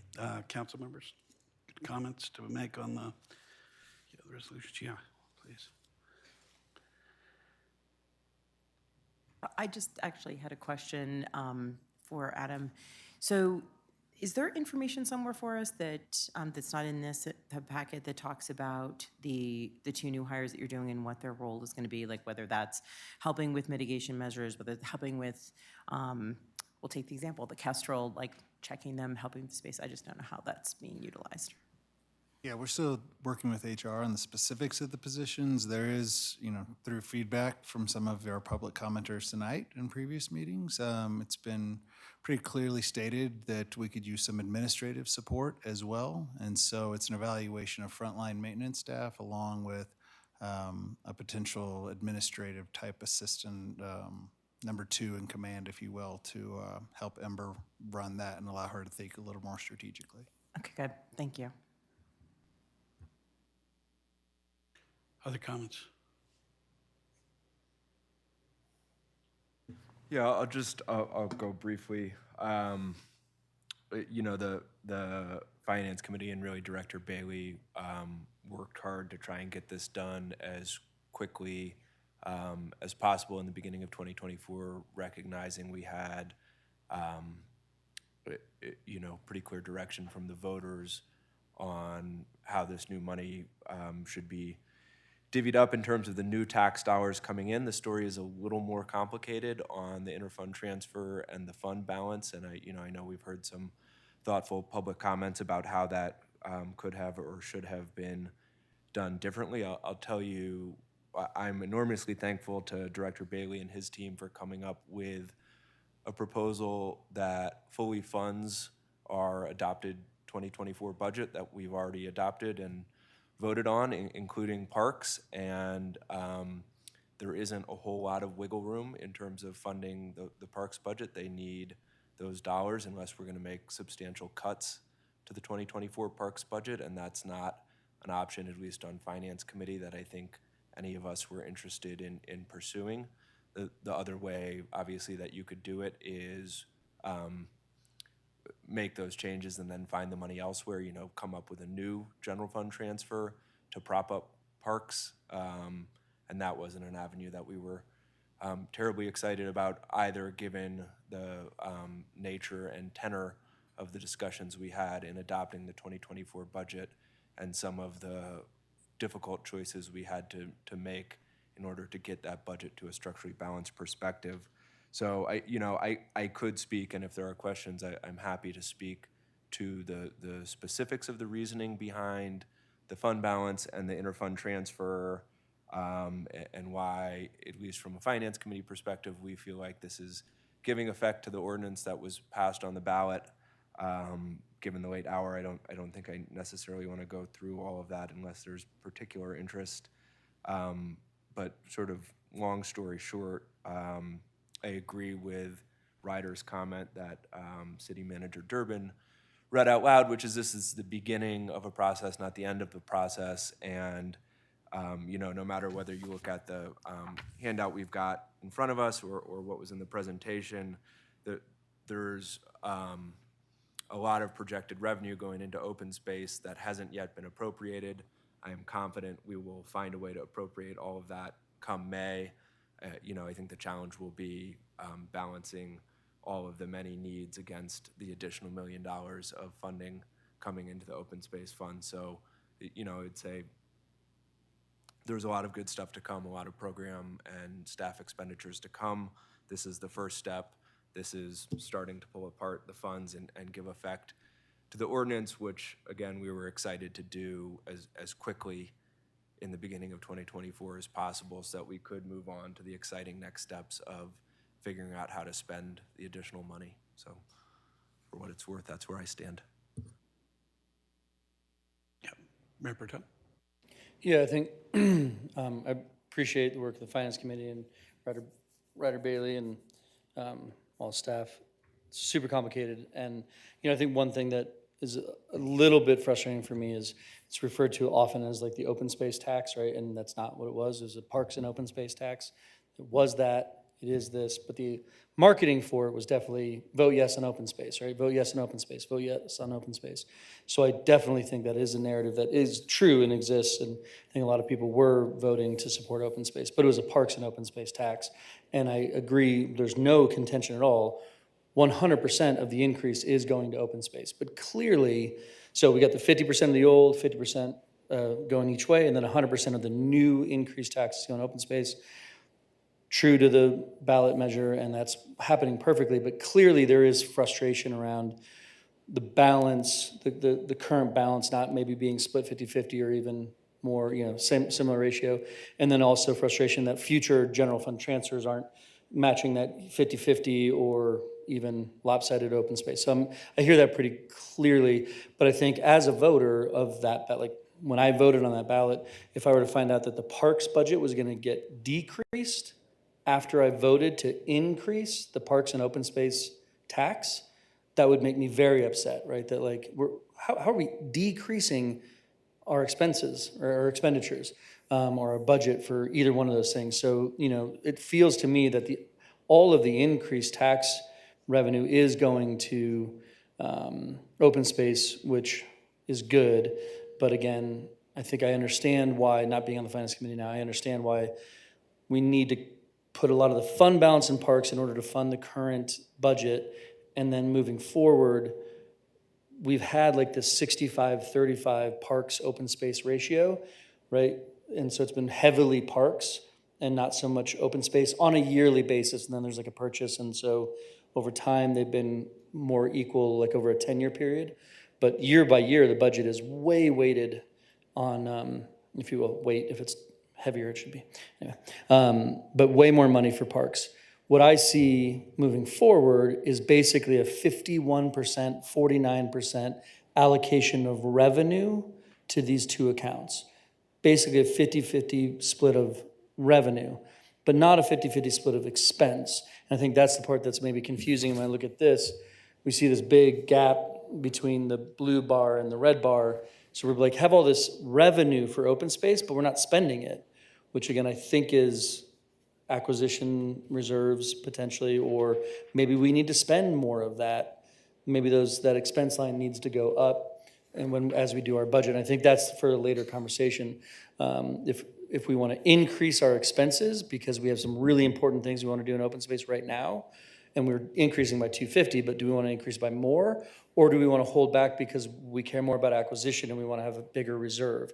But I think what I'm hearing is all very excited about spending more money on open space, excited about potentially putting money aside for acquisition, trying not to decrease our parks budget. But there is a balancing, I feel like there is a positive balancing for open space, that it's going to get more money over the next 10 years relative to parks than I got over the last 10 years. And so I think that's true to the ballot. I think it's true to the intention. But I think it's fair that like there's some frustration over the way we're splitting the fund balance and the way we're doing the general fund transfer. But I think I know the fund balance is a one-time only thing. Once we do that, it's done. I mean, they're forever, that's how it is. But every year, correct me if I'm wrong, Director Bailey's surrogate, that general fund transfer, how much room do we have to pivot each year when we're doing our budget to say, hey, that needs to go up, or that needs to go down, or that needs to go more towards open space or more towards parks? How much play do we have each year on that general fund transfer? Yeah, that would be an annual appropriation, so you could adjust that on an annual basis. We will be bringing proposed amended financial policies for your consideration in May also, which set up an expectation from council to staff as far as what we bring as far as an initial proposal. That could be left more open to change, or it could be more locked in with an amount, kind of like the current financial policy where it defines an initial amount and an escalator. So there's room for council to consider those things. We will be, like I said, we'll be bringing a draft for your consideration of those amendments in May. Okay. Well, I've trying to get through all this complicated stuff. I think I was, appreciate the presentation, the conversation. I think I'm able to understand a little better by the end of this meeting than I did just coming in with the packet. I think I was still kind of confused coming in with the packet, which is a lesson to all of us to attend the finance committee meetings, even when we're not on the finance committee, because we might learn a little more. But anyways, I think this is, again, that's why I appreciate so much the work that you guys have done, and I can support kind of what I'm seeing here. It makes sense to me. Comments? Councilmember Hamilton, the other finance committee. Yeah, I've seen this multiple times. So I want to acknowledge the frustrations. I don't disagree that there's more work to be done in open space, for sure. I'm happy to see that we've got at least an initial plan. We heard over and over again tonight, it's a start. And so I'm really leaning into that. It's a start. We have a lot more work to do. With that being said, I see my role as a council member tonight to make sure that we have a structurally balanced budget right now for 2024 for what we've already approved, as Councilmember Hefner mentioned. So yes, we worked very hard on this to make sure we're structurally balanced. I hear the frustrations. There is more to be done. I 100% agree with you, and I look forward to seeing what that is going to be.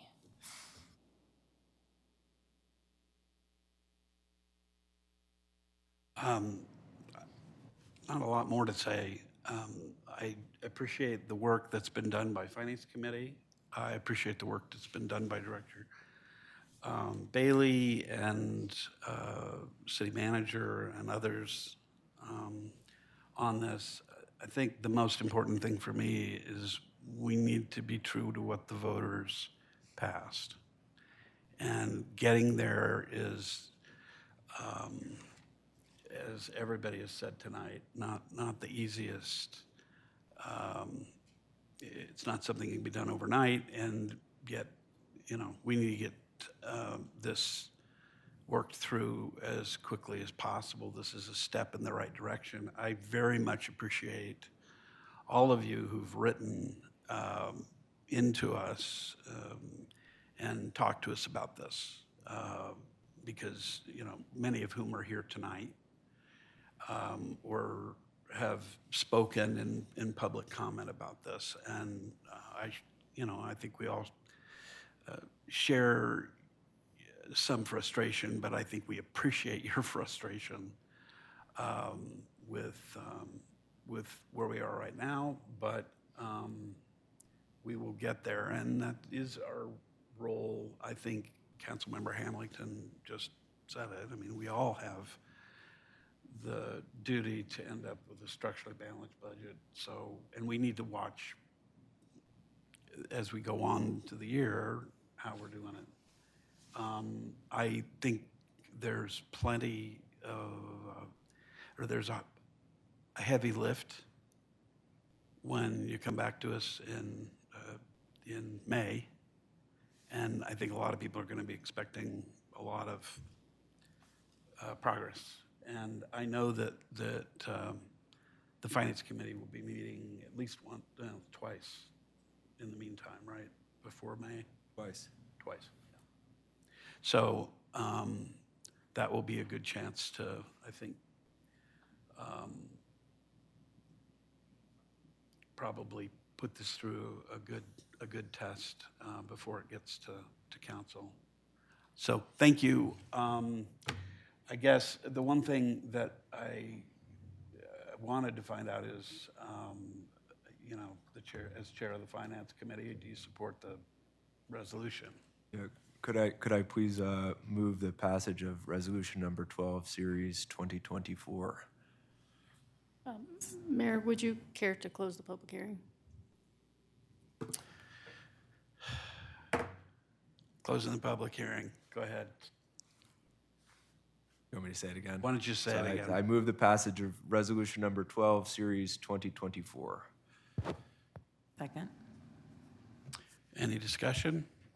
Further discussion? Okay. We take a roll call, please. Councilmember Kern? Yes. Mayor Pro Tem Dickinson? Yes. Mayor Lay? Yes. Councilmember Fahy? Yes. Councilmember Hamilton? Yes. Councilmember Bierman? Yes. Councilmember Hefner? Yes. Okay, passes 7-0. Thank you very much for everybody. Let's move on to ordinance number 1870, series 2024, an ordinance renaming the Arts and Culture Advisory Board and amending the Louisville Municipal Code to reflect the same. First reading, setting the public hearing for March 19th, 2024. Can I get a motion? Move to approve ordinance number 1870, series 2024. Second. Okay, any discussion? Actually, there shouldn't be any discussion. Let's do a roll call. Or voice vote is, go ahead, we can do a voice vote on this. All in favor? Aye. Aye. Any opposed? Okay, passes. City Attorney report. No report this evening, thank you. Okay. Council comments, committee reports, and identification of future agenda items. Yes, Councilmember Hamilton. I know it's late, but I am going to suggest a future agenda item be further discussion about the Healthy Kids Drink Initiative. We have a group of community members who have invested a lot of time and gotten support both from citizens and a remarkable amount of support from local businesses.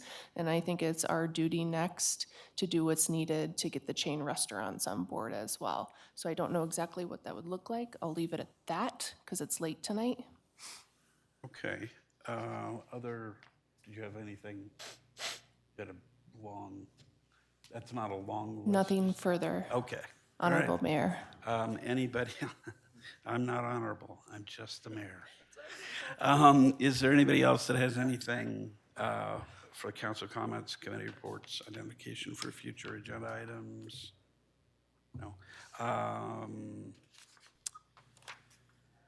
think there are a number of things, but I don't think we need to take up any more time tonight with them. We are adjourned. Honorable, why can't I? They're always like, oh. Nobody 'Cause calls you know me. him better. Nobody.